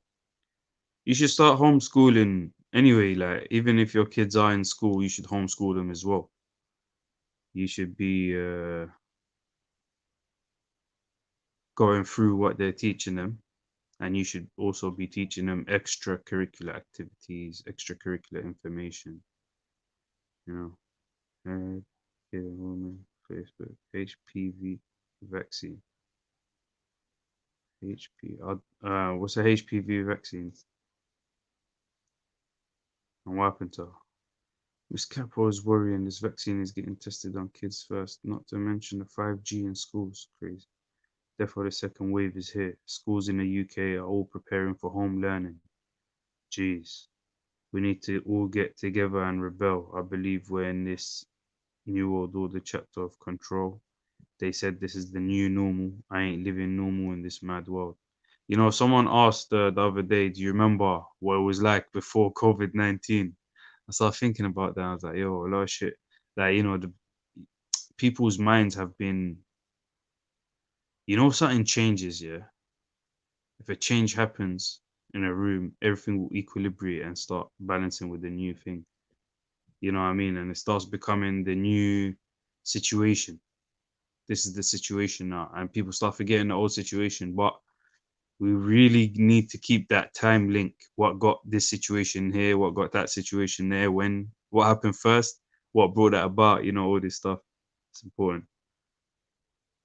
Very worrying. Because there's no manual on pretending, let alone how to deal with something like that. Everyone needs to do major research and understand how to go around these demonic government. You know, the funny thing is, I personally believe everyone knows exactly how to deal with these situations. It's a built-in mechanism. We're all wired physically the same, basically. And we basically all know what to do, innit? Everyone's like, yeah, I know. You get me? How to get together and be able to discuss these things, and finding serious people, and having a clear goal and understanding. And then, like I said, link time. What happened first, second, third? So what's going to happen after that? These chess moves have been studied and played throughout the times, and analyzed and assessed, and like new moves have been found. Like, yo, this variation leads to more better outcomes for white or for black or whatever. You know what I mean? All this stuff, like, there needs to be someone. The other side of the chessboard doesn't know how to play chess. You know what I mean? Or something like that. There's like 5 people playing, whatever. You need unity, man. There is unity in how to deal with this, whatever you lot are talking about, yeah. But there's a clear goal. They know what they want to do in it. You know what I mean? So on the other side, there needs to be the clear enemy, so you can see the clear allies, and you need to be clear about the goal, man. I have to go around. The HPV is just as bad. All I know is if I ever have children, my kids will be homeschooled, 5G or not, jabs or not. For real. Public school or not, I would add. I'm coming back, family. Just changing devices. People on the video call. Oh, I see. Yeah, cool, man. All evil people should try to change your life. Well, all evil people, you should try to change your life. Unless you're a devil, go suck your mother. For real. Amen to that. God bless. Actually, maybe their mums are not as bad. I remember when I was in school, they tried to give me a jab to prevent me from getting sexual disease. I refused and excused myself from school and told my mum she backed me. I ain't being hanky-panky. You done now. Thank you. May the Most High guide you in every situation you are placed in. Bless you, my dear. Amen to all of you as well. Yeah, what you lot saying, man? No, come. Wait, let me see if there's... No, there's no one in the back. Jeez. Yo, I'm back.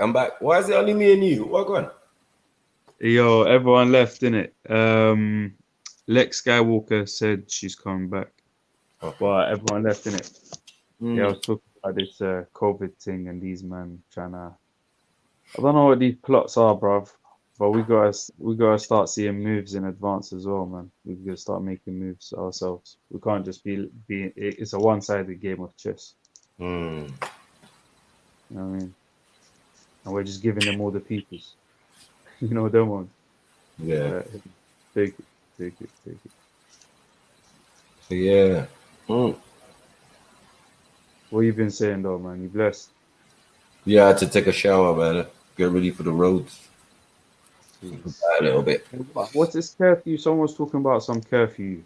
Is there like a curfew or something? Yeah, no, it's not really a curfew. It's just a curfew for business. But then what comes next, obviously, is a curfew for people. So yeah, it's a progression before they start thing. PS2K20.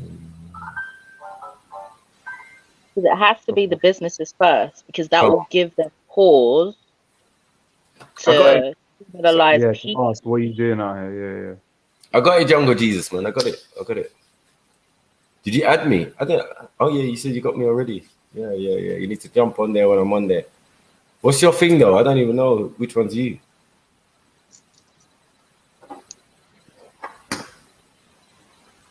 Yeah. But yeah, this COVID-19, bro. Yeah, it's gonna have us all in the house playing 2K21 or whatever. What do you think about the snitching endeavor that the government's trying to? This is really not going to work. This is really not going to work at all. Basically, because apparently they're trying to employ X amount of people, like the COVID marshals, to make sure like everyone's staying separate, minding their business. Yeah. Adhering to all the rules. But the problem is they wanted to try and pay them 30K. And their remit would basically be to tell people off for not following the rules, and if they weren't following the rules, call the police. So that's not really going to work because there's no money to buy PPE. So how are we going to pay people 30 grand to snitch on each other, to be snitching on folks? Yeah, exactly. So they want the wider public to be calling in if they see their neighbors gathering too hard or whatever else it is. Listen. There are snakes out there though that are on it. Yeah, I'm on it. I'm not on it. How much are they paying? 30K. No, the 30K, that's to the marshals that are actually employed. The public is just trying to get them to do it through, you know, I don't know, some misplaced sense of loyalty to I don't know what. So like just volunteering. Yeah. Like neighborhood watch, but for COVID. So what's the 30K for?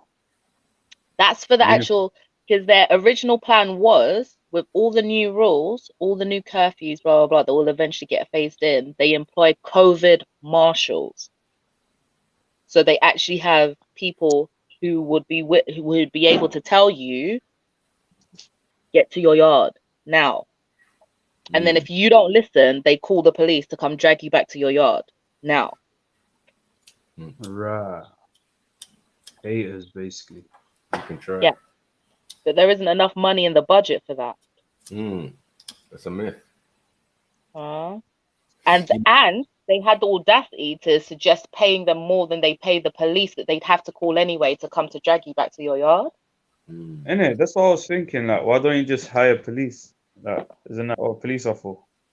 If these guys, like, imagine you're calling these guys who are guys to call the police. I'll be the laziest COVID marshal you ever Babe, seen.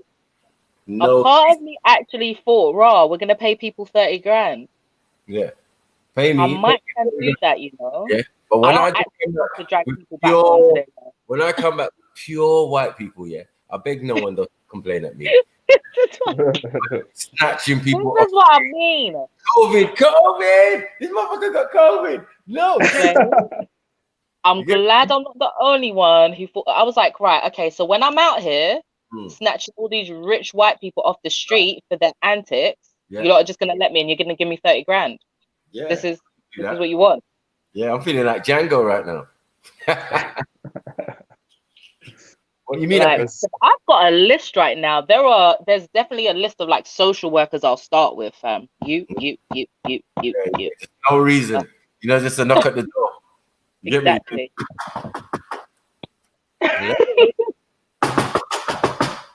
Open up the COVID police. I said COVID. Oh my god. Kick up the door. Just boof. Yeah. Oh my god, it's you, Lexi.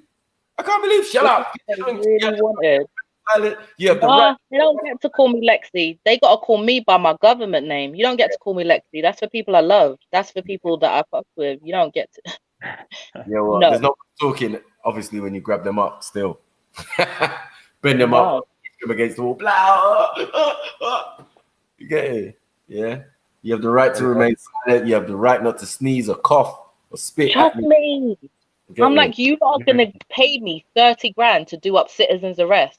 This is what you're saying to me. All right, this might backfire, but yeah. So your new name is Specimen B5312. Excessive force. Like, yeah, use excessive force. I'm like, yeah, I'm down. Ain't just gonna be no ethnics getting no benefit, nothing. We the ones who's liable to catch COVID, right? So who's got COVID? Y'all. So I'm on to you. Yeah. Just be walking around town on some COVID thing, middle of the afternoon, just grabbing people. Could you imagine? Yeah, you got COVID, definitely. Suspicion. You get me? Yeah. Feds are gonna be busy when I'm on patrol. They're just pissed. So busy. Yeah. But this is Lord such and such. I don't care. He got the COVIDs. He tried to say he was above the law. He dissed you, man. Take him away. Yeah, martial law is upon us. It really will be, because for me, I personally thought that them introducing these COVID marshals was just their way of introducing marshal into the vocabulary of people. Words, yeah. There's a marshal. That's a marshal. That's how it starts. You know, I ain't really gonna pay people 30 grand to be snitching. You're not, but you want to sell this story so people just get desensitized to the idea of marshal anything. And you just created, and it's validated. You just created a new job. Yeah. Mad. Since bare people lost their job. Do you get what I'm saying? You're furloughed, and then after furlough, just let go. You get it? There's bare people itching to do something. Probably gonna be some banking pay for you, man, perks and everything. Yeah, part-time job. You get me? Man's working from home and being a Fed. Like, oh man, like, COVID. Everyone marshal. works for the government now. Yeah, COVID marshal just looking out the window. I already know who on my road is gonna be problematic. I already know. Listen. I've been knowing, but it's fine. Everybody else. Well, where I'm living, I got snitches for free, boy. Them Yeah, nothing. they will try and snitch for free. Nothing. You get me? See, But yeah, see COVID community support. Do they get paid? Huh? Community support. Yeah. What about those them actual legal snitches that are already about? Like, what they called? They got neighborhood watch, for example. Informants, do you mean? Neighborhood watch. Neighborhood watch don't get paid. They do it for the love of snitching. Yeah. Informants don't get paid. They do it to stay free. But like PCOS officers, not all of them are paid, you know. Those police community support officers. Some of them man do it for free as well, and just because they want to. They don't get paid. No brothers ever did it. I know a couple of brothers who was on it. I was like, how much you getting? It was like, 24 bags. Yeah, I was like, raw, that's almost the same as the Fed, actual Fed. Yeah, some of them get paid, but not all of them get paid. No, but then what they did, they switched it that if you was a community officer, you could become a Fed when they ran a little short. I was like, it's like nah. a rank up kind of That's thing. why they're so small now. They're all different heights, shapes, and sizes. Yeah. Man, you never done basic training, man. Stop it, man. Stop it. They didn't do basic training. You can How tell you go up with a bigger belly, man. You get me? Talking crud. You know what I mean? Like your utility belt's well low. Oh exactly. no, you're a midget. Oh man. And that's the worst part of it. There is a hierarchy in it. You can tell the ones that converted from being a PCOS, whatever, that one, because the regular ones treat them like cunts. Excuse my language. Yeah, they treat them like a tool on their utility belt. Yeah. And it's actually a shame to see. And I have to ask them, is this why you joined the force? This is why you joined the force, to be taken for an idiot by your own colleague. Wow. I'm like, yeah, you got that traffic look. Why you got that traffic look? That community support officer look. You get me? Like you're a fully fledged officer now, yeah? Yeah, you couldn't find a shirt your size now. Mad. Yeah, these people are abusers, man. Gotta sort it out. They get on my nerves most though. Those PCOs, whatever you want to call them. They actually get on my nerves the most. Because they're the ones that will go into schools and be dragging kids out thinking they're actually doing something. Yeah. Because they love to station them at schools, community centers, and all those kinds of things. And they over egg the pudding because they really want to be accepted by the rest of the regular members of the force. So now they start coming down like a ton of bricks over stupidness. Yeah. Yeah. Because they want to be in that gang. Beggy idiots. Yeah. Then, man. But it's okay. You just have to remind all of them that they're your resource in life. Mm-hmm.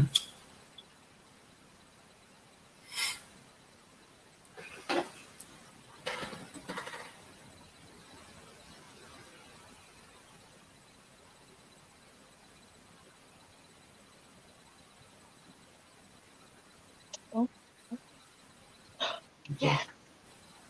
Good. Yes. Excuse me. Excuse me. I need to make a quick phone call. I need to congratulate one of my young people about some good news. Go on. At university. I will be back. Mm. I'm just muting. Yeah.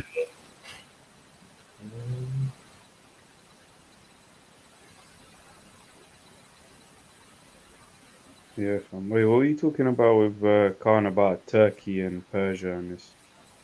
Yeah, I was thinking about the bloody Saudis coming from. Yeah, but he started waffling on about something else. I was like, bro, I swear that's not what I'm talking about. I'm talking about the Saudis. Some new guys who came out of nowhere. Hmm? Yeah, the history is well documented, isn't it? Yeah. So like, I don't know why he doesn't know that. Like these men like Gary Google have done that in the past with me standing What right. exactly is the connection to the Muslim world? Like, what? They run things. That's what it is. Everything is run from them. The Arab League. Yeah, but how they get that from what? Islamic Empire or what? Like, what happened for them to be They able? were back in no exact Islamic Empire. That's what I'm trying to say. They came last minute. Last 5 minutes. You know what I mean? And they were when they came onto the peninsula as over Saudi or Arabia, sorry. Yeah, they were insignificant. They tried little raids and that and try and bigging up their numbers and joined with other forces at the time. You know what I mean? But there was big fish that run things around there, like the Ottomans. That's why I brought the Ottomans in. You know what I mean? So how did they become kings of the whole? Well, yeah, little by little, they tried to infiltrate, and the land that they acquired or whatever struck oil. You get it? Because they've been there like coming up to 100 years or whatever. You know what I mean? Yeah, it seems like they've been there forever, but they weren't large number. As soon as they got oil, yeah, all of a sudden, boom, you got 500 princes in there. So like they cut a little piece of land, and then there was oil there, and then they started making their peas of that. And they started to buy up everything. Yeah. They started to buy up anything, and especially after the Ottomans left, there was a little bit of a void in it. So that's when they found the opportunity to jump in. So there was in power in that, but they didn't have no power. You get it? Until the 70s, where they struck oil, and then that was it, bro. Since then, shit, they control everything. Like they became king of the thing. Like isn't that a title that has to something has to be behind that? Like what, you just buy everything, you become king? That was basically. But I think they were royals from where they came from still. How old is this though? What? This whole Saudi, It starts like 1800s, obviously, because back in their land, they've got to have a story in it. So yeah, but them coming into Saudi Arabia, I swear it's like either early or late 1800s. I think it's late 1800s into the 1900s, yeah. Because they're around when that Lawrence of Arabia. Pretty recent. Pretty recent then. Yeah, pretty recent, man. But to say they're not foreigners, ain't like born Saudis and that. Like some of the generations would be now. Do you get it? But still, you're from somewhere else, man. That's why you lot wear sheets and that. You get me? Because that hot ass Saudi sun will soon show who's a Saudi and who's not a Saudi. And the power cuts off, innit? You get me? That's why man's wearing sheet. Like, why are you wearing a sheet for, bro? Over your head and that. Like, walk out in a barefaced sun. The average Saudi ain't got no sheet on his head. You get it? And they're usually a lot darker, of many different complexions and shit. You're supposed to be able to. You man are pale. You're from. Look at them. Look at them. Soggy face, long face. You get me? These men are foreigners, bro. Ain't no Saudi ever look like that. I mean, Arabia. Sorry. Look at all the countries that encompass Arabia. If they don't look like all of those people, yeah, then there's something wrong, bro. So who are the Arabians? Where did they come from originally? What, the Saudis or the Arabians? No, Arabia is the name of the place, but No, the Arabs, basically. Arabs come from various different places, isn't it? Outside of Arabia. So is it not that from one place? No, it's not from one place. No. Well, I mean, they're mixed people. Always, it seems. Apart from when they were original. So the original Arabs are desert dwellers, and we've got lots of tribes of desert dwellers in Africa, and we've got a bigger desert than Saudi. You get it? Well, like any desert dweller is considered as an Arab. Right. That's it. So even like a Chinese desert dweller is an Arab. Yes. Is that what that means? Basically? Yeah, because he lives in the Gobi Desert or whatever desert. Yeah, facts. Gee. You know what I mean? I thought Arab was like from. No, man, it's just different types of Europeans lying. Do you get it? Or coming in, or Asians, or you know what I mean? Or mixed groups that have come out of those two, or three, including the black as well. Do you get it? So by now, it's like really just washed out. But before, it was only a few set of people. They're only related to the people who lived in the desert. And that was a lot of different people still, especially in Saudi. Was it not no specific desert? Like any desert? Any desert, man. Well, wouldn't you start with the biggest one? No, say like there's a desert, yeah, in the Americas, and then there's a desert in the European lands, yeah. Yeah. Or the Asian lands, or whatever. Would basically they be the same people? In the term Arab, yes. In actuality, no. Because a lot of people know who they are, innit? They'll tell you, oh, I'm from this tribe and that tribe, because that's what's most important. What tribe you're from. Which tribes would be the Arab tribes then? I would say there's lots of different. You've got Berbers, you've got Iranians, you've got Asians, you've got Mongolians who came into that region. You get it? That's why the Middle East is mixed up like that. But that's later times. Originally, it just would have been those people who live in those, who choose to live in those kind of conditions, because that's what they used to. So would the Saudis be Arabs from their tribal lineage, or where would they be from? They would be from Europe, innit? So I don't Are they Europeans? Yeah, in a sense, you know, Iran or Asians. Someone was telling me that there was some talk about this. Yeah, I was listening in. This guy's talking to me, telling this basically this guy talking to this girl and saying Arabs are basically Greeks and Romans.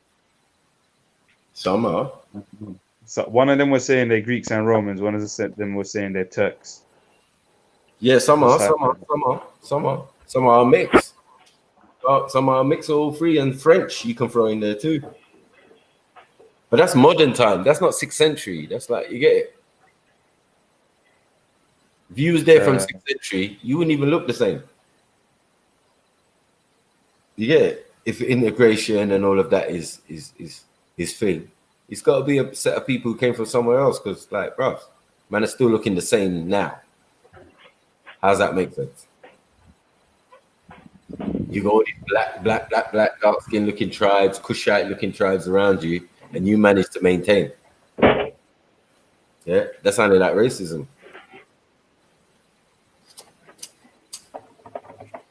That sounded like apartheid in North Africa, but we can't look at it now like it was back then. You know what I mean? Like the times we're talking, it's liable for change because so many invasions and so many things in the Middle East. Yeah, you can't tell who from who now. It's who dominates is the ones you talk about. Like we say, up to recent times, it was the Ottomans. Ottomans was there for ages, controlling all the monuments, Mecca, everything. And then it fell into the hands of the Saudis. You get me? But also, also foreigners, because even the Ottomans who settled and controlled it for many, many hundreds of years, settled down there. They're still Turks though. So now remnants of them will be there in some of the other tribes of North Africa. All of a sudden, they're tribes. That's a joke.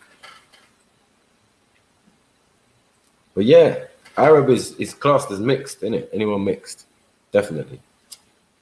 So there are like African Arabs and there are like non-African Arabs as well. Because to look Arab, you don't have to live in the desert.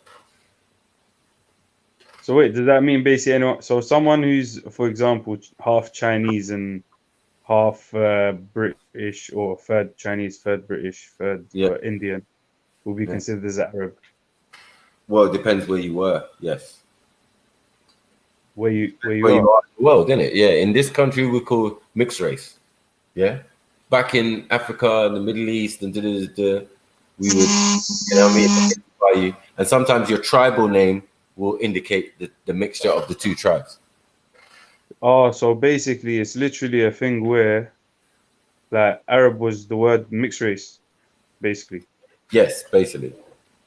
That's the word they used to there. And even now in England, IC6, look it up, IC6 is Arab / mixed race. Oh yeah. Do you get it? So I'm like, raw, that's deep. So even them when they're saying it in England, like, yeah, anyone who looks kind of mixed of some sort could be an Arab or could be just a mixed race person. So then that that's like mad, isn't it? Imagine like the mixed race people in the UK start having a mixed race language. Like, you know what I mean? Yeah. Mixed racish. But obviously they put it on Arabs, innit? Because they know that the ones who come from their own language, like like obviously they had their own language in it. There's Arabic language and that. Yeah, sometimes. And some men are coming with Yiddish or coming with whatever, and then mixing it up, and then before you know it, there's some new form of Arabic that they're speaking now. But that takes away from what they were speaking back then. You know what I mean? But there's indications of it in the modern language that they speak. So their Arabic will be slightly twinned or slightly different from a Sudanese person who speaks Arabic as his first language. Yeah, I heard Sudan is like one of the best places to learn Arabic. And I had a woman in my shop, my barber shop once, hairdresser. Tall Sudanese woman, boy. She was a Christian, and she had a surah from Isa in Arabic and everything. I put it up in shop. Yeah, man. I was like, okay, so you're going on, like, yeah, that's mad. And then she interacted with many different people, like some Turkish woman, some Somali brother, and all of that coming in the shop. You get me? Just when you can speak the same language, you kind of just convalesce, innit? Yeah. So she noticed the differences in the Arabic. And she told me, she was like, yeah, that Turkish woman, yeah, her Arabic was like, there was something else in there. Do you get it? It was different. I was like, yeah, man, that's probably like some other language, Persian or Yiddish or something. Get it? Well, like the dialect. Like the dialect of it. You can hear a twinge of something else in it. Yeah. You know what I mean? But all because these base languages are similar as Semitic languages. That's why that happens anyway. If they're not Semitic, then they're not similar. You know what I mean? But similar in Semitic only means same language, different dialect. There's only one language that those particular people speak. The root language, you know what I mean? Just like Europeans, their root language is Sanskrit, for example. Well, there's a root language to Arabic as well, isn't it? Like it comes from a language. Yes, it comes from another dialect of the same language. Of the Semitic. From what Hebrew comes from? No. Because they also have they're next door neighbors. They're next door neighbors or they're cousins. Because the tones are the same. You can hear it. You can hear it. Oh, they both come from the same language. Yes, they both come from the same original language, yeah. So the off branch of the same language. Get it? So what is this language? Do you know anything about this? Ashuric. Ashuric. Yeah, just look it up. Ashuric, Syriac. And is that off branch of a language, or is that itself the original language? No, that's another off branch of the original language. Of the original language? Yeah. Do you know what that is? Original Semitic language. The original first ever language. Like. No, the first ever language is cuneiform. But that's not everybody's root. Obviously, there's cuneiform and there's Sanskrit. But is that like a written language or a spoken language? What? Cuneiform. Yeah. Cuneiform is what you're seeing is the written. The spoken is what the Kemetans would call Meduneta. Or yeah, basically. But they don't write it in the same script, innit? Yeah, they don't write it like they wrote when they were writing in clay. Do you get it? Those were just markers. That's why it's called cuneiform, which means wedge script. It's just a wedge in the clay. Do you get it? It's a language, it's a number system, it's everything. But the spoken version of it, yeah, is what the people actually did. You know what I mean? So you would have to know the language that they spoke. I was on one of these panels, Islamic panel, that I was asking about Enoch or Thoth or Idris. And there was something that I learned that I've been researching, you know, the things about the Hermetica. Hold on, which Enoch though? Exactly, that's what I'm trying to. Yeah. Because there's a few different figures in history. Is there Cain's Enoch or is it Seth's Enoch? I'm trying to see what they did. What they did in the old days, they always, whether it's brothers or brothers, kind of always name their family or their children or their descendants in the same similar names. Yeah.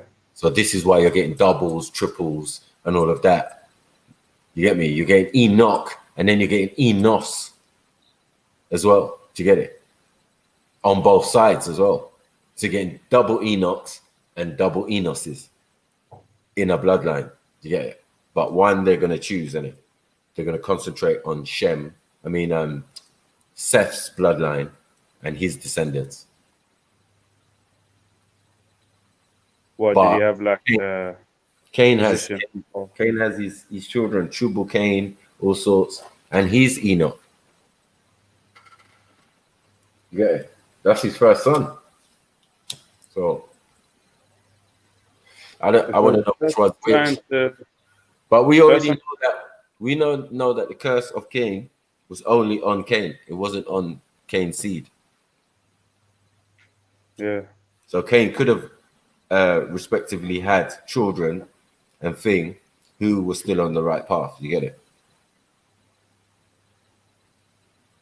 Because we have positive and negative, or agreeable, disagreeable. If your father's disagreeable, then there's a likelihood is if you don't have twins, which are also agreeable, disagreeable, one of them is going to be agreeable, one is going to be disagreeable. Yeah. Yeah. And so everything has an opposite. So what they used to do is get a disagreeable male maybe and put him with an agreeable woman, and get a disagreeable male and put him with an agreeable woman. That way you get balance in it. Yeah, you balance it out. Yeah, because having two people of the same personality is not a recipe for good children. You get me? Yeah, I was actually reading about something saying the more further apart you are genetically, will make you more likely attracted to each other as well. Yeah, and it's better for you. It's better for the genes. Yeah, it's better for the genes. Have healthier babies. Yeah, like breeding with your own type is actually not the smartest thing to do. Yeah, it's bad for the health. It's bad for your generations. Like, there's less information being added into the DNA. Because the gene pool might be a billion people you come from, but that's gene pool small if you just keep breeding within that gene pool. Yeah, true. It's gonna phase out eventually because it came from the original. It's not the original. Yeah. So what you're gonna have to do is to get back to yourself is to get back to the original. You're gonna have to breed with the original to get an original version of yourself. But if you're in denial, you know, like whether you're Oriental, Asian, or European, And then you start watering down the original, though. right? But what you think is original, because obviously that can't be original. The original was always dark-skinned, melanated people from, like, what you're saying is Africa, sub-Saharan Africa. That's the original people, right? So everybody comes out of that. Yeah. So you can what I'm saying is, right now you start mixing people with original people. You're gonna get far away people to get closer, but you're also gonna get closer people to get further away. You know what I mean? Well, it depends, because we know that there's only one person in this genes game or this DNA game who's suffering, who's going to suffer if everybody mixes together. Do you get it? Yeah. Like if everybody else mixes together, it's fine. You know, it's going to darken the whole world. Do you get it? But one set of people is going to be annihilated because obviously they have the weakest genes they've discovered. You know what I mean? That when they mix with anyone, they always become that which they mix with rather than the other way around. You know what I mean? You mix with an Aboriginal, you're not getting a European. You mix with a Chinese person, you're not getting a European. Do you get it? Yeah. So they realized in exploration and traveling around the world and meeting new people and raping them and doing whatever, they could never get themselves. This is something that Frances Cress Welsing said in her book. You get it? I was like, it made sense to me. It was like, oh, yeah, it's true. Man went around the world, tried to breed up everyone and realized, hold on one second. I can't get myself back. I'm just going to have to mix with my own people to get myself. That's nuts. Yeah. We obviously have the weakest genes. You know what I mean? But see, if you do that, like we were saying earlier, when you mix with the same closer link, you would have more deficient DNA. Right. And wouldn't that mean that basically either the ones with the most deficient DNA would die out and there will be none of them left, and everyone would have to be mixed? Not even either. I'm saying it goes in stages, yeah, because right now it depends. It seems like the more melanin you've got, the more children you seem to have on the planet. So like we're not going to deny that Chinese man got melanin. You get it? Yeah. So it's not an issue for him. We're not going to deny that Indian man's got melanin. Why? So, But what made that a measure? Hmm? What made that a measure for melanin? To be honest, I think it's from what Europeans started to say about themselves and how they were having problems in childbirth and all of these type of things and IVF and all of that. And then we look around the world and no one else is having that issue. Mexicans don't have that issue. You get me? You put a set of Mexicans down, yeah, you come back and there's a whole tribe. Yeah, these are the type of jokes they make about us people of color, innit? Who have the melanin. So melanin seems to be significant in this conversation. You know what I mean? Yeah. And how much you got. You get me? So we know it's a color fade, innit? Human beings are a color fade. We've gone from black to white. Do you get it? And everything in between. You understand? So, right. So who are at the most risk if they're the last of the family? Do you get it? Yeah. If they're the last ones and they're melanin deficient, you obviously are not of the other sets of people who came out of the original people. Bro, I think there's gonna be a new people that's gonna come as well. This is the time, if any. You know what I mean? I think melanin will definitely play a part in that as well. They will have to have melanin. If they don't have melanin, we will get the same results we're getting now. People are dying of melanin. It might be another level of downgrade. You never know. It might be another downgrade. Well, are you saying that Europeans are downgrade? No, I'm just saying.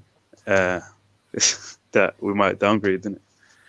With the ship we got. Huh? Regress. My dears. As Sorry. humans, as you. Yeah.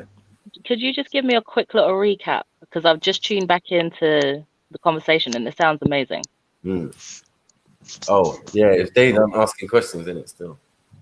Yeah, I was just asking questions about certain things. I was asking the origins of people, certain people. I was asking the origins of the Arabs because of the Saudi thing and that. Yeah. Like, these are all of a sudden are the kings of Saudi, like, but it's not really a kingdom. How did that happen? And then went into I was just asking him now, innit? Oh, I was gonna ask you as well, bro. Sorry, I don't remember what I was asking you earlier, but you know, like, see in Africa, yeah, we talk about, like, see our Arabs, they're all different people and that, but they all speak the same language, innit? So somehow, like, it got linked up. They don't all speak the same language, no. Arabic. No, not all speak Arabic, no. Not all desert dwellers speak Arabic. I mean, like, so where would Arabic come from? Obviously, you were talking about the. Hey, tell me the name. Put it in the back chat, please. What the name of the language? The you said there was the original language that they came from. Oh, Ashuric. Ashuric. Is that Ashuric? I think so. I haven't got it on me. Yeah, Ashuric, Syriac. You'll see it. It will come together. You know what I mean? Yeah, so looking at Africa, this is what I was going to ask you. There's like one language that's spoken by loads of countries. Right. More than 3, about 5 countries or something. Okay. Kiswahili, innit? So do you know anything about that and its origins as well? Swahili is a made-up language. Swahili is like saying Creole or Pidgin or whatever. Do you get it? It's just an earlier construction. And it has different language groups. That's it. You get it? But it's not an original African language. No. Isn't that just like Arabic then? No. Arabic is different. Because if a bunch of people who are just mixed people, basically. Well, Swahili is not Semitic. Oh, it's not a Semitic language. It's not a Semitic language, so you can't be where Arabic is or whatever. It's not even Proto-Semitic, where they're talking about Niger Congo and all of these type of languages. But yeah, it's got nothing to do with that. It's just got to do with interactions in places like Kenya from early out. You know what I mean? Because I know Indian man who can speak Swahili because they were born in Kenya. Do you get what I'm saying? But that's not the local language of certain tribes. You know what I mean? Why? Where's Kenyans and not only Kenyans? There's like five whole countries that speak in it. Where did it come from then? Yeah, but it's a link thing. How did that language get to them? It's like how Arabic was used in a sense. Like, it's for trade, isn't it? And to communicate with people coming in, new people coming in. So it could be the Dutch, could be the French, could be whoever. To get it, some of the words are going to be in that Swahili. That's why we say it's not like an original language, because we know it's man's trading all along the East Coast. That's why it's got a lot of the East Coast languages and the people who came to those lands. You know what I mean? Yeah. Yeah. Oh yeah. This is how this started. I was asking about Hermes Trismegistus. I don't know if that's the person. Basically, to clarify, I was trying. This is in my study I'm doing now, trying to find the link between which Hermes and Thoth and Idris and Enoch and the connections of who basically a lot of these people seem to be the same person. Okay. Yeah, we can clear that up still, because obviously if the stories are originally from the Sumeria and Kemet, then you find the root to most of the literature that's being brought forth. You get it? Yeah. So like the older version of that literature is with the Sumerians, for example. And Sumerian, what script did they use? So they used the cuneiform script. That was their thing. Yeah. But also, also they had Sumerian, the language, and Babylonian, Akkadian around about that time. So yeah, they had multiple languages that they could break that language down into. You know what I mean? It was whatever they were using at the time. Yeah. So yeah, you know, and it's heavily, especially that northern Middle East part, is heavily influenced by Asia. Do you get it? Asia and Africa, that's it. The systems and all of that. You've got combined systems that people have taken and gone somewhere else with. You know what I mean? Is he prophet in Islam? Who? Idris. Of course he is, yeah. Like I was asking on the panel, I was telling you, innit? They told me that he was the first person who was gifted with the pen, or the first person to use the pen. Okay, so that's So why I'm asking information about it. That's If why you have any information. That's why you think it's Tahuti. That's why I think it's what? That's why you think it's Toph or Tahuti.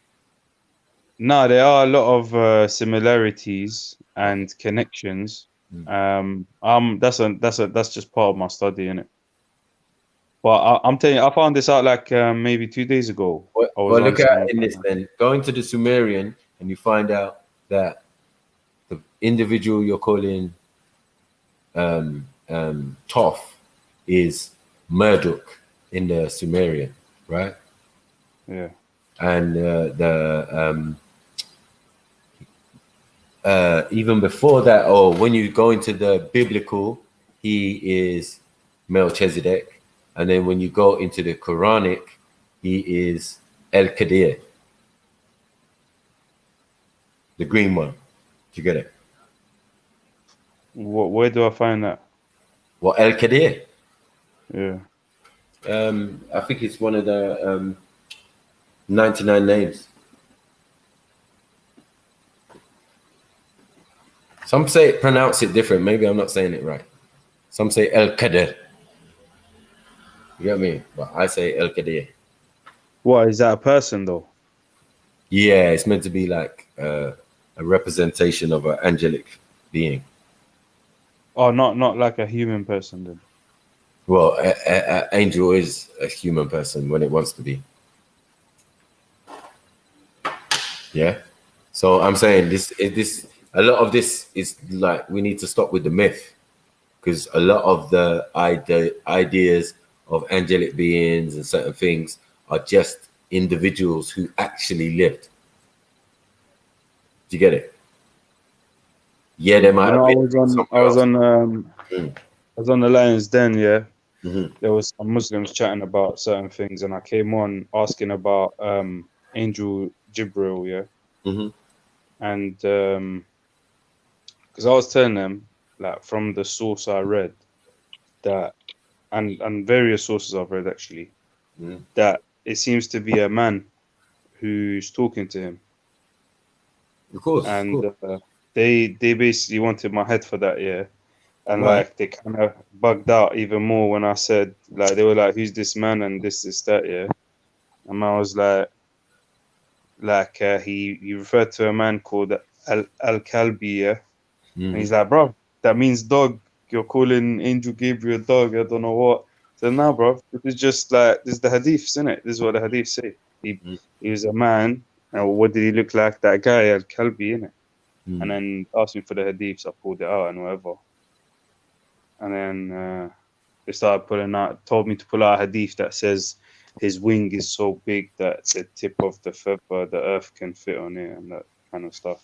Yeah, but you gotta understand, yeah, like what they don't understand is if you say you're a Muslim, if you don't have Kemet in your thing, you're not a real Muslim like that. You don't understand the whole process and what was happening and how you got to the rituals and you know what I mean, things that you have to do as a Muslim. Them pillars weren't built on sand, you know. They were built on knowledge and information. You get it? Yeah. So what we're dealing with is like semi-confusion. You get me? It's only a command to be a Muslim, to be a peacemaker, and to live in peace. Islam. You get it? That's all it is. Like, but people have taken it thing because obviously people feel that they can control it and put out books and Qurans and all of that, and you know what I mean. It's just you can see the hit and switch. You know, when man starts saying burning Qurans and thing, and you know, even though that what we're told to do if our Quran gets old and shabby, but yeah, as in Uthman burning the Qurans and all of that. What, So, to burn it? Yeah, like I can't. Oh yeah. I was someone was saying one of the ways to destroy, like if you have a paper that says God's name on it or something, you can't throw it in the bin, you have to burn it. You have to burn it, man. Your Qurans too. So like I don't, it's mad. Like why are they getting even so mad about that?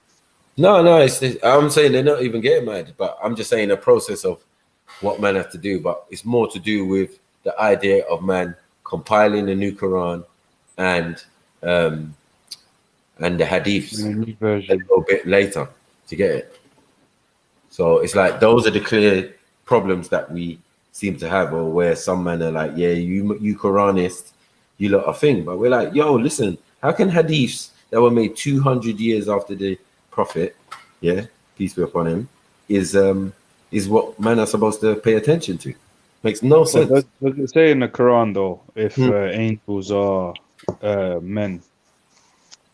Yeah, I think it does. Yeah, there's a passage that refers to the angel Gabriel. You get me? No, actually, that's a hadith still, I think. But it still gives you an indication that it's a physical man, because he walked past the Sahaba, and the Prophet asked the Sahaba, "Do you know who that was?" And they say, "No." Yeah, and that was Jibril, innit? Yeah, and that was the angel Gabriel. So the idea of physicality of an angelic being is not in question. Me and Zubaydah had that debate a long time, and the jinns too. You get it? Jinns can be physical beings. We know. You know what? I was watching some video on YouTube, one recommended video. It was about the angel of death. It was an Islamic lecture. Right. And the guy's going the story. I'll tell you the story anyway, yeah, in a nutshell. It was the time where that baffled the angel of death or something like that. Mm-hmm. What baffled the angel of death? And then there was a story, there was this guy next to Prophet Solomon, peace be upon him. Yeah. It was his advisor or vizier or something. And he had this look on his face, like a mad look. And this guy is known to be a tough guy, but he had this like look he's never seen. He's like, what's that look? And he asked Solomon, who's that guy that was sitting next to you? Like he said, why? Innit? He said, because he was looking at me in some weird way, and I didn't like it. You know what I mean? Like, and he said, that was the angel of death. Wow. And then the guy told him, listen, take me away far. Like, I don't want to be there. You know what I mean? Yeah. So he took the winds to take him to India. And then he asked the angel of death, he asked him, why were you looking at this guy in such a weird way? He said, I'm here looking at him. I'm standing right next to you looking at him, yeah? And I'm thinking, God has told me to take his soul in India in a few hours, innit? Yeah. And I'm here looking at him thinking, how's this guy going to be in India in a few hours? Like, right. You know what I mean? Yeah. And obviously he asked Solomon to take him there and he ended up there. Man. But this just shows that he was the guy who was supposed to take his life saw him. He was looking at his face, that he was looking at him in a certain way. You know what I mean? Yep. So and he didn't bug out because it's not a person. He bugged out because the way this person was looking at him. Yeah. You know what I mean? Cool. So these things, like, I don't know, a lot of people are scared or hesitant, and I don't know, they don't really want to talk about this stuff. I ask so many people, they don't want to talk about this stuff, or they don't know, but they would just say something else instead of just saying I don't know. Or I mean, all these characters are black people, man. So, you know, this is the thing that's upsetting for some. They want to believe that they're Arabs and, you know, all of this type of stuff. It didn't exist in the time. You get me? Why is it so upsetting though? What do you think they should do instead? And they don't even want to admit that some of their royal family is still black skinned. They ain't gonna admit like no angelic beings are black. Yeah, they're not gonna do that. They're gonna. A lot of people are in denial, man. They're not gonna be any prophet is black. Like what? But they believe the first prophet is black.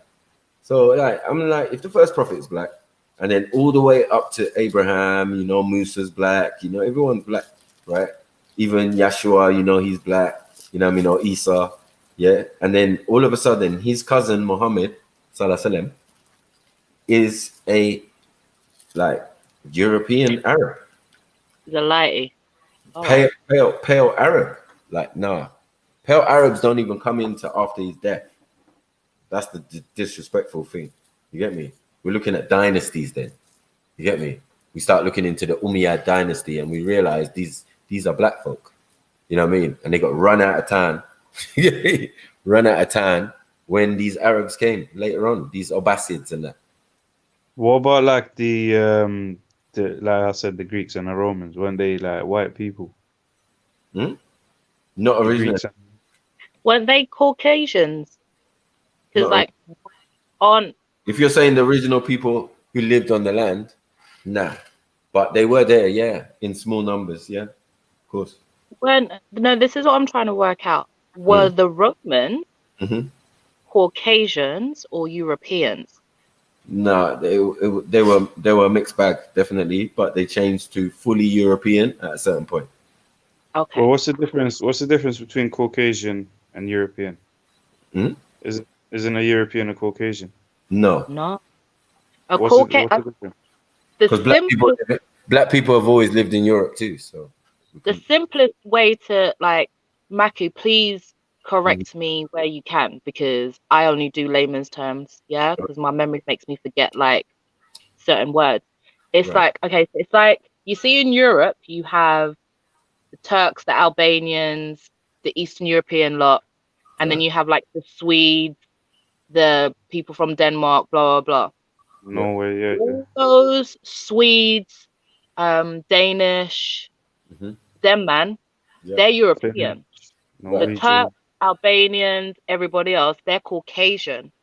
There's actually a difference. So it's like the darker skinned, darker haired, non-black folks in Europe are actually Caucasian, and that's a separate race from the European. The European, the Caucasians were on the earth, and then a couple centuries or 1,000 years later, then Europeans appeared. But they're all part of one family and on one landmass. Yeah. So the Europeans came from the Caucasians. Well, they didn't come from us, I don't think. Yeah, it would make sense. Or mixing with other various peoples. You get it? Yeah. So the Caucasians then must have come from the Romans and the Greeks, innit? Or vice versa. Eventually, the Romans and Greeks who become Romans and Greeks are going to be Europeans. Like, we're going to get Jews in there. We're going to get, what do you call it? Scandinavians in there, like with Constantine. They say Constantine's people crossed over the Alps into Italy. So, and they all had blonde hair, blue eyes. So, you know, that's not Italian. That's not Roman. Do you get it? That's the term Caucasian comes from, the Caucasus Mountain region. Like, people descended from that region are Caucasian. Europeans are something else. And a lot of them. How'd they get to that mountain, innit? Who went to them mountains? Oh no, we imprisoned them in previous generations. It's in your biblical books. That was like an area of exile. Yeah, it was an area of exile, and it's a natural border between Europe and what we call in Northeast Africa, which you're calling Saudi Arabia. Do you get it? Yeah. Right, and the border is above Turkey. So what we're saying is Turkey is part of Africa too, which is yeah, exactly. So over different times, you can tell when it was the Phoenicians, and Phoenician means purple, it seems, or shiny black, from what I knew. Do you get it? Yeah, this was also the Phoenicians. Because someone was telling me the Phoenicians are basically, they come from the Romans and the Greeks. It's the Persians that are mixed. It's the Persians that are Iranians and other man. What's the Greek and Roman connection to the Phoenicians then? Probably the contribution is the people still, because they did spread, innit? And they do take over lands and do all of that conquering. Conquering was a Roman thing, innit? And what they do, they conquer your land and call it Roman. So it's like Romans mixed with Persians and that. Yeah, like even in the biblical time, there was a time where, like with that Paul guy, who was born in Tarsus, which is in Turkey, but was a Roman province at the time. So it was part of Rome. It went back in history where it was Phoenicia or it was Assyria, or all of the old names, or even Sumeria, or even Babylon, all names for the same place. Do you get it? So was that Phoenicia connected to the Comitan province and that? Of course, yeah. Like it was the same. So what made it Phoenicia then? Like what was so? It's time schedule. It's time. This is like late in the day. All of these civilizations you're talking about popped up last 5 minutes. You get it? We're not in the time of Kemet, really. We're at the end, tail end, in a sense, you know? Yeah. Where men are not even protecting the province no more. Like, yeah, you can have that. Because you got some funny pharaohs who are like more interested in worshipping the sun than protecting the borders that other man created in the first place. Do you get it? Yeah. So it's not incumbent on every pharaoh to do that. You get me? But yeah, that's how we started with our ancestor Nama or Nimrod. You get it? Conquering the whole of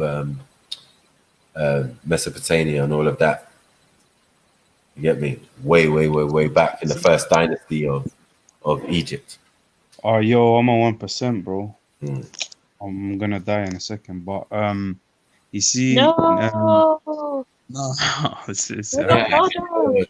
when I get to my low battery pre-charge. Yeah. This is the best lecture learning panel thingy. What's it? I've had in ages. No. Walk for your charge, please. I'm not close to it. I need to go. I'm not even in my ends. So yeah, I'll try. I might try to get one if I could find one anyway. Oh my but God. Actually, you know, bless, peace up, man. I might as well say bless they done, man, all the time, man. Have a productive week, my dear. Hope I talk to you lot soon again. Yeah, man. Boom, boom, boom, boom, boom. So I got sis. Talk to me.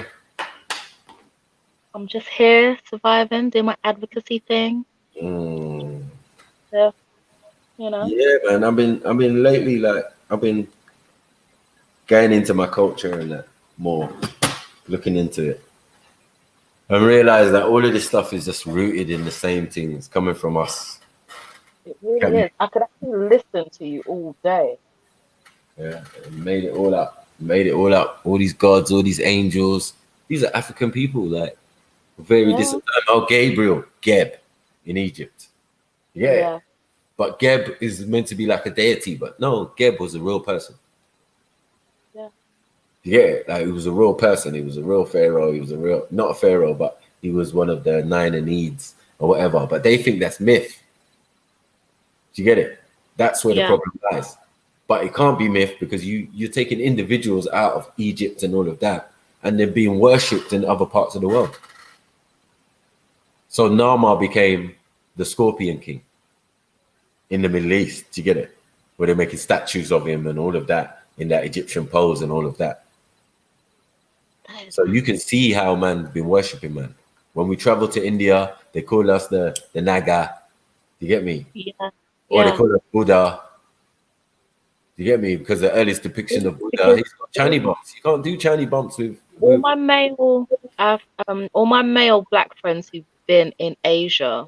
Every time to any kind of, it doesn't matter what kind of temple it is, because obviously there's various religions and practices over Asia. Whether it's Japan, Thailand, Indonesia, Laos, wherever they've been, if they've been to a temple, somebody has bowed before them and like asked to be in their presence and gone and collected family and come back. Right. Like, you must be the physical manifestation of their ancestors, fam, or whoever they're revering over there. Yeah. But when the person you're revering's got locks and all of that. And, you know what I mean? Like the various images got big lips and Yeah, I mean, like you could see who that is.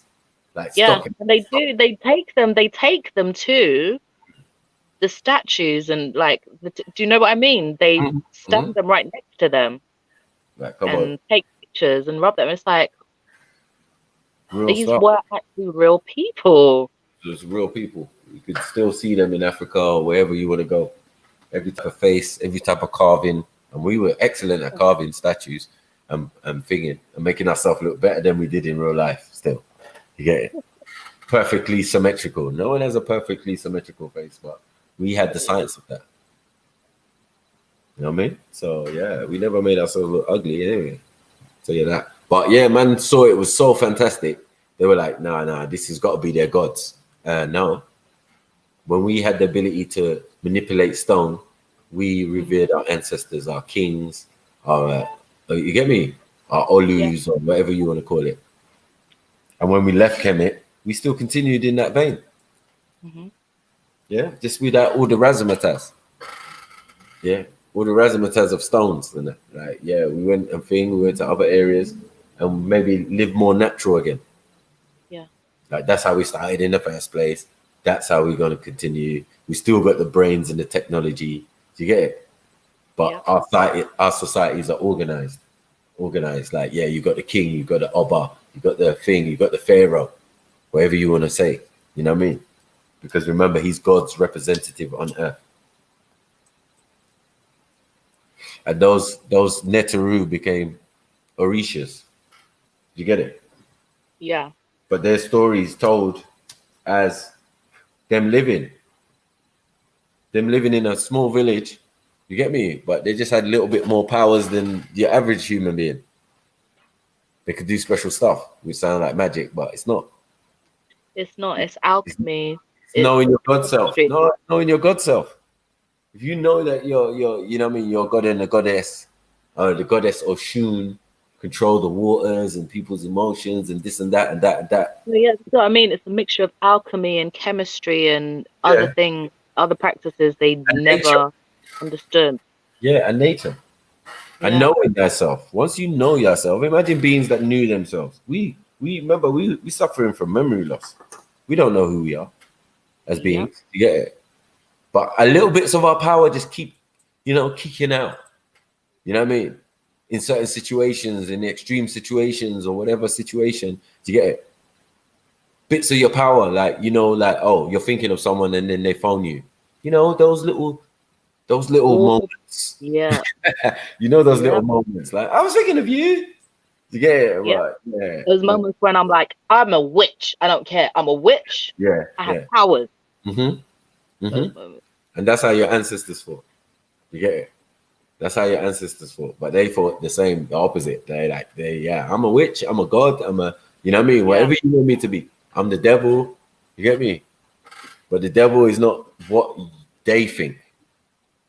You get it? But you stole the concept from us. Where I'm from is Ishu. But Ishu is one of the Orishas. So you need this supposed negative or this trickster. And then another set of you took it and it became low-key. You understand? So like we can see over the history of you even having your pagan thing is based on our thing. You know what I mean? Because from the earliest outset, someone was giving you that information, whether you was traveling into the Middle East or into Northern Africa and seeing all of that, or being schooled about certain things. Because even the Greeks did it. They did. Some of the gods, like they done said, some of the gods they said were Greek turned out to be Egyptians. You know what I mean? Hermes and all of that ended up being what's his name? Imhotep. Yeah. You get what I'm saying? So I'm like, well, if you can see that with that, why can you not see it with religion? It's the last bastion of their self-esteem. Not horribly, but it's the last aspirational thing. And they want to tell man about cult. It's cultural appropriation. That's what it is. We're not saying you ain't got the right to do it, but don't ever demean us in the process. Exactly. And I think that's where all the demeaning comes from, because they know your capability. You don't know your capability. Do you get it? Hence all the downplaying, all the thinging, like we take things away from you. We don't give you benefits. We do this, we do that, and you lot still manage to thrive and walk around with a smile on your face. How is this possible? Yeah. But I'm saying, look, even in the Quran, it says like, yo, if this is Allah subhanahu wa ta'ala's creation, Adam, a black man, yeah. The moment you put your hands on a black man, you're trying to violate Allah's creation. And this is what's happening on this planet. Do you get it? Yeah. Man have been violating us from time, taking us into slavery, robbing our lands and all of that. Why are our lands so rich? We must be the creator's people. Because he knows what he's doing. He puts you somewhere on the planet where diamonds and gold and everything is. You don't need nothing. Don't need a damn thing. You don't need a damn thing. Do you get it? You don't have to go nowhere either, because you can recreate all kinds of peoples from where you are. And the ability to recreate all kinds of peoples. Yeah, you get what I'm saying? There's no need to travel over there to go and discover anything exotical, because you can create everything exotical where you are, where you stand. Right, that was the point. Like, we can have Egypt and then we can leave. Why can we leave? Because we can go and build it somewhere else. That was our point. You get it? Like, it's not big. We started in the village. You get it? So we can go back, leave the place because it's, you know, there's a drought for 10 years. We'll just move further than the now. The river is what's important to us. At the time. Do you get it? That is our sustainer of life and that, you know what I mean? Or you live coastal and you turn fisherman. Yep.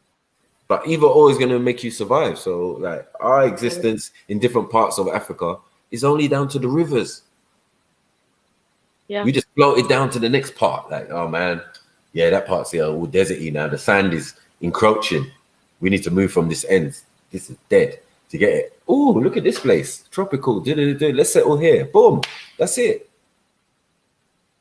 We ain't gonna stay in no dry ass place. It doesn't make sense. That's why they call Arabs, because they want to. They know how to live in that habitat. They've been doing it for hundreds of thousands of years. Traversing, like, going from one side, it might take a week to get across. You know what I mean? To go to a pit where there's bare salt.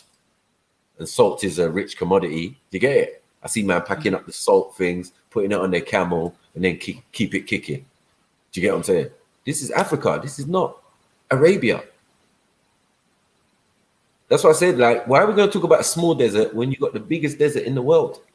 Right next door. The biggest in the world. Like, you know, the whole of the United States can fit in that desert there. Like, drop me out. Don't tell me about no Saudi Arabia things. Small baby things. Yeah. Most of Europe can be swallowed up in that North Africa there, in that desert there. The sand from it reaches us here. Trust and me. Other places and ends up on other shores and that. That sand. Yeah. You know what I mean? Like, what? I'll talk about Florida and that. Well, you need to go is the Sahara. And I've flown over the Sahara, and trust me, if you get caught out there, you're done at it. It's the one place, like, as an African, I want to visit the whole thing, but I don't have to visit the Sahara, you know. Yeah, it's one you can leave out, and it's like, I'll talk to a man who's visited, and that'll be enough for me, you know. Like, no, man. Listen, I flew over it. Yeah, my eyes was burning. This is what I'm saying. Yeah, just flying over it, that was peak. And then I saw burnt sand. You know, you see burnt sand from the sky, like raw. You know, when you try and work it out, like, did we take a detour? Is something wrong? Yeah. Or is the desert really this massive? You're done at it. Compass and all that. It doesn't matter. Yeah, like it's 100,000 miles in every direction. Like, no, you're done. You're finished. Get me? Yeah. When I hear David Attenborough talking about it, that's when I knew there was slight clues from back in the day. Yeah. He was like, and we travel hundreds of thousands of miles across the Sahara. I'm like, hold on, wait. I still don't believe you did, David. I believe you spoke to a nomadic people who No, did. man flew. Okay, Man, good, because I thought he meant traveled on his 2 feet and a camel nah, or some shit. never. But he stated the miles while he was in the plane. Do you get it? It was like, hundreds of thousands of miles to the region that they wanted to go to. That doesn't mean the desert was finished. I know. Doesn't mean the desert was finished. No, he went to the mountainous bit in the desert because he was trying to chase this. Trying to work out because He when was I trying to flew over, eagle. I got scared. Innit? I'm in a whole plane. I'm high enough that I should be able to see something else apart from desert. Yeah. Like, why aren't you man scared? Are you taking the right route? Are we going the right way? Like, there's nothing else. You know, usually you look at a plane, you see land and sea, or land and moorland, or land and mountain, or sand on the horizon. a variety of things. The whole panorama is there before you. Yeah, it went over the horizon. I was pissed. I was like, whoa, this thing's big, you know. It took 1 hour to cross over the Mediterranean as well. That ain't small either. The way they do it on the map, like it's tiny. I'm like, 1 hour, man. I just spent 4 hours trying to cross the Sahara Desert. How about that? And it takes 15 minutes. Wait, it takes 15 minutes to reach the airport from the coast of England. Yeah, it takes 1 hour to fly out of Lagos. Yeah, 1 hour. Yeah, that's why it's a 6-hour flight. Yeah, 1 hour to fly out of Lagos, maybe another to fly completely out of the country, 4 hours to fly across the desert, 1 hour to fly across the Mediterranean. Yeah, and then another 1 hour to Spain and France and all of that, and then 15 minutes from the coast, from Dover. Yeah, 15 minutes. That's when I knew the scale is different. Yeah, that's when I knew they were fucking lying on the goddamn world maps. I knew it. Yeah, with fiction and Vim, you man need to change the sizing of the continents because this don't make sense. Yeah, it does not make sense to say it. I remember with that one, leaving Nigeria is the quickest. The straightest route is the quickest. Yeah. So we just went straight up, boom, straight line. Yeah, straight line across the desert, across the Mediterranean, across thing, and then boom. Yeah, but 15 minutes though, and that took like coming from the coast. Yeah, 2-2s. I saw the Millennium Dome. I'm like raw. Yeah. Thames. I'm like raw. The plane done a little turn. Yeah. Yeah. So it can land at Heathrow, and that was it. Yeah. Game over. I was like raw. Yeah. That all took 15 minutes. Are you not serious? Nah, our country's tiny. Tiny. Tiny. So yeah, when I'm saying across the Sahara Desert, it was peak, man. Tiny. So I understand why people don't give a fuck more about the environment. Fam, if sea levels rise 6 meters, your country's going to be finished. Flooded. Like, it's very small. Most of it's in a valley. Yeah, but man. Okay. And you got estuary as well. Oh no, mate, no, the North Sea and that. No, allow it. We can get that work, you know. It's not nice. We can get it, fam. But I've still got my little green book. So Zambia will call me when the sea levels start rising. Because we're right in the middle. No, we'll be okay. We'll be okay. Yeah.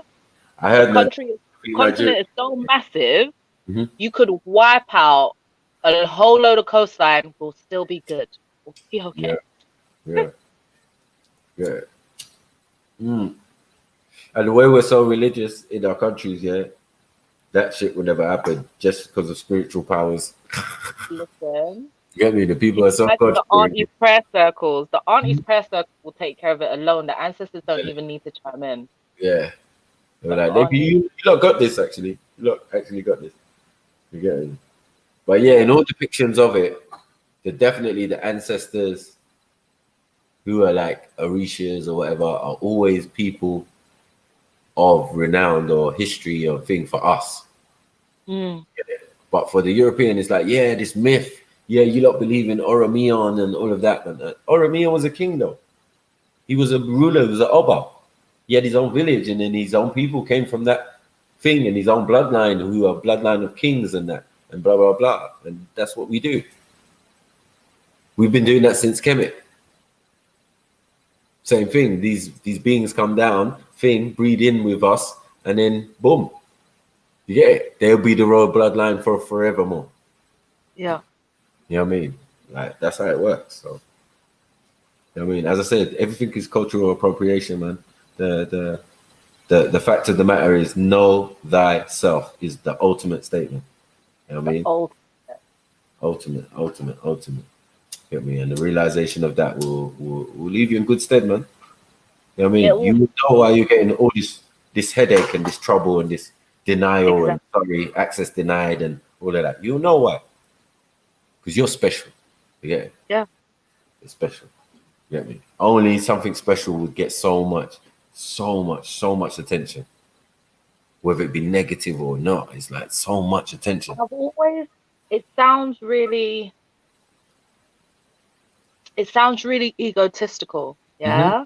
Mm-hmm. But I have always had this belief, and I don't even know how to describe it other than it's a belief. Like, I know I'm different from you, man.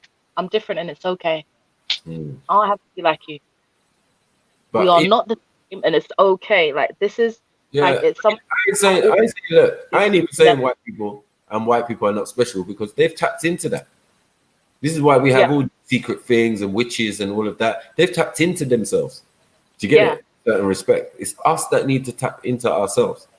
Yeah, and I always said that. Like, it's homogenization is what's killing everything, to be honest. Like, you lot think that you need to be assimilated into this homogenized vision of unity. No, we're not all the same, and it's okay.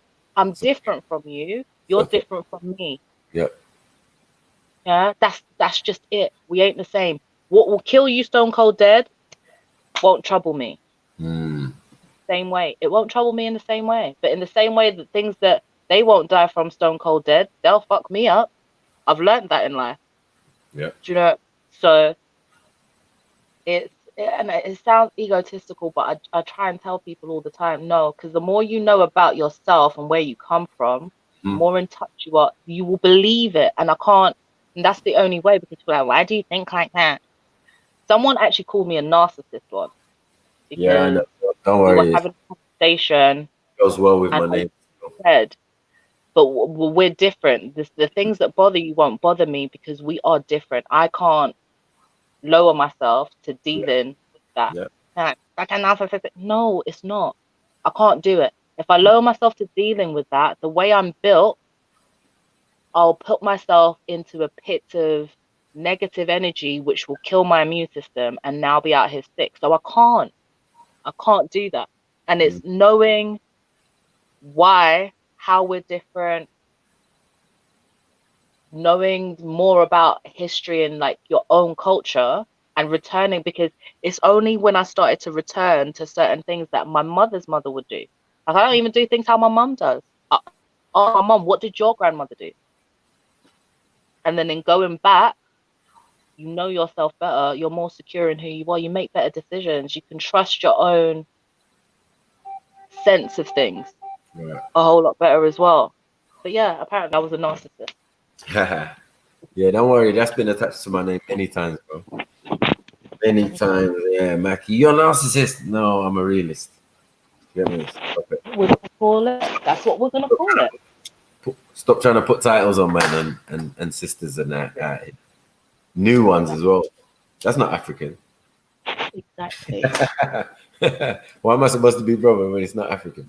Yeah, you're a narcissist. I can say it in African. Yeah. I don't think that anyone's saying that to me. I asked you, sure you're even pronouncing the word right, because they've appropriated a lot of words. I don't got it correct. So, yeah, you know, straw man, all of these words that people like to use, and they don't even know what context they're using it. Got it all wrong. But yeah, I think I'm gonna go out, but I've got to go do something. But stop raining now. Same. I have My appointment is about to start now, so I need to leave myself. Yes, it has been wonderful. Come on. It has been wonderful. I've learned a lot. I've learned more than I came for. This is what I love about this channel. This is what I love. So thank you, kind sir. Big up, big up, big up, big up, sis. All, every time. You know what it is. Come on. May everybody have a good day out there. Mwah. Bless, bless, bless up, people. Get me. We out. Jeds, big up yourself. You get it. I don't know where you are, wherever you are, man. You're usually there, somewhere in the background, chilling. Yeah, he is. He's probably talking to you across the room. You know. Well, all right. Big up. I'm out. Big up. Until next time. All right. Take care, sis.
Where you do, boy?